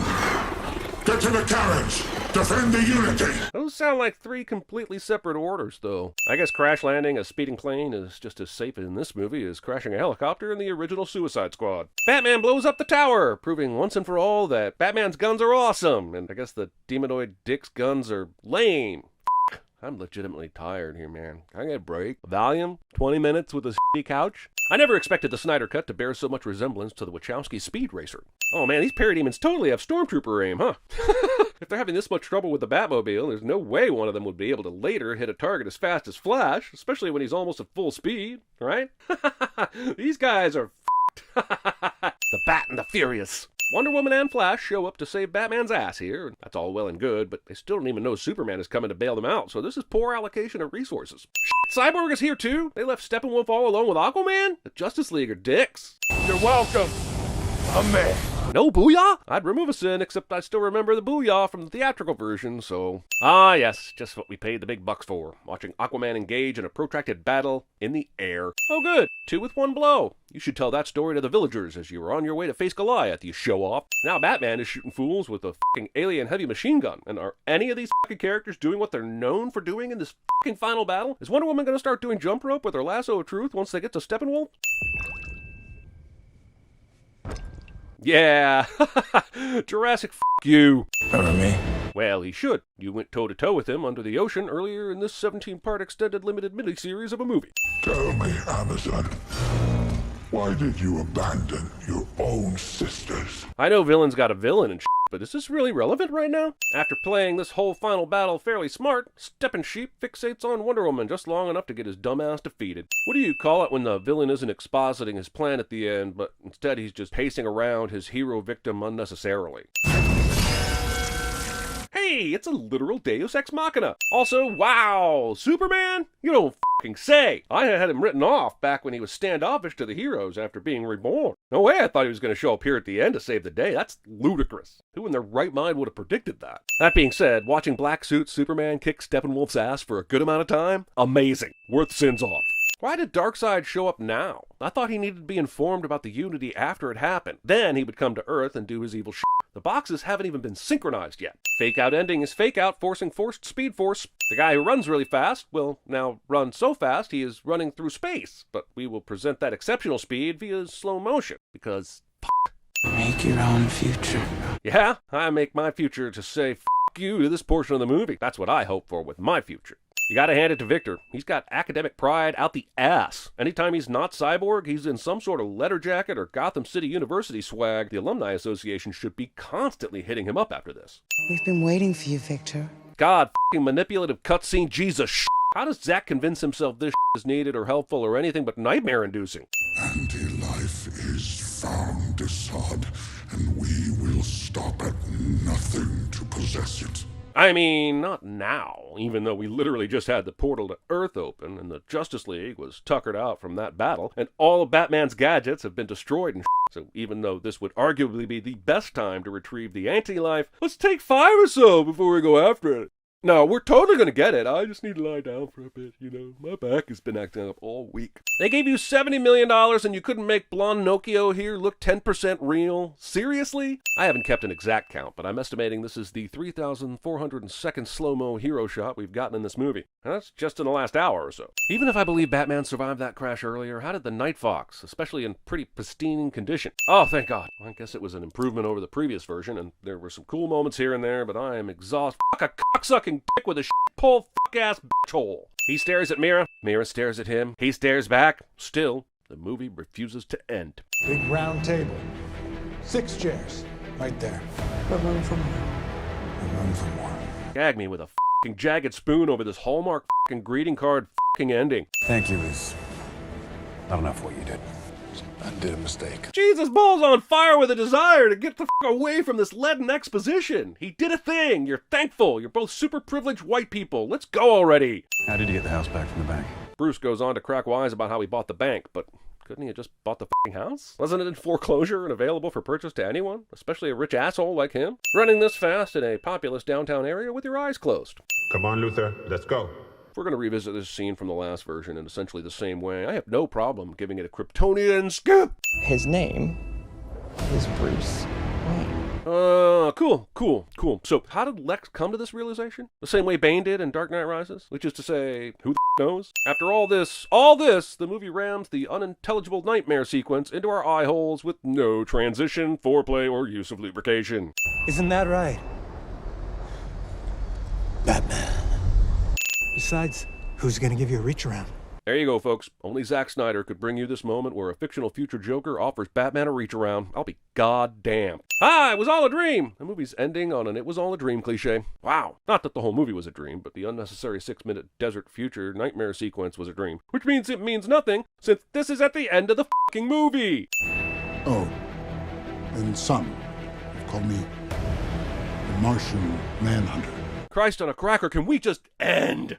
DC Comics. This doesn't look so bad. He's got a nice bench, got lots of sunshine, has his little bouncy ball. This is more like daycare than prison. Also, Folsom Prison Blues is playing, and the ball bouncing is super close to being on the beat of the song, but it's just off enough that it's driving me crazy. Michael Rooker appears in a James Gunn film cliche, opening your movie with gratuitous avicide. Prison cafeteria ran out of apples? Cool hero walk shot, but why is giant American flag? This may be an aircraft takeoff zone, but it's still a fucking prison. For-profit prisons in the U.S. do not wastefully spend any money, let alone on something as stupid as an American flag as big as a football field. Casting your brother as a weasel. Turn it around. No. Yeah. Put it in there. Now you're safe. When the mutated weasel has a better understanding of how seatbelts work, you should really start to question your value on any team, let alone one that may depend on you in life and death situations. Also, discount Nathan Fillion. Holy shit! What does Savant do again? It's Brian Derlin. He's an expert in weapons and hand-to-hand combat. Thank you. Now that I know Savant is basically good with guns, I'm sure I will have no problem understanding what he brings to the team that is different from the likes of Deadshot, Deathstroke, Peacemaker, Rick Flag, Blackguard, Harley Quinn, and basically 90% of every Suicide Squad we've ever seen. What are you doing? We're just good meeting everybody. Just ready to go. Just our normal, casual morning meeting. Did Discount Nick Frost really need to come up with a cover for this? I seriously doubt that Waller gives a shit about some office betting pool when she is the one sending the subjects of said pool to what is clearly advertised as almost certain death. In fact, considering she literally holds the key to their brain-blasting button, I'm amazed she isn't using her insider knowledge to get in on the action. Your name is Letters? Name's a Letters, dickhead. Boomerang would be amazing at CinemaSins. American women all love accents. We do, because we don't got none. That's Texas.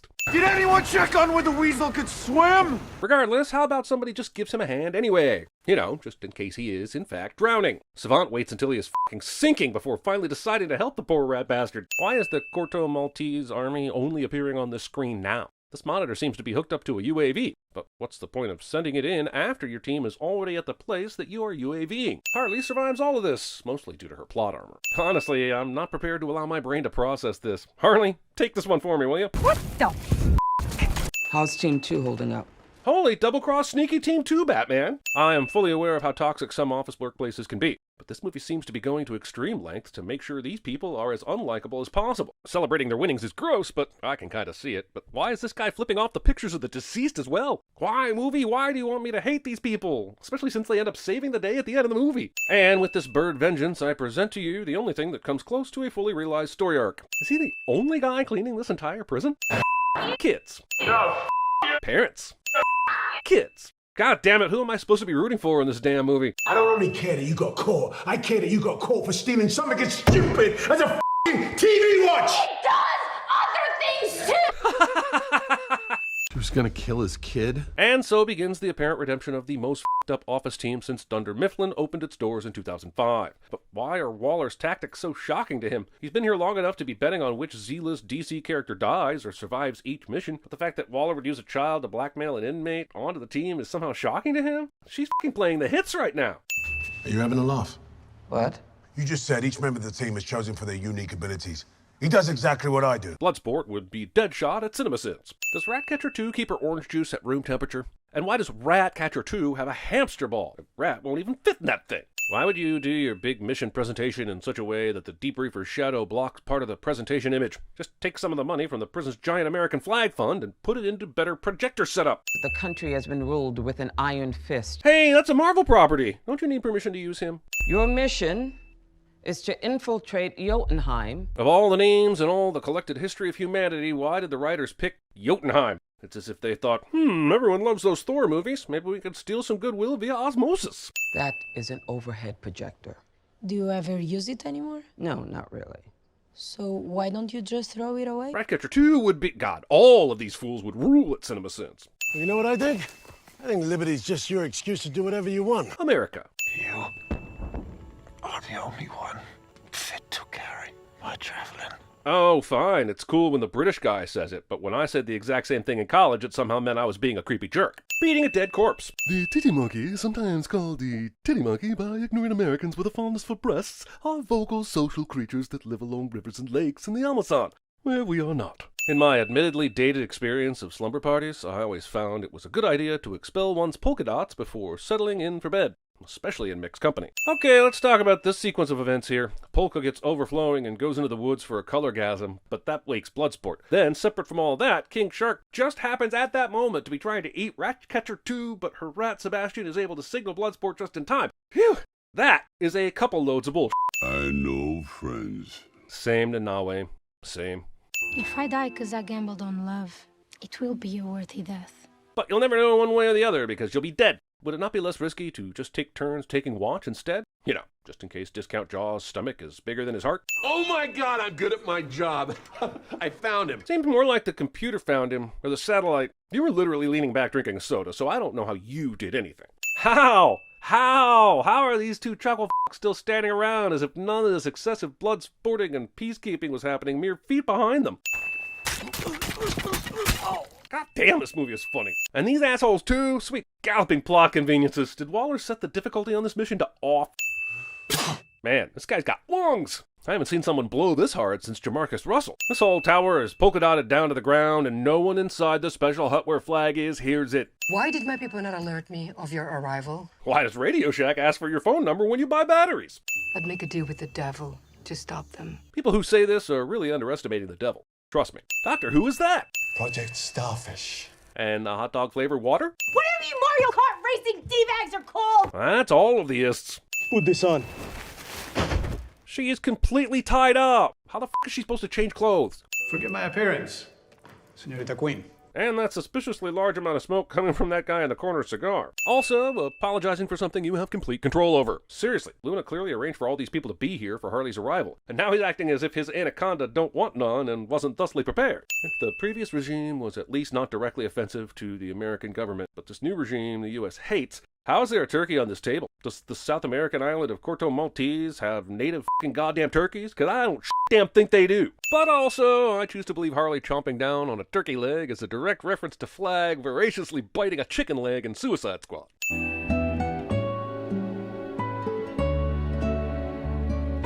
Is this all the same day? I think this is all the same day. Is this all the same day? This is why, people. This is why I'm always going on about overcandling, leaving your pistol unsheathed during coitus. Nazis came here seeking asylum after World War II. I swear if you counted up the total number of leftover Nazi scientists that are out and about doing sketchy shit in every movie and TV show since 1945, you wouldn't be able to go to a fucking Walmart without bumping into one of those bastards reverse engineering Twinkies to travel back in time to poison Churchill. Wait. Hello, Netflix? What the actual is this movie's issue with birds? Did a rogue macaw shit on James Gunn's lunch? What is it? It's an interdimensional virus. Oh. There are clothes in the boxes for all of you, so you can blend in. Lady, none of these people are blending in because of clothing. This is just an excuse to put them in silly outfits, and while I can appreciate the humor, I still have to sin it. Damn. Damn? You nailed it? Your golf hole simulator is a drinking glass. It's bound to act strangely. The military must have put signal jammers around the city. Your comms are down, but we could still activate the bombs. Convenient brain-blasting bombs that ignore signal jammers because the plot needs them to are extremely f***ing convenient. How the f*** is this not dangerous? Shark is giving the finger to the rules. He's in plain sight. Why are you so afraid of rats? The plague, mostly. We lived homeless in the streets of... Skip! State considered the rats a weapon. I don't think I can fault the state here. You have already used the rats as a weapon in the last couple days, so why the tears? You remind me of my daughter. F*** you, dude. You made it clear in the earlier scene that you barely knew your daughter. John Cena dancing. This is one of the most disturbing scenes ever filmed. Like, will YouTube's content filter even let us post this? Is this suitable for advertisers? I've got a great white out back that's looking for some chum. Thing I said to my college girl, remote controlled or not, this is still just one f***ing rat. How was it able to knock this guy down and resist being launched into next week's Ratatouille? Yes, these guys are assassin guys, borderline superhero-ish with abilities, but they can still die in a horrible rollover crash. And yet they intentionally kill the driver, then when the passenger takes over driving, they take him out too. What the shit? You're torturing Harley Quinn? They all seem to know who she was by name, but if they're tasering her to get her to talk, they don't know shit about Harley Quinn. This is absolutely making her day. Don't leave one of our own behind. Yes, you f***ing do. That's the whole point of the damn team, or else it would be called the Leave No Person Behind Squad. Playing emoji charades at work. Also, emoji charades. I mean, if you're gonna be strangled to death. Much has been made about how Margot Robbie apparently did this using your foot to unlock the chain scene herself, which is admittedly cool as f***. Fuck, I'd have given all the sins back if she got that key into the lock, only to learn it's not the key to her chains, but some random other key, like the dude's locker at the gym. Okay, yeah, you're probably not supposed to be gambling on company time, but I still think, holy f***, that handgun is pointed directly at this card-playing fellow on the left. I can understand the first couple of guards being caught unawares, but despite the gunshots, the rest of them continue to walk in one at a time, like they're coming out of a f***ing Pez dispenser. No one will be seated during the John Wick Harley Bellum portion of the movie. Come on without, come on within. You'll not see nothing like the Harley Quinn. I guess the key to not cutting your fight scenes to hell and back is to hire Margot Robbie to star in your action film. Between Birds of Prey and this film, she's clearly one of the best actors who can do stunts working in Hollywood. Bird. Now it. Stay off the comm. Why did you even give him a two-way radio? So, just because the Thinker guy is driving, these idiots open the gate without even looking inside the weird new large vehicle the Thinker guy is suddenly driving. None of them are like, why is he driving such a large vehicle? Or, why is he returning at all when he never really leaves? It's like angels are splooching all over us. Everyone knows that angels don't splooge. They annoy. Okay, who with the white balance setting on the sun? Do you have any idea how long it takes me to get that dialed in? The director said, please be sure to stare directly into CinemaSins' soul while taking a bite of this apple, so he knows how big of an asshole he is. The squad slaughters the soldiers outside Jotunheim in the rain, but I refuse to believe that means anything about their abilities. I mean, it was raining really hard. The bad guys had to squint even. Okay, Milton is here with them right now as they enter. King Shark is even behind him. Flag and Polka are abreast of him. The movie makes a big joke soon about how no one knows who he is. Input the emergency code. Now! Why would they have given the emergency front door lock code to the scientist working on experiments inside the building? This is a military-run facility. Good thing they literally left the front door open. If God existed, wouldn't this be proof that he wasn't good at all? Well, no, actually. God's goodness, at least biblically speaking, from a New Testament perspective, is not something that prevents all human suffering, but rather something that offers grace and redemption to all those who have suffered. Character backs away from something scary only to be jump scared by something horrible behind them cliché. Flag pulls out a single hard drive and a wall of rack computers and servers and somehow decides it's the one he's after. And it appears he's right. 30 years of what we are led to believe is agonizing torture and Space Patrick kills the Thinker guy this quickly? Damn it! Where's my tentacle-based revenge? Doctor Who is splat, killed with a ceramic shard. He crazy-hated him. Movie has time for this shark jumping side to side while the fish mimic his shape bullshit. I'm not sure we'd have time for this crap in a movie titled Shark Jumps Side to Side While Fish Mimic His Shape. He was a really nice guy, and he sacrificed himself to help us. He did not. At best, he sacrificed himself to set up this attempt at a comical exchange about no one noticing his existence. A worthy cause, indeed. Well, worth the cost of admission. From this point on, what with the building falling apart and flooding, I'm just adding 40 sins for everyone who survives this baloney. Also, Michael Bay called, and he wants his climax in a collapsing building shtick back. Like I give a shit. I know we all love King Shark, but the amount of bullets being unloaded into him is enough to take down a tank, let alone a super strong sea animal. Why stop the f***ing car here? There's still a shit ton of debris falling around you. Symbol shit. He killed Colonel Flag. He wanted to share this with the press. This isn't the pronoun game, but it's pronoun confusion, because the way she phrased this suggests it was Peacemaker who wanted to share the hard drive with the press, but it was Flag. I know this would be quite the anticlimax, but why does Cornell not tell his people to immediately open fire on the discount not-so-expendables? As far as he knows, they're just running from a collapsing building. And even if he did know they were running from Starro, the difference does it make? Shoot them! Isn't that why you brought out the entire army in the first place? The last starfighter here steals the face-hugging technique from the Alien franchise, and I am not okay with adding this to my very specific list of face-impregnating night terrors. Straight-up murder. Listen to me, people. Do yourself a favor and never ever Google the phrase armpit ejaculate. Let my pain be enough to cover us all. Still better than the Rampage movie. Bloodsport is off mission. But why? You can't set him up as the asshole father who has had all the goodness pulled out of him by an equally assholey father of his own, and then spontaneously decide that he has a heart all along. I mean, you can, but it's some bullshit, and you shall be rightfully punished as a result. I knew Sebastian sensed good in you for a reason. I'm sorry. This is nitpicky even for me, but The "for a reason" here in this sentence is bothering me. It's completely unneeded and actually makes no sense. The brat, Sebastian, sensed good in Bloodsport, but Bloodsport didn't believe it. So all she has to say here is, I knew Sebastian sensed good in you, and that's it. He didn't sense good in the man for a reason. The brat didn't know there would be a pivotal climactic moment where Bloodsport would turn good. He just sensed good in him, the way Luke sensed good in Vader. Imagine Vader throwing the Emperor over the ledge and down the shaft, and Luke rushing up to Vader saying, I knew I sensed good in you for a reason. It makes no f***ing sense! Yes, Waller's subordinates did the right thing morally, in incapacitating her and allowing the squad to live and fight. But the movie glosses over how all of them will end up in Gitmo with no names, fingerprints shaved down, mumbling into the bucket they're given to poop in. What in the nanotech f***ery is this bullshit? Looks like Bloodsport was the sole member of the squad to graduate from the Prometheus School of Running Away from Things. As always, next time, guys. Harley! Take the high ground!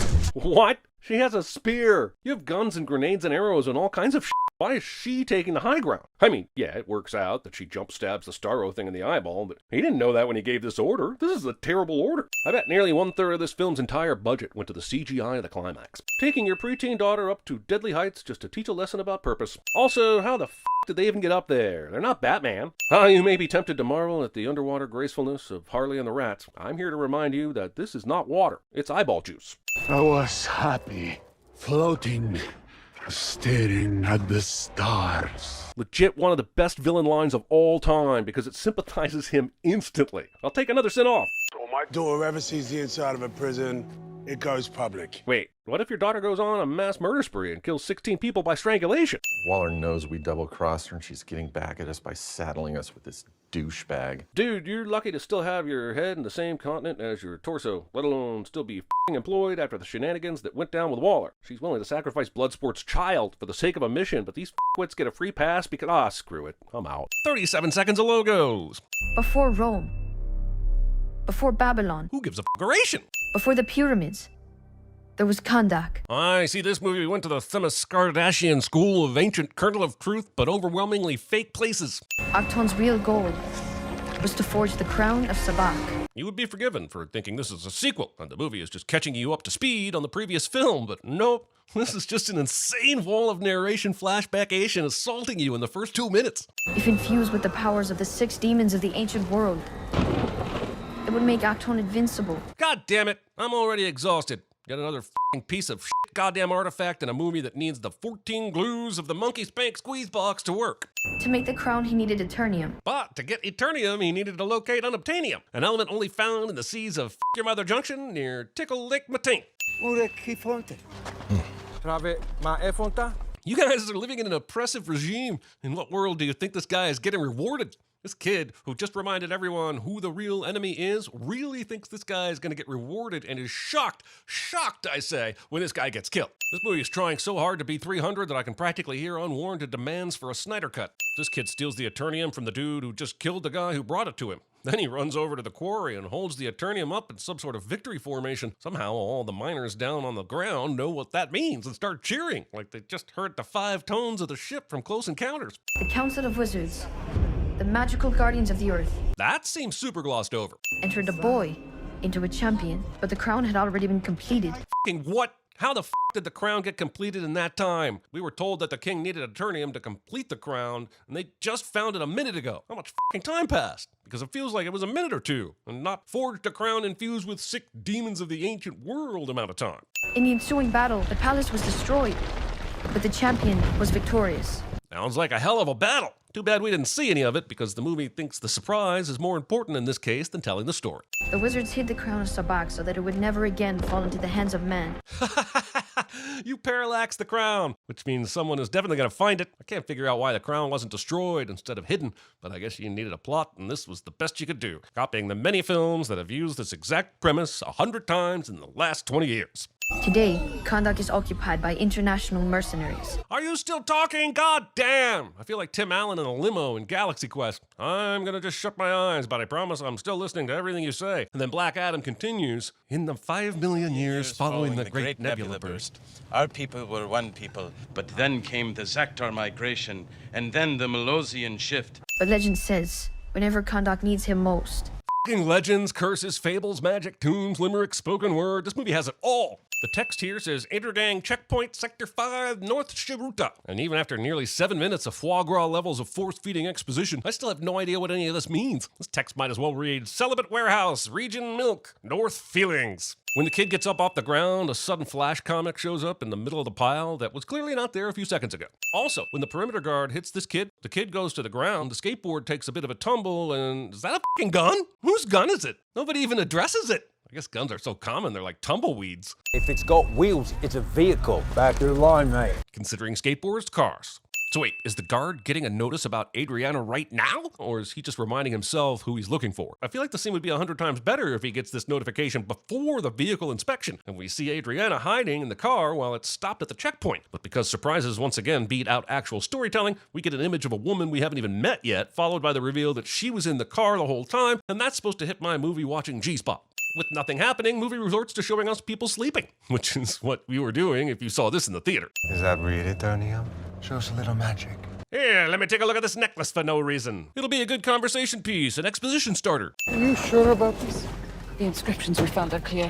So wait, the wizards hid the crown so that no one could find it, but left inscriptions that give people an idea of where to find it? This movie is like a dumber Sonic the Hedgehog 2. Men were given the gift of magic. Why did you start reading in the middle of the wall when there's etched writing all around, above, and before what you were reading?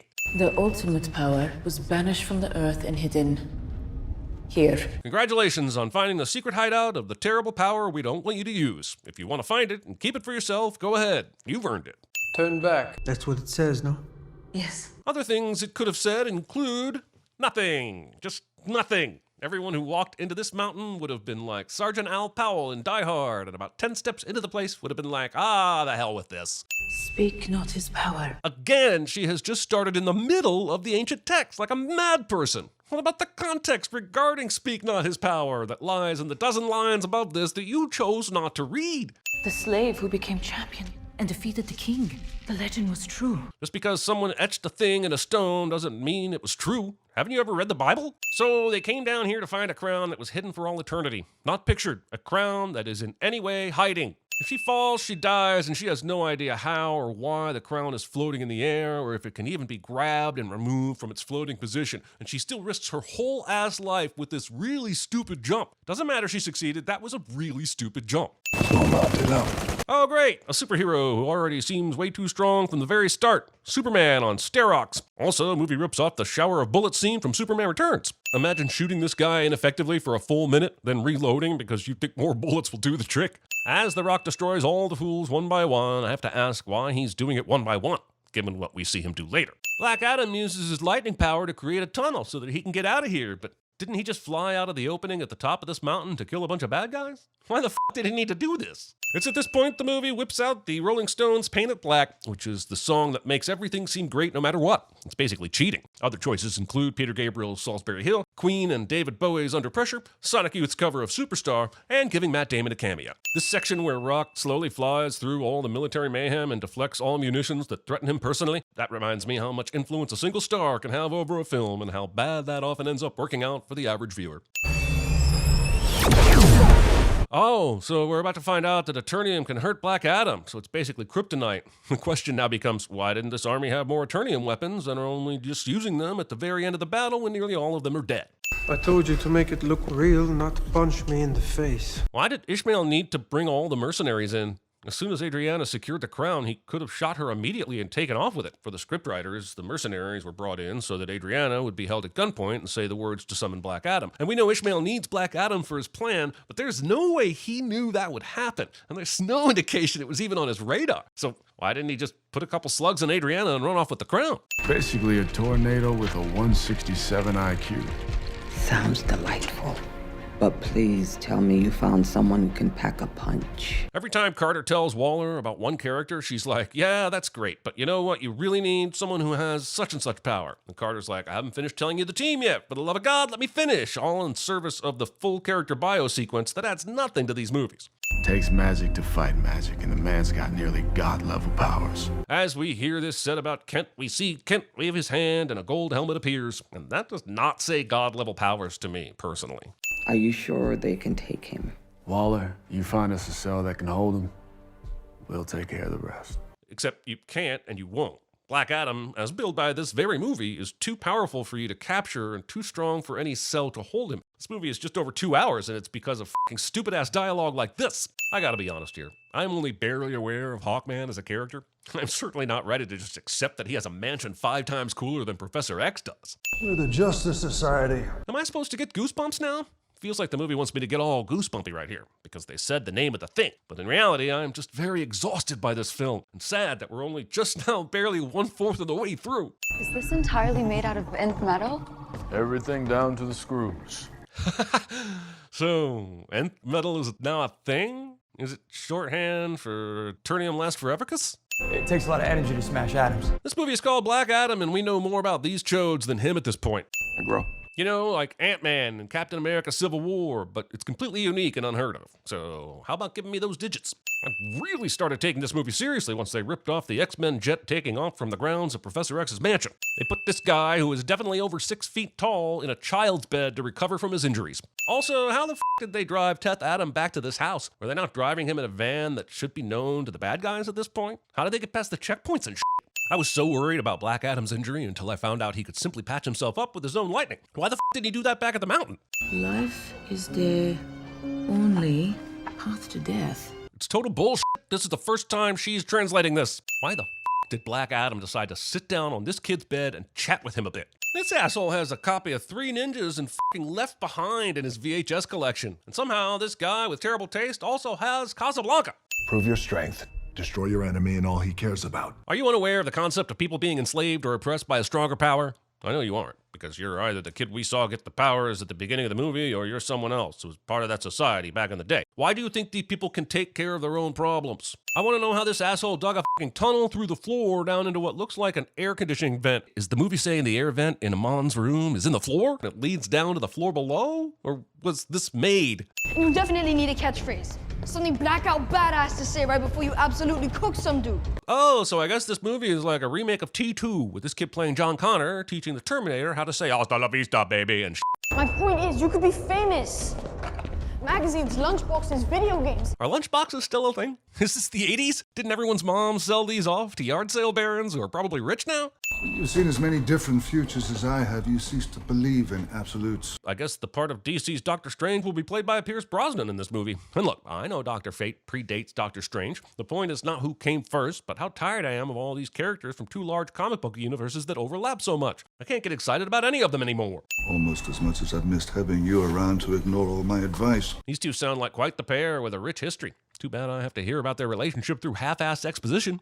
Bad plan is better than no plan at all. Actually, this is patently false. No plan at all is how we get the David Tyree Super Bowl catch. A bad plan is the Colts suspecting the Saints might do an onside kick, but sending out 4th-string wide receiver Hank Baskett as part of the hands team.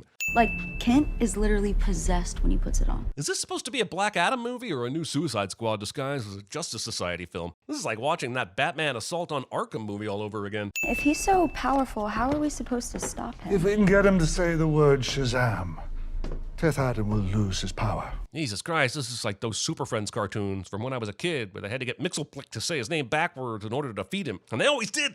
I see that every time Teth Adam has a flashback, it's just going to tell us the exact same thing over and over again until it's ready to reveal a truth just at the right moment. This kid steals a military radio and sends a false message and then gets chased around the city by inept dickheads. And this is Aladdin, only updated a bit for technology's sake. Gotta stay 1 jump ahead of the narcos, 1 leap ahead of the badge. These guys don't appreciate I'm rad. There's no f***ing way Adriana caught up in time to stop her kid from being slapped in the face. Did you see all the skateboarding and shit he did to get here? What was she doing to keep the pace?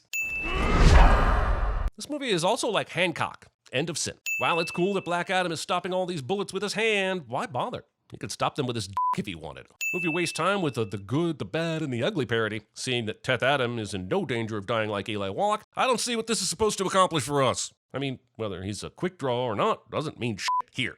Fate and I'll take the lead. Listen, you two hang back till we call you. The most powerful being anyone has ever faced will not require our whole team just yet for some reason.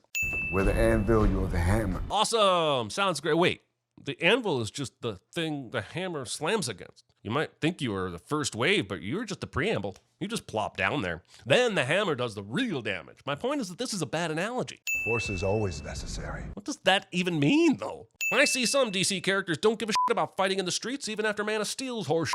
Didn't Hawkman just save 2 awful bad guys from falling to their deaths a minute ago, talking about due process? Now he's just gonna put innocent people in danger because the movie needs a fight scene?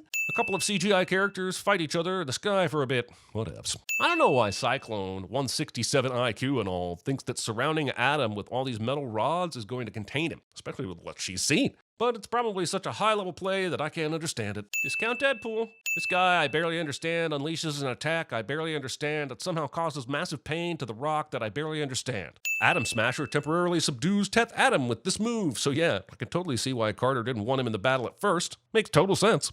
Running on someone's balls. We have been living under military occupation for 27 years and never seen you before. This might hit a bit harder if the movie leaned into it, instead of only paying it lip service. I am so sorry. Was that expensive? Is Atom Smasher basing his entire personality on Tom Holland's Spider-Man?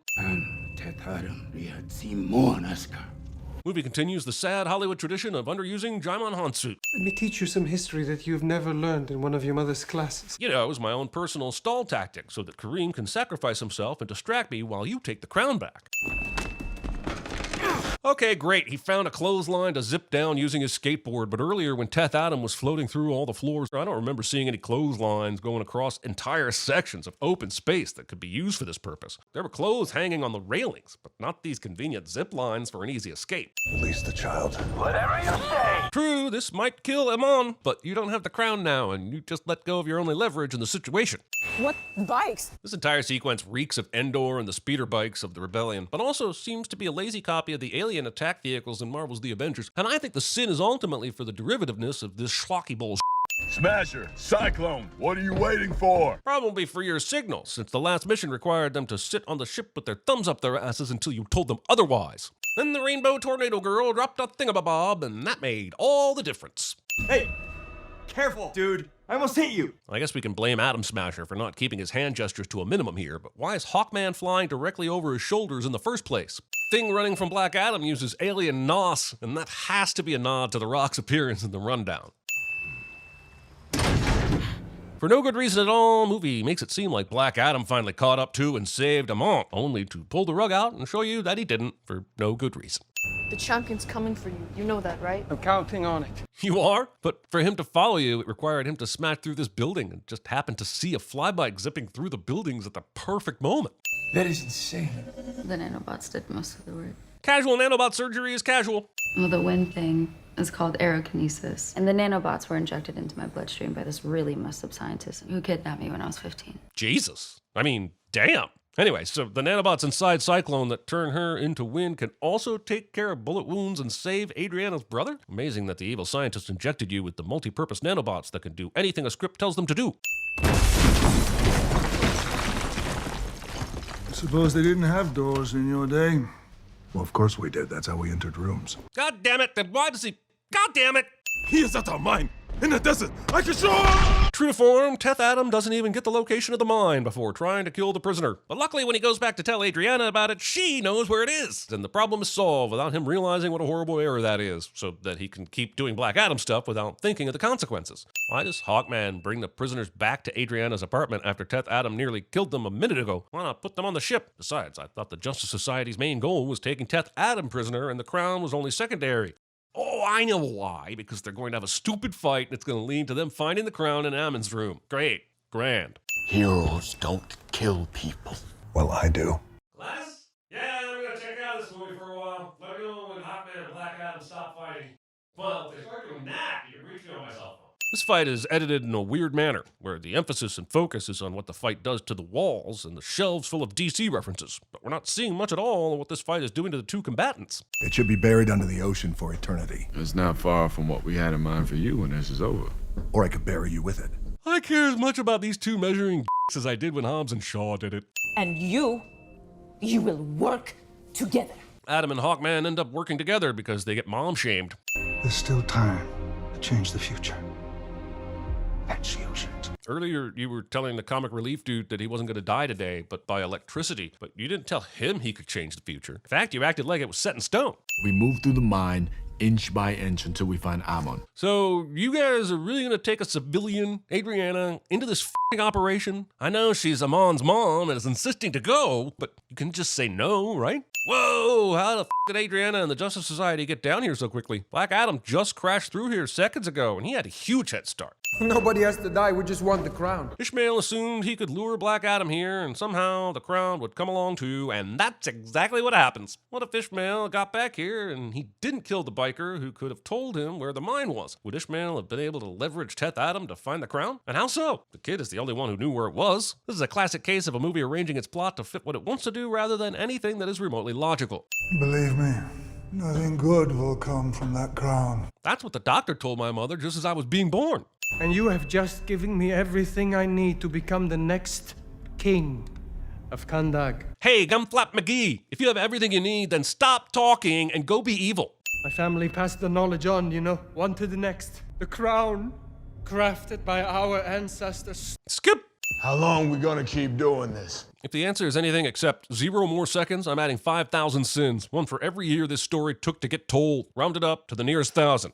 Harut was a true champion of Kandak, and he was also my son. Dun dun dun! Is this movie better now? Does this make all the difference? Holy sudden thinner CGI Dwayne Johnson! They Chris Evans his ass! The Wizards decided that he would be their champion. But after the champion's many victories, the king went after what Harut loved the most. Wait, what victories? Victories over whom or what? How was the king even still around after the champion was created? Did they have Mortal Kombat battles? Or was the champion picking people off Braveheart style in the middle of the night? Shazam. Look at this whatever power. Why would the Wizards create a champion who could just give his powers to anyone he pleased? I thought there was a vetting process involved. And why would you just be able to do this by saying one f***ing word? The powers were not a gift from the Wizards, but a curse. Is Teth Adam saying that it's a curse because of what happened? Or is it an actual curse and the Wizards are just dicks? Either way, I hate it. So the black suit just formed on its own because he was sad angry? His kid was a champion, no black suit. Kid gives the powers to Teth Adam, no black suit. Teth Adam's kid is killed and he gets sad. Sudden Venom suit forms of its own volition. That's f***ing weird. My son dreamt of a better world. That's why he saved me. And that's why I kill indiscriminately. I will speak the word my son gave me, and I will give up my power. And when I do, you must ensure I never speak it again. The ease at which this power can be relinquished and summoned is really dumb. Why would you be able to call it back whenever you want once you give it up? Also, movie Superman 2 is the title character so that a powerful villain can show up to wreak havoc for, maybe 10 minutes? Don't black site and secret location basically mean the same thing? As the plane rapidly nosedives into the water, Dr. Fate seems startled, but no one seems bothered by basic gravity, which would slam all of them forward suddenly, perhaps into the windshield even. You know, they say the gods created us, but we're the ones who always wind up burying them. What the f*** does that even mean? How many gods have you personally buried, lady? This is some truly shitty dialogue. They'll know how to deal with him, to keep him from regaining his powers. They'll keep him in suspended animation. And he'll be in a state of bliss. Can't keep my mind from the circling sky. Tongue-tied and twisted, just an earthbound misfit eye. Somehow the Task Force X has dozens of people that need to be in no-talkie water cells, but they keep them widely spread out in a super warehouse the size of Oklahoma that has too many huge-ass support beams and a floor that is covered in water for some reason. This is actually the stupidest set I've ever seen in movie history. You motherfuckers built this black site underwater in Arctic temperatures so you could demonstrate the absolute worst use of space in the history of mankind? In Kandaki mythology, the souls of the damned are sent to the Rock of Finality. Do they smell what the rock is cooking? Death is the only path to life. You flip the f***ing crown upside down, and the only thing that changed in the message of the symbols is the position of the words life and death? Please go back to preschool story hour, you f***ers. He kidnapped Ammon on purpose because he knew that Teth Adam would kill him. I certainly hope he kidnapped Ammon on purpose, because if he did it accidentally, this is a completely different movie. Wait, maybe I do want that. And he believed the champion's magic would send him to the Rock of Finality. What was Ishmael's plan from the beginning, though? All he wanted was the crown. The only reason Teth Adam showed up is because Adriana summoned the champion when she was held at gunpoint. Was Ishmael planning for this to happen? Was his original plan to maybe steal the crown and summon the champion himself? If that's the case, was he sure that the champion would use the blue lightning on him? Because he could have just been one of those dudes who got slammed up against a rock or dropped from the sky. There's no way that Ishmael knew any of the shit he did was going to happen. The movie cleared the path for him. What the bloody hell is that? Can't you see the future? Readout says it's a demon, Sabak. Excuse me, what? Did you say the readout told you that this was the demon that has never ever showed his face in the history of man until now? The readout? You're telling me a computer got a bunch of data points from a satellite and spat out a readout that said, sure as that's the goddamn demon Sabak! You gotta love how just because this ship is made of nth metal or whatever the that it can withstand a fire powered by what is supposedly 6 demons in one. What good is Dr. Fate if he can't see and prevent this? And if you give me any of that he can see all futures at once like Doctor Strange bullshit, I will punch you into the afterlife. Gotta say, this demon is pretty underwhelming. I think the nun could beat this asshole. Carter, for the first time in 100 years, when I look ahead, I see nothing. Oh my god, Dr. Fate was Tilda Swinton all along! Teth Adam, I know you can hear me. So Fate Dude sacrifices himself while calling Black Adam to recruit him to kill Devil May Care here, instead of just mind calling Black Adam before he went and thereby sacrificing no one? Why, Thomas Crown? Why? Oh, I didn't know thin, non-powerful Teth Adam was such a badass without his Shazam powers. Lucky for the movie, he is. Teth Adam continues doing hand-to-hand combat instead of ripping off the mask and yelling Shazam! The world doesn't always need a white knight. Sometimes it needs something darker. If only DC had this kind of knight that is dark to play with, maybe they'd have something there. Also, if Black Adam was a guy who could control his powers, they wouldn't even be in this mess. So no, the ends do not justify the means. In this case, the world just needs a guy with your powers who can keep it in his pants for once. I don't know. Bad analogy. You know what I mean? Shut up. Hawk Person sees the Dr. Fate shield collapse and then runs up the stairs like a regular person instead of, flying up there rapidly like he is capable of doing. No! No one will be needing this anymore. Kareem Ex Machina. Of course, demons from the underworld are easily taken out via Cain. Hero sees his family in the afterlife and someone tells him it's not his time cliche. This is still underwater. I refuse to accept this as a point of movie tension. This is just gross negligence at this point. It sure is a good thing that Teth Adam knew exactly where he was in the ocean to zip over to Kahndaq in time to save all these people from the giant statue. You gotta hand it to him. He's got tremendous GPS. I'm glad Black Adam talked himself into awakening for the big finale, but where did the fucking cape come from? Let the fate of Kahndaq be decided by the true battle of champions. Hal has a more intimidating voice than this demon. I do have to ding DC here for copying the MCU with the same versus same finale battle situation. Okay, slow motion skateboard kid in his own cape with a legion of normies behind him is my new most hilarious film scene of all time. I'm going to add 5 sins just to give me time to recover from the laughter. This is utterly stupidly hilarious.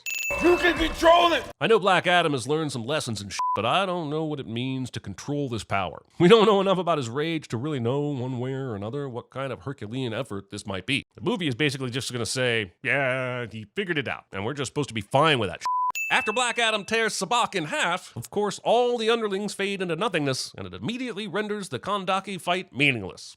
Be excited all you want, guys, but you didn't do shit. In fact, if it wasn't for Hawkman and Black Adam, it wouldn't have mattered if you killed every last skeleton in the place. See you around, old friend. Why does the helmet just leave? Why was he able to use it one last time before piecing out? It's his darkness that lets him do what heroes like you cannot.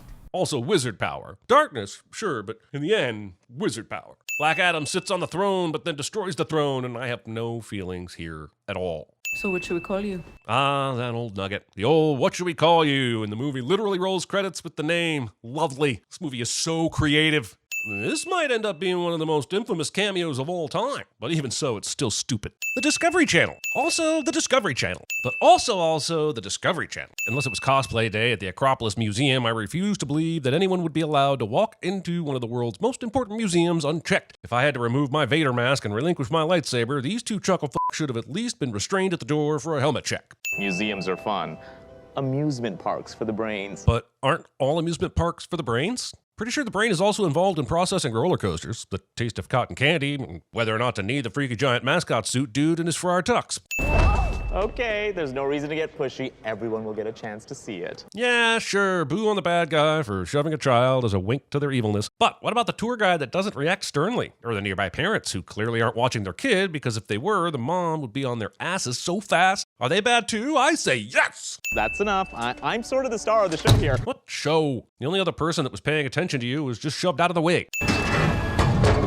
This museum glass would not be this easily moved or easily shattered, and security would be there much faster. I can't legally tell you how I know this, but I can tell you that the f***ers at the Icelandic Phallological Museum are a bunch of dicks. How does the whispered phrase turn into a physical brawl like this? When someone told me to unleash my chaos, I'd strip naked and dance on a car with noodles draped around my forearm so that when I needed a snack, I could munch and move on to the crescendo of my act, which involves a chalk art perspective street performance that doesn't actually make an optical illusion. It just forces people to lie and say they can totally see how standing just right makes it look like you're falling into a sinkhole filled with lava. Bringing a baton to a magic fight. See, not even people in this realm understand how to use the Dune armor properly. If it isn't enough convenience that in a place with a bunch of old rock statues, that one of their magic powers just happens to be to use old rock statues to turn people into new rock statues, can someone just answer me why they didn't start with this? I don't deserve these powers, if I'm being honest. Like, what am I even contributing? When the movie thinks it's being self-deprecating, but doesn't realize it's actually speaking truth. You understand I'm a pediatrician. A pediatrician with a professionally decorated office that only uses this designated area for any child-specific things for reasons. Also forcing a cameo for one of the most frightening dolls in the history of pop culture. Raggedy Ann will f*** you up, man. And again, pediatrician, not a psychiatrist, but it sounds to me like you're experiencing imposter syndrome. In the same amount of time it took this doctor to clarify his profession and disqualify his opinion, he could have easily picked up the phone and gotten the name for a referral. Hell, in this universe where gods and superheroes exist, he could have found someone who specializes in superhero therapy. Doctor conjured 7 demons and held my whole family hostage. Using fake therapy as an excuse to exposition the entirety of your first movie in 30 seconds. I never said I was rejected by my city. See, this is why going to a professional is a good idea. They would never dig into the past, decode the central issue as rejection, thrust that wound open wide with printed proof, and then let the person asking for help walk out the door. I suck balls at this. I've never wanted to smack a kid on the back of the head so badly. Spit that gum out. That wad is taking up the entire right side of your mouth. She's very moody lately. Why do you think I put Skittles in her pocket? Fist-bumping terrible decisions. It is currently daylight, the blinds are open, letting in the sun, so why are we lamping? Whoa, whoa! Where's everyone going? That these two are clueless to the fact that every time Billy says, "Man, it sure is a beautiful day in Philadelphia," all their kids disappear and lightning strikes near the house is making it very hard for me to think they shouldn't get their foster care license revoked. Shazam! How do these guys still even have secret identities when they yell their superpower magic word in the middle of a street during broad daylight? Okay, let's go.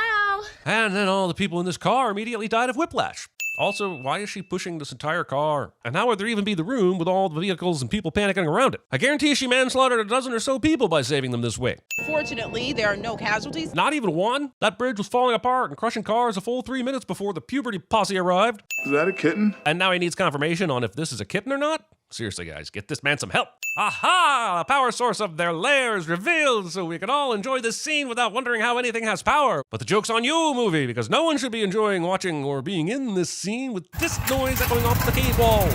There! Now we have an authentic situation and can enjoy this scene. Mike Wazowski is not getting splinters repairing a door in this scene. It's right that I give Tawny back. You stole the cat? Victor and Rosa can barely pay rent. And yet you guys have this cool lair that you've decked out with a big screen TV, a full generator, and a Mortal Kombat 2 arcade cabinet. Maybe chip in on rent a bit. You really need 4 of these things in this tiny room. Overcandling's long-lost cousin Over-Torching has entered the chat. Do you not remember what you took?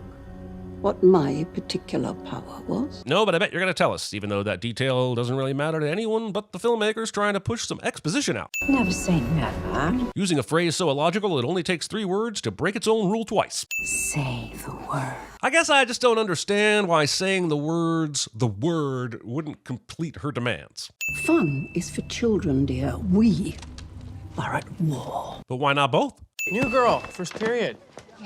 I'm Brett. This is Burke. First, I'm not sure how they know she just started her first cycle. Second, why does every high school movie or show ever, including the first Shazam, start with the bullies magically showing up ready to go full bully, like they're trying to get enough bully stamps to get a free bully sub at Subway? Now I'm a superhero. Nice. Gee, thanks, Mr. Rackle. Thanking the guy who saw the whole thing and decided the consequences for the assholes who destroyed your forearm crutch should be clearing my throat and then acting like it never happened. Oh, are we calling cooking class culinary arts now? What's shop class called now? Metallic arts?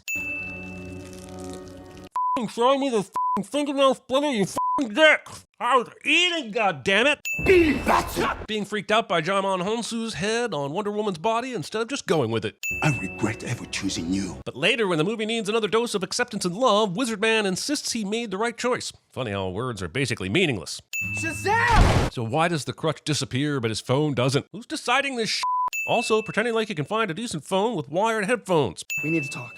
We need to talk. This guy loves to talk. He's a great talker. Freddy. There's plenty to pick on in this movie, and I will continue to enjoy pointing it all out. But the absolute worst part of this entire franchise is that it completely miscasts these two. Fun, frantic Freddy acts more like a young Shazam than boring wet blanket Billy does, and it rips me out of the movie every single time they are on screen together.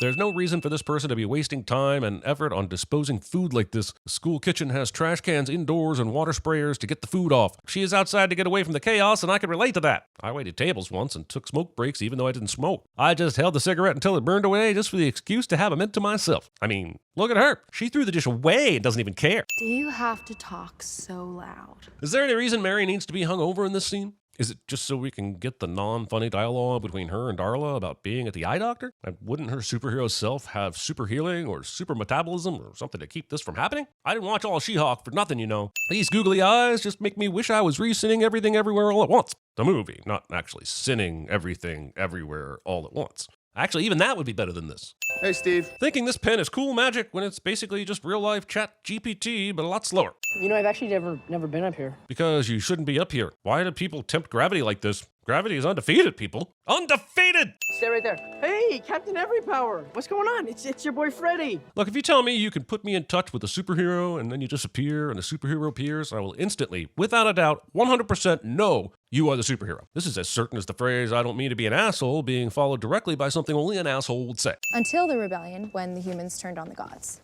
I'm reading about that right now. Of course you are, because how else would we effectively textposition all this important backstory if everyone didn't just happen to be at the exact place in their book to be able to continue the story? Good thing they went with the name part instead of the powers part, because Civics is much harder to shout. A bizarre and gruesome scene unfolded. Sudden and quickly available Wolf Blitzer news position is sudden and quickly available. And Wolf Blitzer, which if you study your Mission Impossible, you know can never be trusted. We also now know what they look like, so when they come to hunt us, we'll see those two coming to... Three. Oh, for sake, he brought that giant book back in here to read and is just now picking it up to make this revelation. Atlas had 3 daughters. Calypso, Hespera, and Thea. Thea. I refuse to believe that the guy who thought it was the wisdom of Solo Man would also be able to connect these random dots that quickly. Mr. G, what? And just like that, Mr. G will now take his own life by walking off the side of the building. Superhero movies. Fun for the whole family. I forgot how easily they burst. On Tuesdays, kids under 12 get into the show for free. Clip his wings, Anthea. But didn't you just take Freddy's powers with the magic Groot arm? Why try to inception buildings at Shazam when you could just send another jolt his way? Hespera starts this dome spell now and somehow times it perfectly to allow them through the top and stop Shazam just in the nick of time. Look, I took physics and geometry, and that's some lucky shit. The unidentified barrier appears to be in the shape of a dome, with no one allowed into the city or out. Basing your plot on CBS's Under the Dome. Although if Dean Norris shows up, I'm taking this sin back. Wait a second. Hagrid beard, Batman voice. This recognition so blatantly cross-promotes other Warner Brothers characters, I'm surprised he didn't finish with Matrix Twins, Dreads, and the blanket from the Police Academy movies. How about an arcane focus? I don't even know what that is. Not knowing what an arcane focus is, which I totally know, because I'm super into the D squared, as the kids say. There's a tooth in here. And probably some shit in a corner and a wandering beetle. What are we doing here, movie? Is this your riveting dialogue centering us on the purpose of this film? Fucking tooth. Jesus. If they just point that staff at us, we dodge. Like dodgeball. Thinking you can dodge magic the same way you dodged a third grader throwing a ball at you. Earlier, Darla stuffed Skittles into Mary's pockets, and now Pedro's eating them. Is this movie a Skittles commercial? Well, at least it couldn't get any worse. Dear Daughters of Atlas. And then the director say, can we use an apple for the important ancient relic in this movie and then focus the camera on it so intently that the audience will know we're the assholes for foreshadowing it so hard? He's lying. That's your superpower, not mine. But did Anne lie? Sure, she had ulterior motives, but she never said she wasn't a god with the power to move buildings. You just inferred it. Destiny's Child did it better. Freddy would be bootylicious at CinemaSins. Should we proofread it? Nah, Steve doesn't make mistakes. This direct transcription bit is funny, I guess, but there are 5 of them standing around the table, and it's not like Steve is hiding his writing. He's doing it in plain sight. Mary, at the very least, would have spotted this. The pit is just a bad name for a fun place, right? Laugh if you want, but I'm sending the English language for not being clear on this. Snake pit, scary. Barbecue pit, yummy. Armpit, gross. Ball pit, well, also gross, but maybe fun. Make up your mind, English. Deus Ex Anthea. For a bunch of people trapped in a dome with no access to fresh supplies, everyone is acting incredibly casual about their prison. Having your meeting at Sam's instead of Geno's or Pat's. I guess we're adding teleportation to the list of things the elemental can do, because there's no way she was that sneaky. You play the part of a man, but you do not play it well. Actually, I think it's playing the part of an adolescent that he's struggling with right now, because he's been sitting there for quite a while and hasn't eaten a single fry. Because I've seen all of the Fast and the Furious movies, lady. Sorry, force of habit, but also Helen Mirren was in 4 Fast and Furious movies, and maybe that's the joke. But when your joke breaks the universe, that's no longer a joke, it's a sin. Yeah. Woo! Premature celebration! I'm so tired of beings with undefined power punching each other and slamming each other into things as if I'm supposed to believe any of it means anything. Take all the dumb fighting out of superhero movies. If nothing else, this would help movies go back to being a tight 90. Welcome to the Rock of Eternity. Sharing this special highly secret information with your enemy within seconds of arriving. And get rid of the dome. Oh, yeah, and get rid of the dome. Thanks, Darla. Like Billy, I also had forgotten about the dome. Appreciate a script that can admit it has whole plot lines the audience doesn't actually care about. How did Hespera know exactly where the seed was? And more importantly, why wasn't it secured in a vault or something? If you know it's important, at least make people pass some Grail trials or some Wait, hold up. Didn't you say that was somewhere safe? Billy. That's not on Billy, you idiots. He didn't even know about it. He's a moron for many reasons, but giving up the golden apple isn't one of them. Doing an Indiana Jones impersonation when you should be sneaking the back out of there. Layden, World Eater. Rise from the pit! And by rise, what I mean is somehow follow the pituitary squad into their hideout even though they're flying lightning fast and had a huge head start. Although the dragon is far too big to fit through the labyrinth door, that doesn't seem to matter at all. Somehow, by willpower alone, the dragon pushes the door into the wall of the cavern and breaks through into our world. Does that mean that the portal grew to encompass the dragon's size and is now a gaping path between worlds? Or are we just going to pretend that the portal is meaningless once the action finally takes off? Wait, when did Layden go back and pick up Calypso? Did she somehow walk here herself? Is there a dragon lift app I don't know about? Yes! Run with your human legs rather than scoop up the family with your superhero speed and get the out of there! Pretending not only that we haven't seen the Batman choice a million times before, but also that we have any doubt what's about to happen here. Fitting place for a garden. This line is not set in Boston. Wanting a director cameo so bad you're willing to be hoisted by your own petard. I'm over 6,000 years old. Suddenly seems inappropriate. Well then, parents, do something about it. I find it laughable that Anne appears out of thin air and then has to walk out of the parking garage like a normie. But when you shared your powers, you did not. Just skip! Your fanatical tone echoes our Uncle Hades. Says the person that gleefully turned an entire room of people into statues when she didn't have to. If your emotions rest with the humans, so, Anne, then perhaps you should be human. Can we talk about Anne's power for a bit? Everything we've seen indicates that this power is an actual physical movement of the world around her. She slams a building into Billy, she blocks a dragon with a wall. But if this is the case, how does everything resort itself when she's done? And why does it look like she's less moving stuff and more just teleporting to a different street here? Someone was like, just show a bunch of buildings that do Rubik's Cube stuff and then just put everything where you need it to be for the story. Who'll even care? CinemaSins cares, motherfuckers. CinemaSins cares. After literally moving heaven and earth to avoid a shot from the wooden power adapter, Anne now sees it coming from a mile away and just stands there. Hey, Steve. This cheeky little bugger stole Steve out of the ancient library of world knowledge. I don't know if that's what it was called because this movie is terrible about explaining basically anything, but the point is she's a thief. Anne! Anne! Oh, come on. Philly is a big city, right? Like more than 4 blocks or so at least. Yeah, go high voltage. Oh, what's up, bro? And now the guy from the cheesesteak place earlier, like a big metropolis, right? Like more than 100 or so in population. Hello. How the f did they find a unicorn so quickly? Is there a Find My Monster app I don't know about? Taste the rainbow. Oh, f you movie and the capitalistic unicorn you rode in on. Taste the rainbow, motherfucker. You know, for kids. Also, I swear this movie now has the most obnoxious product placement since the Power Rangers discovered Krispy Kreme. Layden, kill the traitor. But then take a really long time doing it, like enough time for someone to crawl with maximum effort at a painfully slow pace, and then have a heartfelt chat, and then scream some more, and then just very slowly put your mouth over them. Take maybe 3 full minutes. You see, magic is just magic, but the love of a 6,000-year-old god who you just met and who kind of betrayed you for a bit is the strongest force of all. Remove the dome. As long as I still breathe, the dome still stands. Which honestly should have been your first clue a while back that she survived this. Well, that's just a waste of Dragon's breath. I'm Captain Every Power Jr. Don't you forget it. Dwayne Johnson's nickname for Shazam somehow makes it into the script. We end this now. There are still almost 30 minutes left in this movie. A dragon and a superhero are now in a boxing match because apparently fist to faces is all we're capable of comprehending. Shazam! Doesn't that mean he turns back into a kid and immediately stops flying? Did he have to roll 20% of the credits to make it explodey for some unexplained reason? Delayed cinematic magic dispersal syndrome is real. Please talk to your script doctor today if you suffer from symptoms of DCMDS. Billy! Billy's human corpse is not blown apart by lightning in this scene.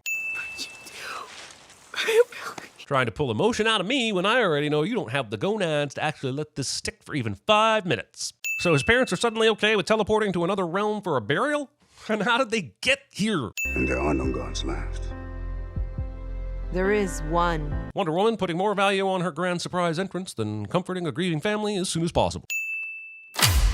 Can something be both a jump scare and something the entire audience knew was going to happen at the same time? Asking for the end of this movie. You brought this world back to life. Nope, pretty sure she just did that with the staff. This is still weird, right? Like, she's missing half plus 7 by like 2,990 years. He doesn't know we're coming, and I didn't want to spook him. So instead, we'll just get really close, and then while his back is turned, we'll say something snarky, really loud, and surprise him, which is different than spooking him with the vehicle's approach. Welcome to the Justice Society. Continuing to tease DC projects that will likely never happen. I just slither around endlessly, but not for long. Continuing to tease DC projects that will likely never happen. Warner Brothers into the Warnerverse. Detective Comics in the Multiverse of Sadness. Forcing me to tell time on a f***ing analog clock after 20 years of having a cell phone. You know, my sister ran a marathon once, God rest her soul. I mean, she's not dead, she's just exhausted.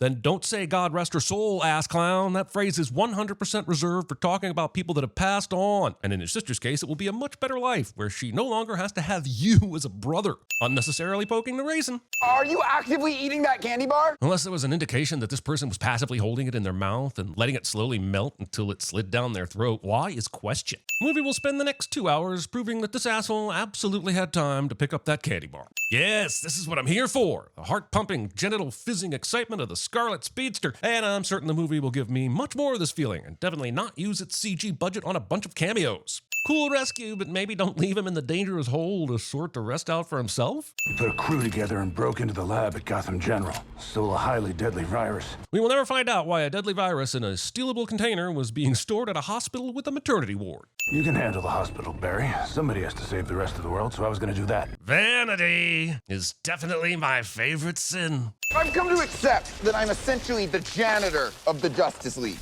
which sucks. Being a dick to the janitorial profession. Who do you think picks up the candy bars you leave on the ground, asshole? Look out! Movie thinks Batman saved those kids by making the bad guys turn, but putting spike strips down actually increased the chance of them being killed by an out-of-control Hummer. Why are all these kids wearing either pink or blue? What sort of cult bullshit is this? There's a baby. This literal baby shower is still being better than attending a symbolic baby shower. No one wants to watch another person open gifts one by one. No one. Magic mutts magically materializing majestically on microwaves. Mr. Allen, you've made me very proud. Thinking someone would find it gratifying that they made you proud, Alfred. Vanity. F it. This video can't handle more than one terrible Patino impression. You're out of order. We're out of order. This whole video is out of order. Oh, did that microwave with a baby in it just ding? Wouldn't that mean the microwave was running? Was this movie trying to make us think that Barry just microwaved a baby? Because I think this movie was trying to make us think that Barry just microwaved a baby. Also, microwaves dinging when they are not connected to any kind of power source. This movie is going to be a series of really cool short films about Batman when I came here for one long film about the Flash. Shake him off! This was when the Swiftie Nation decided to write their "You're a Swiftie and you want to understand the DCEU declaration." But then the Swifties decided that the DCEU was no Travis Kelce. If that briefcase falls into the water, it could wipe out half of Gotham by lunchtime. Is Alfred just here to expositionally raise the stakes every few minutes? Also, this is the kind of daily occurrence that happens in Gotham, but yet over 10 million goddamn people still f***ing live here. Is Batman flirting with Wonder Woman? Lasso of truth or not, that look is f***ing creepy, and I never want to see it again. Looking good, Flash. Yes, and I too would like to compliment you on your handsome CG bulge. To be clear, I'm sending the CG, not the bulge. The lasso of truth never gets old. I mean, personally, I kind of enjoyed the Aquaman moment with the lasso of truth in the theatrical cut of Justice League, but clearly I was in the minority, and that was taken out in the Snyder Cut to much applause. So is the theatrical cut or the Snyder Cut canon? And also, why do I f***ing care? God, I hate everything about what these f***ing movies did to social media and my brain. Now, is that fast enough for you? No, that took you 12 minutes. Do you know how long that is? There's so much you can get done in that amount of time. You know what? I promise, barring any unforeseen events, that I will get through this movie faster than this asshole makes a sandwich. Go get me a coffee. People who want others to bring them coffee instead of partaking in the quiet joy of slowly walking to the break room and then even more slowly walking back to their desk. I feel like we saw each other, like a few years ago, right? No, because we haven't seen each other since college. Canonically speaking, I've stopped caring about the canon a long time ago. Steam is always billowing from sewers when you live in a fake city that is supposed to remind you of New York City cliché. Shamelessly Easter egging with Grayson's Barbershop, the only place you can go to get your night wings on fleek. This delivery service that leaves confidential exhibits on the floor of your hallway. Barry, call 911 now! Or you could do it instead of leaving it up to a child while you sit there providing no emergency medical care whatsoever. What I love about this is that you can really see the CG at work. Oh wait, no, I don't love that. Entering the Speed Force without consent. So you're saying you went back in time? Well, we won't take the time to explain how Barry got back, because even though he had never time traveled before, we're just hoping you'll look past that and not question it. Have you met me? As Barry enters the Quantum Force, I mean the speed realm. No, you mean the convenient science jargon that allows for all the time travel nonsense to occur. Yeah, that. Wait, who the f*** are you? I think I'm you, but I'm not entirely sure what's going on. I was sending my way through the Flash at an impressive speed, I might add. And the next thing I know, I'm sitting here listening to you make some insufferable word mashups. Well, that seems inconvenient, but how about we just continue with the video instead of delivering more exposition about this mess? Good idea. I imagine the viewer is more irritated by this than we are right now. So you're saying you went back in time? But we won't take the time to explain how Barry got back, because even though he had never time traveled before, we're just hoping you'll look past that and not question it. Fat chance f***ers, have you met me? We could hang out. Do you want to get a bite? Not this time. And we'll never address the fact that Bruce could have averted the multiple tragedies of this movie if he'd just gone with Barry to get shawarma. Nice ride. You have fancy friends. Straddling the fine line between journalism and stalking is okay because of Barry's long-standing boner for Iris. Yeah, well, I'm a pretty tidy person.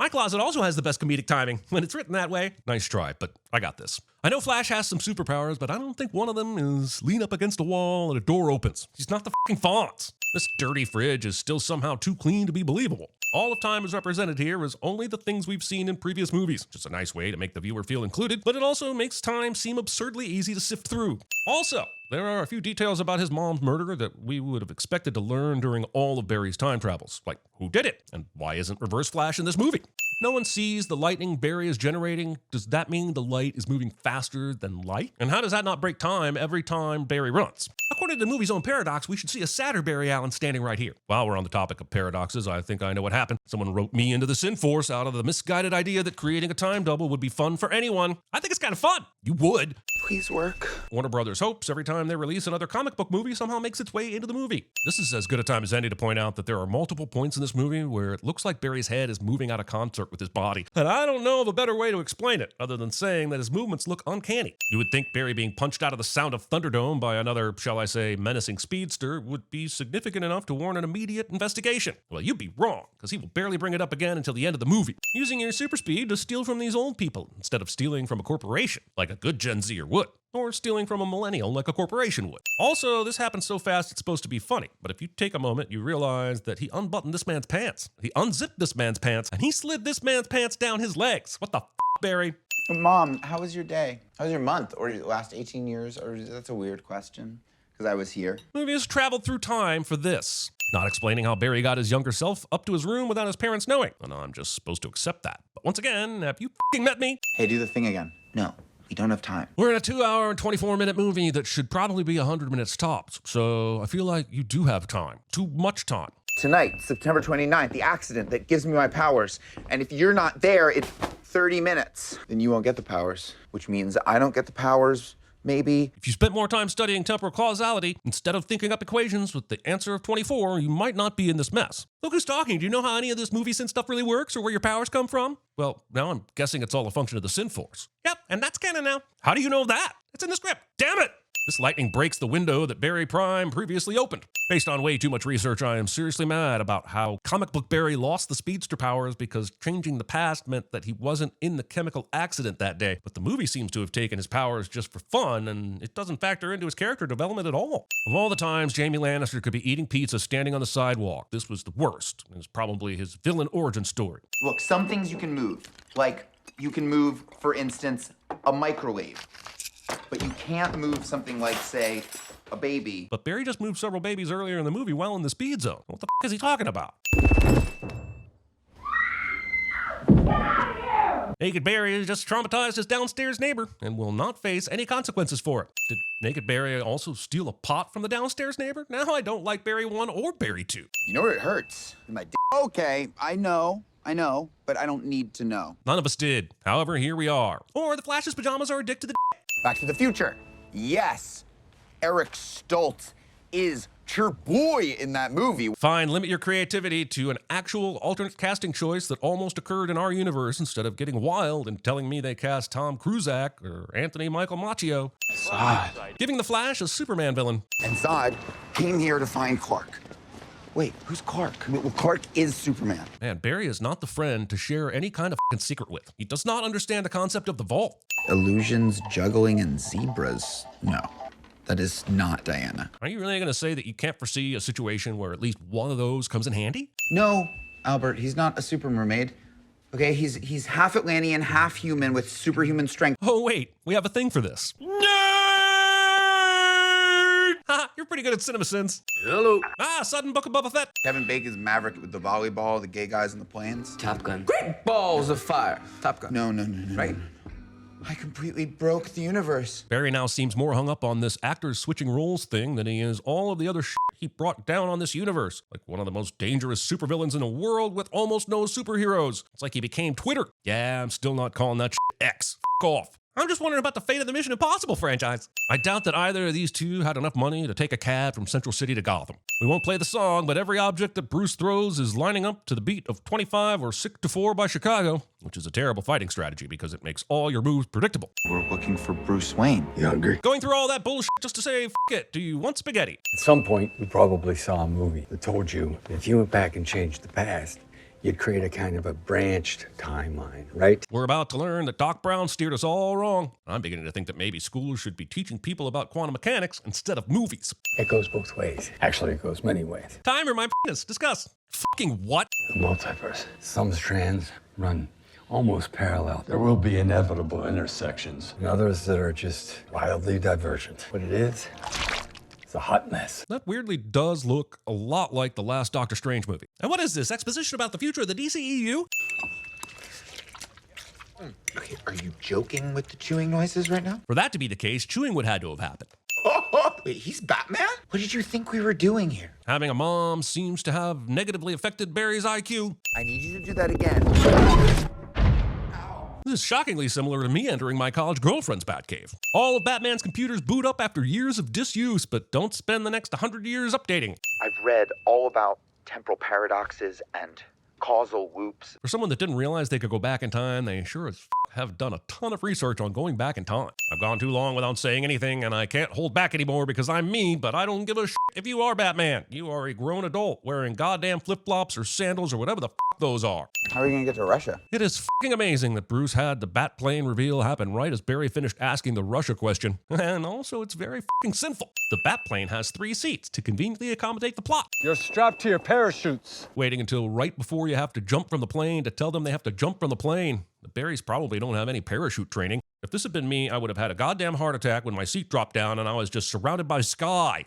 You, Batman, you suck. But also, maybe bringing Keaton's Batman into this is fan service, and fan service almost always sucks, and maybe even this sucks. But it doesn't take away from the fact that it's f***ing awesome to see Michael Keaton back in the Bruce Wayne / Batman role, and I'm removing f***ing sin for it. Oh, this rips Being excited, you're experiencing a feeling that is the equivalent of ripping dicks. Superman would be down there for sure. I mean, Barry is correct. Well, at least about a super something being down there. But what about looking down a giant silo or whatever the f this is, immediately scream, Superman has to be down there. Yep, Batman is still very cool, and this is still not a Batman movie. That's where you keep Superman. Like a big scrotum. Not pictured anything that looks like a scrotum. How much do you weigh? 180 each plus her 440. Assuming a woman's weight. But also, you could win some cool prizes at carnivals with that trick. But also, carnivals. This is not how bombs work, but it is how rockets work, which makes it strange that the story did this next to a rocket like it wanted to hurt the rocket's feelings. It's almost like no one ever tells the sacrificial soldiers in a movie that retreat is a very real option, and maybe the best one when the bullets are literally bouncing off your target. Quickly cutting back to the Bat House so you don't have to explain how you got 4 people into the 3-seat jet. You're levitating? That's Dua Lipaist. A lot of humans are worth saving. Maybe to you, but I'm not a human. Nope, you're an asshole. And not for the disliking humans thing. I get that. It's for doing the whole, I have to go away now and make it seem like I'm abandoning them so that I can come back later to claim the moral high ground thing. Why not just be like, you seem cool, Barry, sure, I'll help, especially since I'm the one that Zod followed here. You can go anywhere. You can go another timeline, another universe. Why do you want to stay and fight to save this one? Because this is the world where my mom lives. Oh, isn't that sweet? Oh, no, wait. That's actually really f***ing selfish. Maybe you should save this one because this reality is all your f***ing fault. Barry? Kara somehow shows up at the exact time Zod chooses to bring his mothership down to the ground and start showing off all of his bullshit that he's going to do to the planet. Does everyone in this movie have the dramatic timing superpower? Did Zod read the script? Did Kara read the script? Can Kara read English? Why do Kryptonians speak English? Was Ghostbusters and Gremlins opening up on the same weekend in the summer of 1984 the very first instance of Barbenheimer? I have to know! This doesn't work because it shouldn't. This does work even though it shouldn't. I will help you fight Zod. As she said, without mentioning she had seen Zod earlier and that he and his crew had already started murdering everyone. Oh, and remember that your suit doesn't dissipate energy like mine, so you need to take breaks, otherwise you're gonna build up too much charge. Wow, this last-minute information is way more important and much less informative than I think Barry Prime is aware of. You had a motherfucker that could kill people with what looks like a missile axe this whole fucking time, and we're just now getting to see him? This movie is not only 2 hours and change, but it has no understanding of what should be prioritized. Come on, Barbie. Let's go party? I mean, there's some unreal coincidence here, since this was supposed to be released almost 2 years before Barbie, but also quoting Aqua will always get you a sin. Them's the rules. I would have said teasing us with Barbie Girl by Aqua, but not giving us Barbie Girl by Aqua. I guess it's a sin either way. Jesus, they're fast. Yes, but not as fast as us. Again, why didn't you tell him this before? It is your blood we must harvest. It is very possible that simply phrasing this differently could have elicited participation. Oh yay! More punchy and eye shooty from 2 people with equal powers, yet one of them will win the fight. Will we know how? No, we will not. Do we care? Based on the box office, maybe a little. Passberry is punching those guys in the balls. It's hilarious, but I had to rewind multiple times to confirm the nut shots, and this movie is long enough already. Barry just tried to break a Kryptonian's back over his fucking knee. Would have loved to be at this pitch meeting. It would have been 10 times crazier than that Key and Peele Gremlins 2 pitch meeting sketch. I'm going after the big one. Why exactly did you wait till now to do that? I'm going down, but I'm not going alone. No, Bruce! Bruce, eject! Barry has a point. Why isn't Bruce ejecting? If you're trying to tell me a bat plane doesn't have fucking autopilot, I do not believe you. We can go back, like you did. You're not fast enough yet. You sure? Even though he shouldn't be fast enough or even fucking know how to go back in time, New Timeline Barry will accomplish time traveling with no issue. And the movie will make us watch Bruce and Kara live, die, repeating for all the edge of today. We kind of work well together. Maybe there's a place for another time where we could get together and just talk about movies. Yeah, that could be fun. Barry, there's no point. Correction, there's an obvious flashpoint in here somewhere. I won't be needing these anymore. Barry, this is an inevitable intersection. The problem is that you can't prove that. You've only seen a handful of eventualities. I mean, Other Barry is going about this all wrong, but you have yet to prove that anything else here is inevitable. That's it, an inevitable intersection. I just got finished saying how you can't prove that. No, I'm not talking about the movie. I'm talking about us. Must have crossed an inevitable intersection and sinned something that caused all this. It was the sandwich guy. God, who the hell are you? I'm the second version of you that was introduced earlier, but I'm older and more irritated. And after a late night writing, it was decided that I would only get a murky backstory and enough lines to resolve this ill-conceived parody we are trapped in. Now go remove a sin for that sandwich.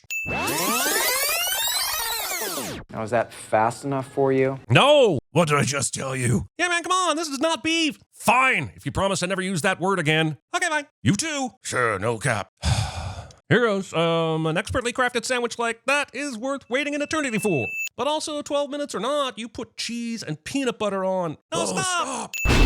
Okay, so what I said before about the CG of this movie not being that terrible, take it back. I take all of it back. So you're... Yes, I am. And we all knew that, Barry, because we've seen a movie before. What's your f***ing excuse, Eric Stoltz and Back to the Future film lover? Guys, I no longer know what is going on. Taking a piece of unused conceptual imagery from an abandoned Superman film and trying to turn it into an even bigger joke 20 plus years later just seems f***ing cruel. I'm so distracted by the fact that old Ezra Miller looks a lot like Gary Newman that I'm tempted to stop here and just rock out to Cars for the rest of the movie. We're destroying the fabric of everything. And we're going to somehow fix the majority of it in the next 10 minutes. Join us? How do you like our endless paradox? Not a fan. Saving your older self by getting killed by your even older self is a thing that happens in this movie. No, I'm just a random lady in a store. Do you want to hack? Sure. I'm not crying, you're crying.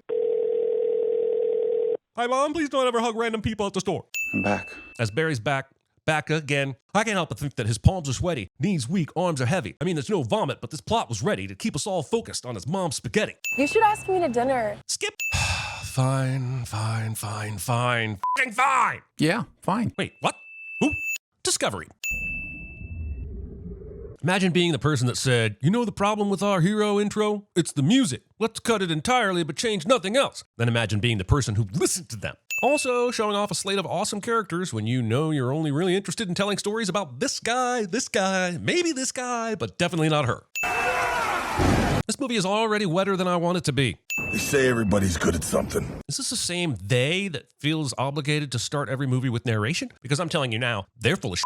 I'm also good at something else, and that's breaking heads. Aquaman, king of Atlantis, master of waves, wielder of a badass trident, speaker with fish, runs at bad guys with his fist. This is fun. This lamp is filled with shells, and for Aquaman, isn't it like displaying a bunch of carcasses? Or, at the very least, just a bunch of abandoned homes? I don't really know how sandfish work. Movie accidentally creates the perfect metaphor for how Discovery treats the fans of the IP it owns. But then, as it turned out, being king wasn't all it's cracked up to be. Aquaman and the Lost Kingdom steals the main character's initial emotional state from Captain Kirk's initial emotional state at both the beginning of Star Trek II Wrath of Khan and Star Trek Beyond. And let me tell you, Aquaman and the Lost Kingdom is no Star Trek II Wrath of Khan or Star Trek Beyond. It is, however, more than enough Star Trek Generations. We've got 2 pee jokes in the first 4 minutes, and I don't like it. Guinness in a can. That'll run you 1 sin per can.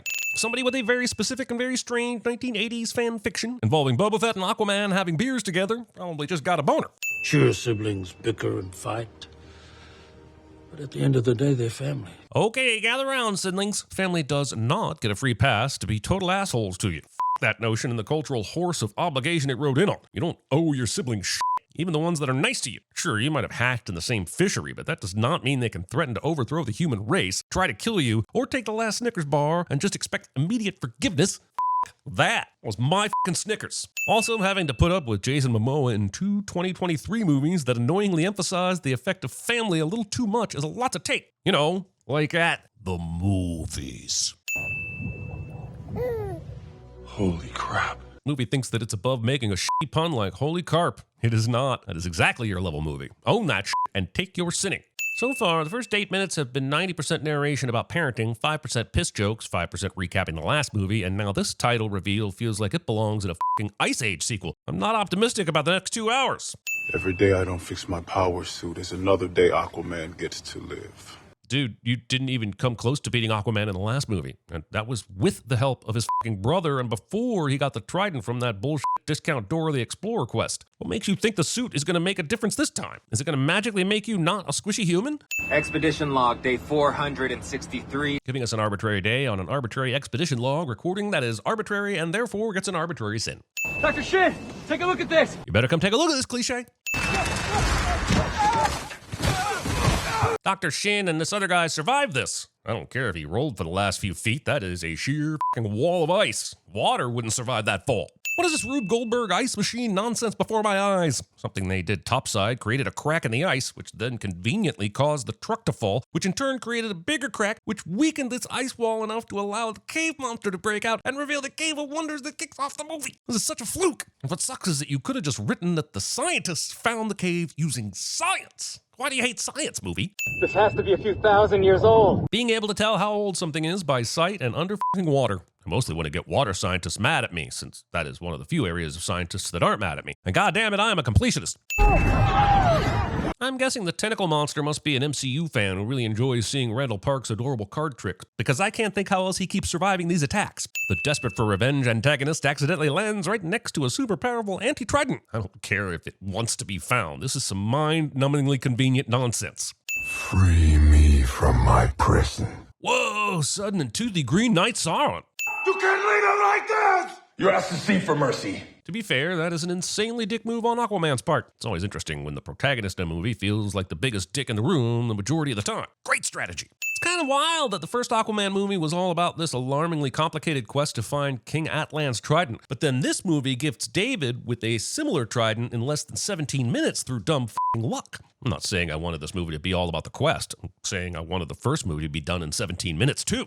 In the past 5 months, we've seen an extraordinary rise in temperatures reported around the world. An inconvenient Aquaman.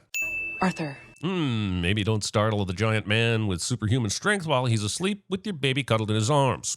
The surface has been poisoning our atmosphere for over a century. Okay, in the last Sins video, I sent this. For a century, they have polluted our waters. Hey, humans have been polluting the water for much longer than a century. Now, I appreciate you amending that claim to over a century for this movie, but had I been given the chance, that was not the sin I would have advised you to focus on fixing. You can't expect them to care about what happens to us if they don't even know we exist. It's cute that Aquaman thinks humans only pollute water because we assume the ocean is devoid of life. Also, they know you exist, Aquaman. Or at least they fucking should after you and the rest of Joss Whedon's Justice League save the world from magical boxes or something. You celebrate the wins, you mourn the losses. This movie is essentially Jersey Girl with Aquaman in it. Sometimes not giving up is the most heroic thing you can do. Yeah, but sometimes not giving up gets you to the Book of Boba Fett. Thank you. Somewhere in the Atlantic is super fucking helpful and extremely relevant. I'll be giving you some amount of sins in return. Hey, Doc, you stand ready with that big gun of yours. God damn, Manta. Buy the guy a drink first. Kane is off on our most dangerous mission yet. I'm beginning to think this recorder is less about documenting this expedition and more about pure exposition. They require a very specialized fuel to keep them running. Kane calls it orichalcum. Ah yes, orichalcum. The midichlorians of the DC universe.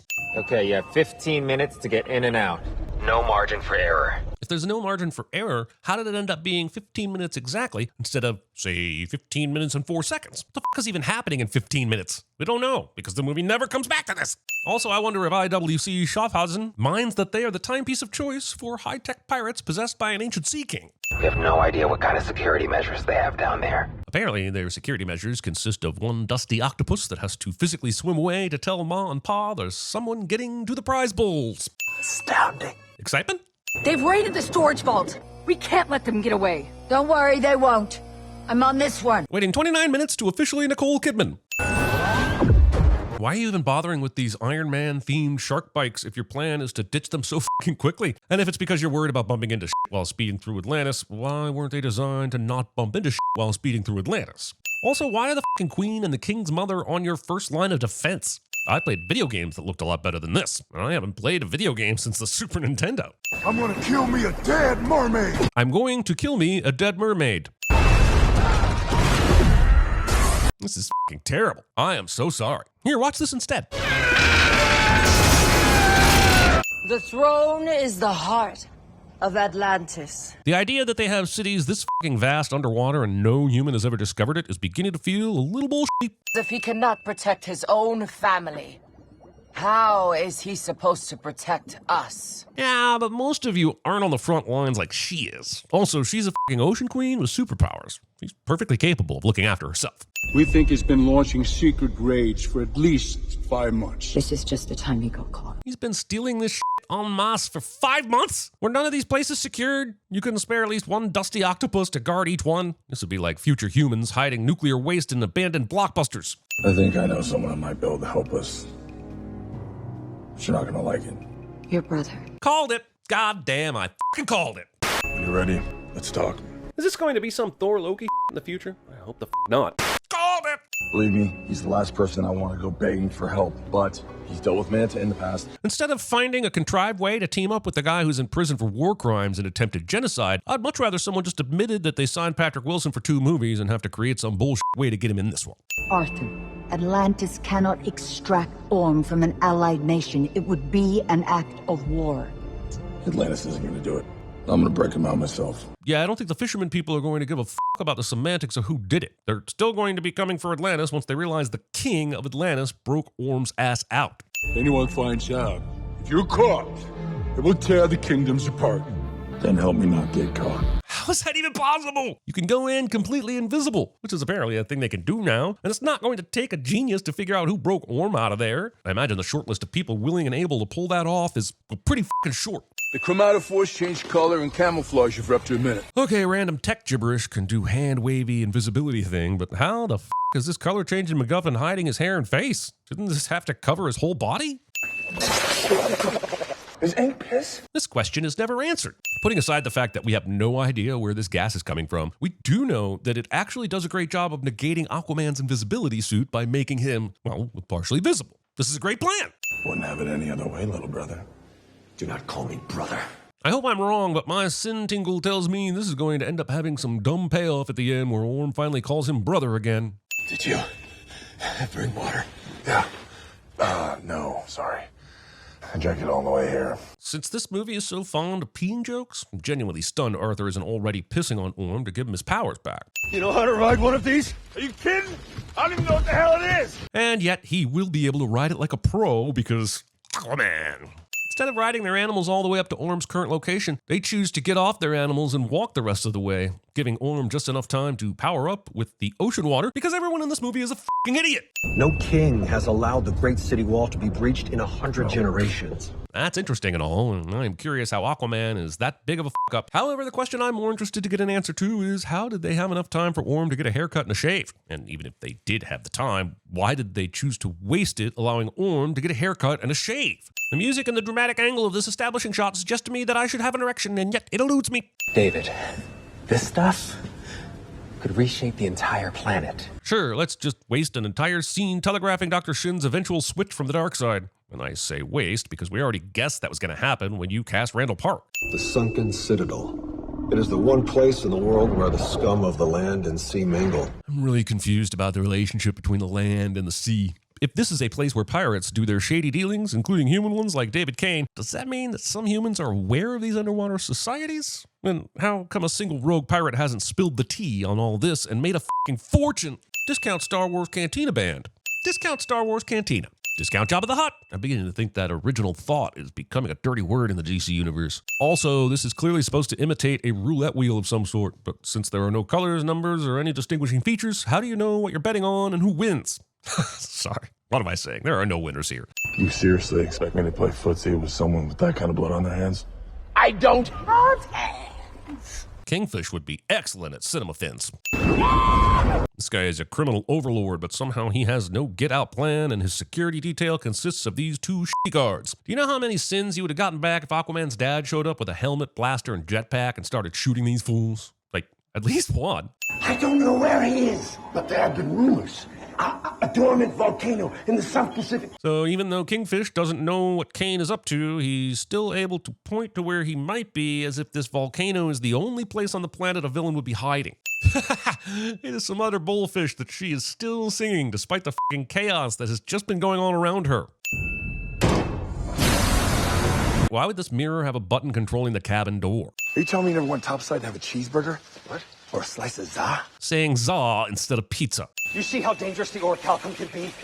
I bet it mutated the flora and fauna in a short amount of time, turning them monstrous. So this toxic waste creates dangerous greenhouse gases and acts like steroids for plants, critters, and animals? I bet if you ask it nicely, it will even do the movie's marketing for you. Also, there's short, and then there's impossibly short. How the f*** did everything breed its way to being this big over the course of 5 months? And why do I feel like I'm looking at an even shittier Jurassic World movie?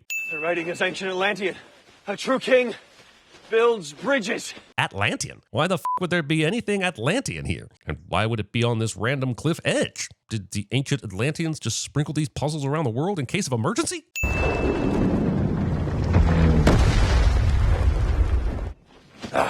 See? True king build the bridges. But why is it here? Why? I don't get it. Why did the Atlanteans build it here? What's so special about connecting these two chunks of land? It seems so very impossibly specific to this exact situation. Manta doesn't strike me as someone who would leave the magical trident just lying around. And Shin does not strike me as someone who would just start going through Manta's possessions based on how scared he clearly is of him. So everything about this scene is bullshit. I'm gonna murder his family and burn his kingdom to ash. Threatening to burn something down under fucking water. You must be getting close to the radiation source.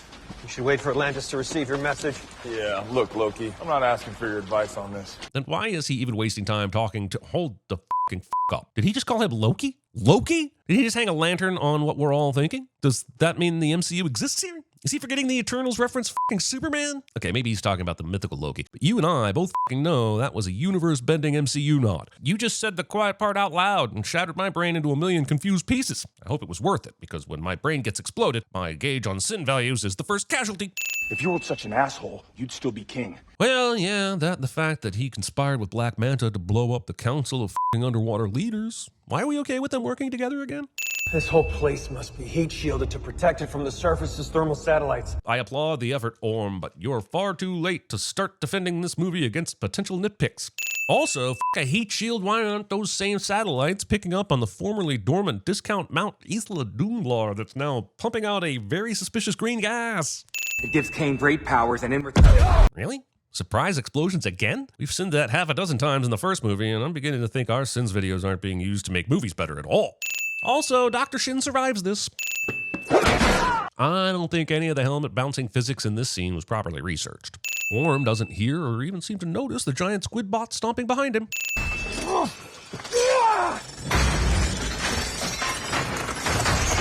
This is terrible. I am so sorry. You should watch this instead.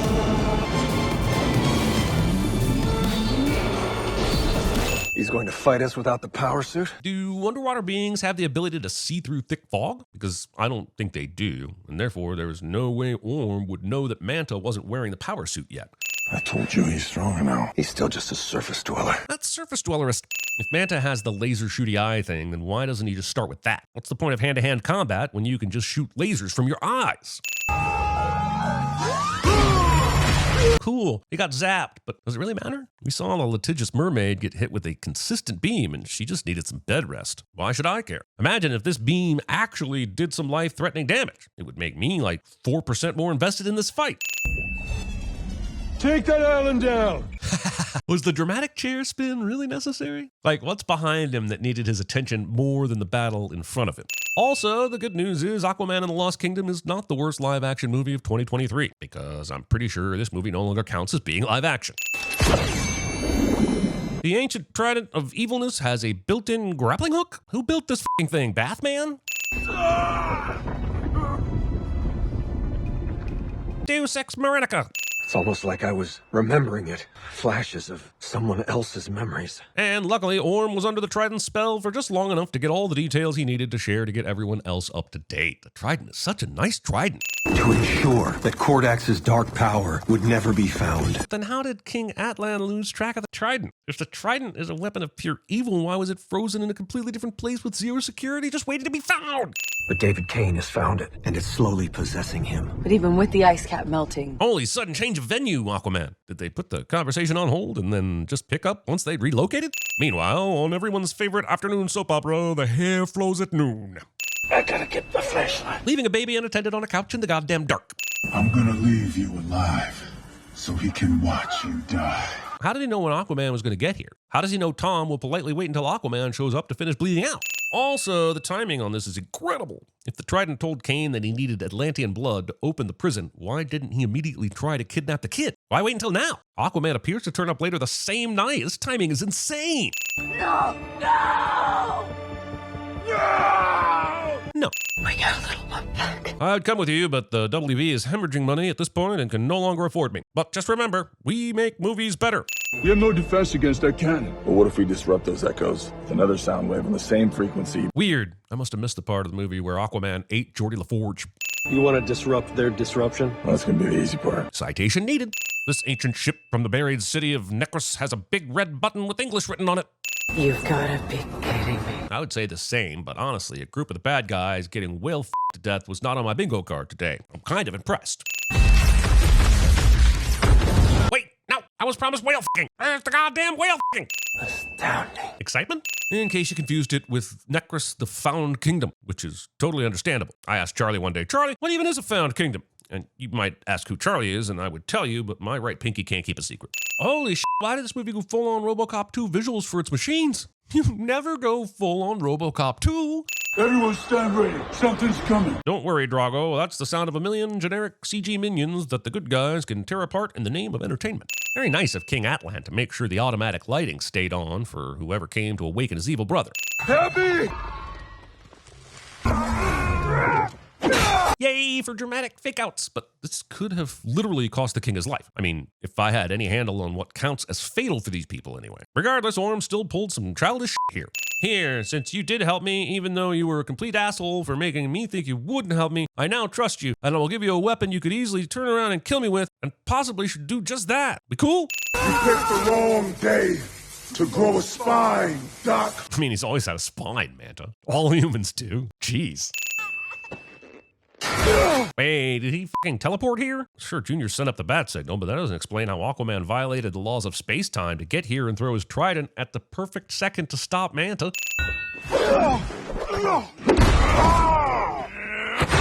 This is terrible. I'm so sorry. You should watch this instead.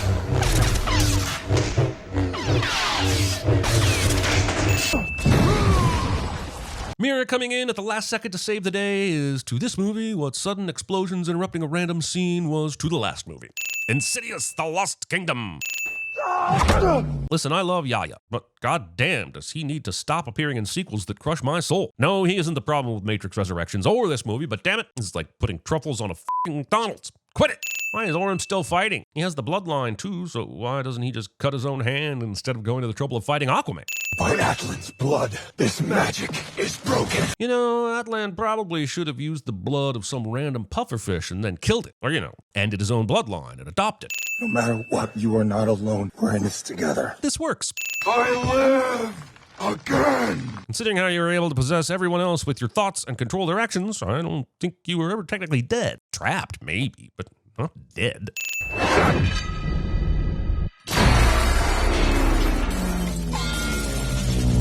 I would say this is anticlimactic, but I'm also just super happy it's almost over. I've seen some pointless sacrifices, but this one is so fucking weird. So fucking weird, in fact, that I'm willing to believe it was unscripted. And Yahya was so desperate to be done with his franchise that he killed the character himself. Arthur, we've got to go. The magic is broken. That's what I've been saying. Thank you. Astounding. Excitement? It's too bad you went and had yourself killed back there. Yes. All this ice, it'd be impossible to find the body. I'm not sure I'm on board with how much glee Amber Heard has in her facial expression when delivering that line. But don't go too far. I may need to call you up for some advice. No, you won't. Well, not this version of you anyway. Thank you, brother. You know, sometimes I just like to be wrong. This is terrible. So sorry. You should watch this instead. You son of a bitch. You're not as bad at this as you think. The people of Atlantis are lucky to have you. Based on what? You haven't even seen him do any of the king shit. Sure, he means well and can whip a trident like a badass, but how the f*** does that translate to ruling a nation? And I stand here as proof. Discovery. I'm the king of Atlantis. I am Aquaman.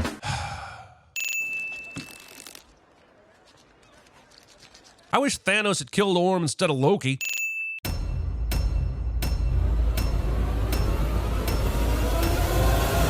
Why didn't you just say no? All Kryptonians were conceived in chambers such as this. There are fields now, endless fields, where human beings are no longer born. We are grown.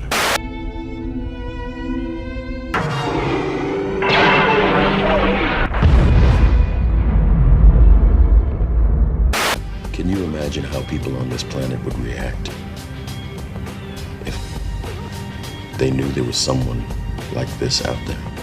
You have to understand, most of these people are not ready to be unplugged. You are not alone. You are not alone. My name's Joe.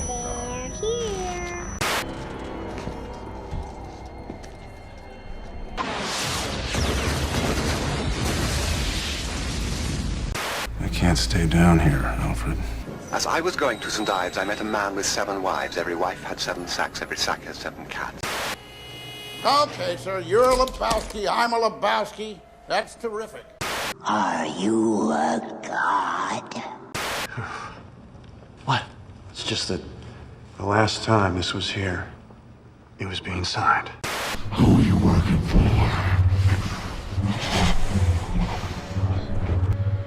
Roz, how cool is dead. Their mission, to fight injustice, to right that which is wrong, and to serve all mankind.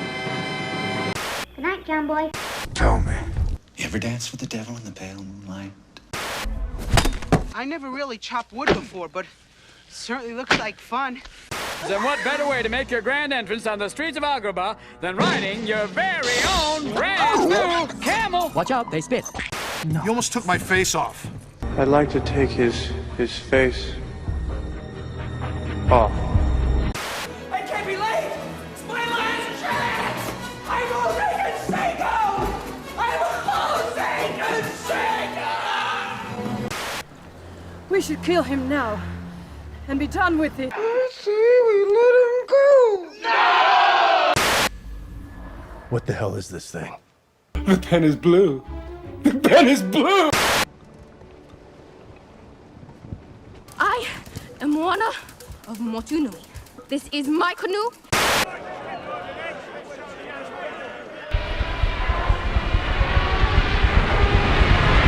You're stronger than this, Diana. You think that's air you're breathing now? Can you get some towels for me, please? I'm really losing a lot of blood. You sound like you're from London! Oh, weapons far deadlier than you can ever imagine. I don't know, I can imagine quite a bit. I am Diana of Themyscira, daughter of Hippolyta, queen of the Amazons. You killed my father. Prepare to die.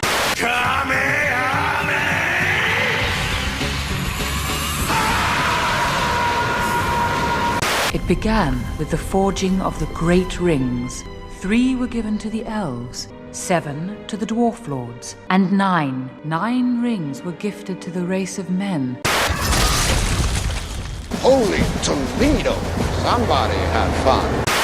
The lasso of Hastia compels you. The power of Christ compels you! To feed on fear. Sight meat's back on the menu, boys! There were horses and a man on fire, and I killed a guy with a trident. If you men only knew. What is it, Arnie? Oh my God. They found me. I don't know how, but they found me. Where I come from, the sea carries our tears away. Like tears in rain. When the sun rises in the west and sets in the east, then you shall return to me, my sun and stars. And I killed a guy with a trident. Hi, doggy. He gave it to me when I was your age. I hid this uncomfortable hunk of metal up my ass 2 years. What is this salty discharge? It's just beer. Break. It's just beer. By the power of Grayskull!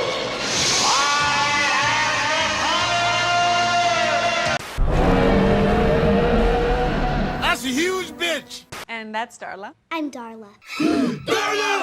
And they're certainly not showing any signs that they are slowing! Hello? What's going on?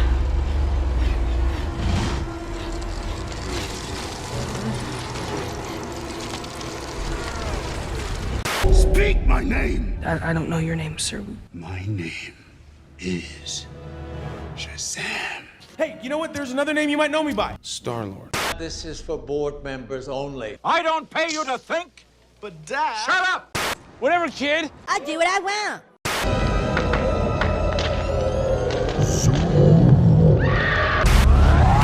Puny God.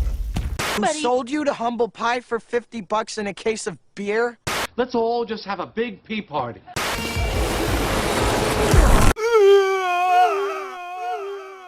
The Hungarians knew Soze was tough, not to be trifled with, so they let him know they meant business. Soze looks over the faces of his family.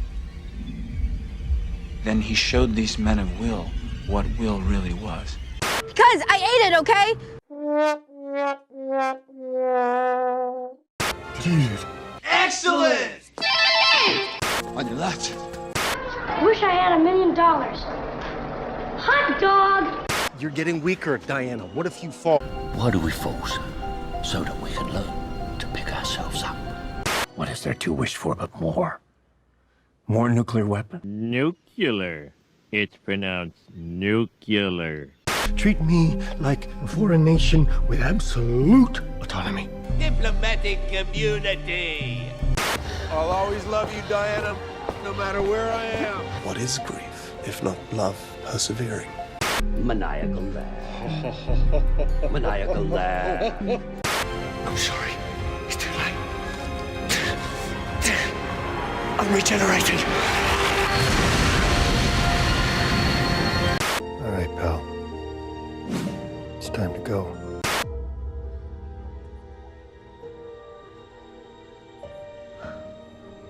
Humbug.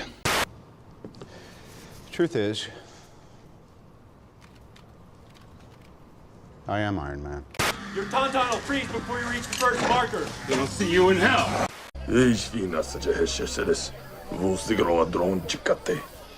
Kasi ajdekeri vej adothri nachan rajaseri.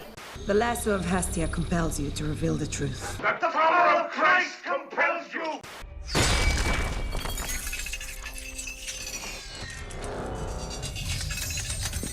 Such a poser. Are you coming back to Gotham for long, sir? As long as it takes. I'm going to show the people of Gotham their city doesn't belong to the criminals and the corrupt. Early night for you, Silas. Yes, early night. Say hi to your mother for me, okay?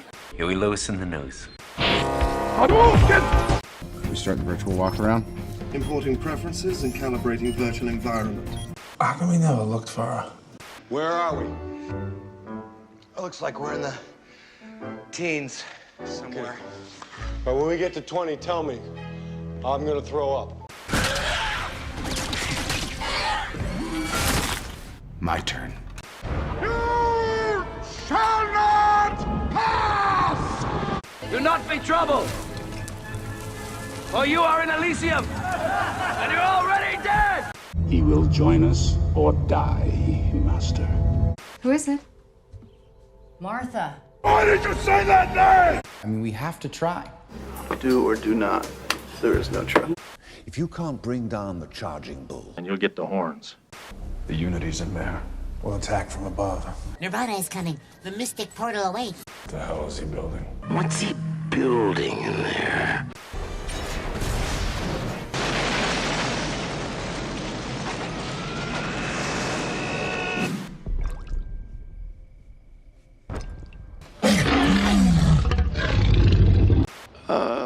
About that. Fool. Where people need a king. No, they already have one. 6 chairs. Right there. 6 is good.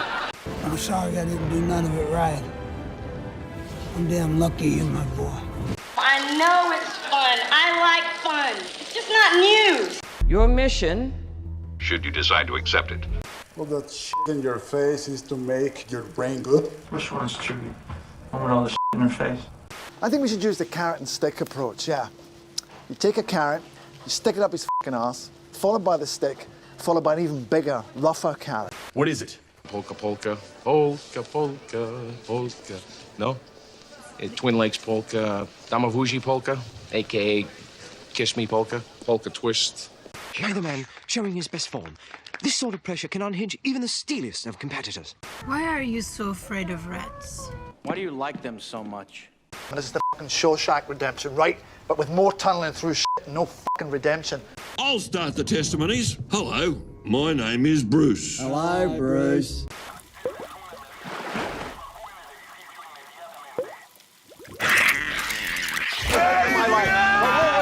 I knew Sebastian sensed good in you for a reason. Oh no, Sebastian. Light him up. 5,000 years.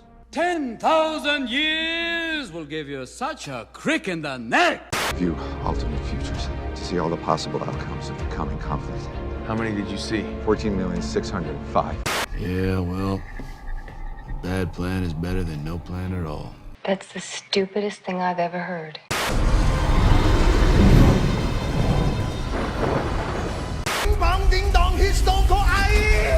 Release the child. Very poor choice of words. Hey, Vickers, I was wondering, are you a robot? My room, 10 minutes. There's always a bigger fish. Not all heroes wear capes. Mission accomplished. I felt a great disturbance in the Force, as if millions of voices suddenly cried out in terror and were suddenly silenced. If you don't mind me asking, how well do you remember your childhood? Whoa, whoa, sorry, Blondie, I don't do backstory. However, I am becoming very interested in yours.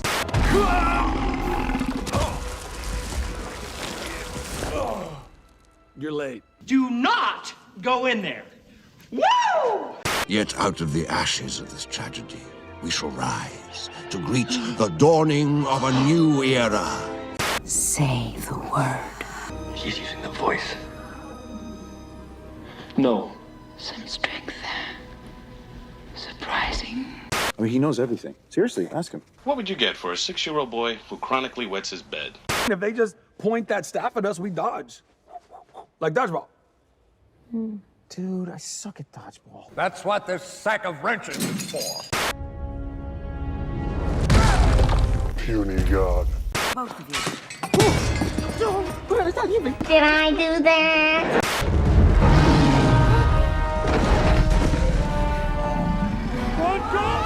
I got them lined up like rockets. I mean, no one would want to believe that their father killed their mother. What do you want? What do you want? I have to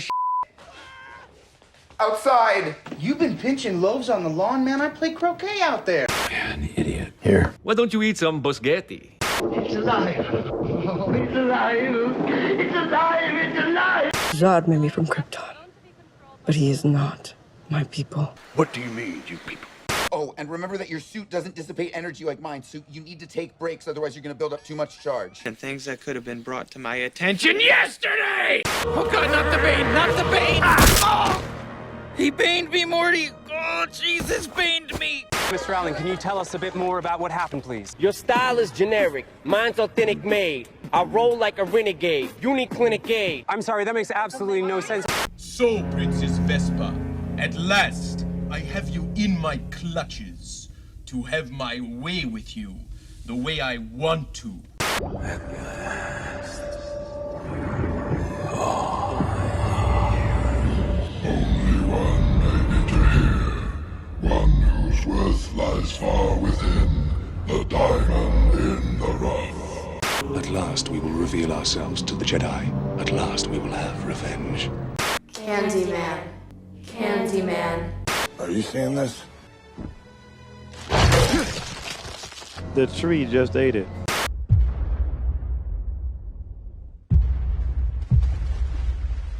Hello, Peter. We're making a special exception just for you.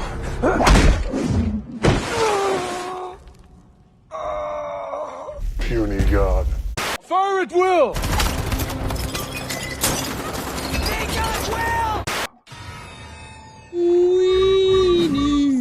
Dory.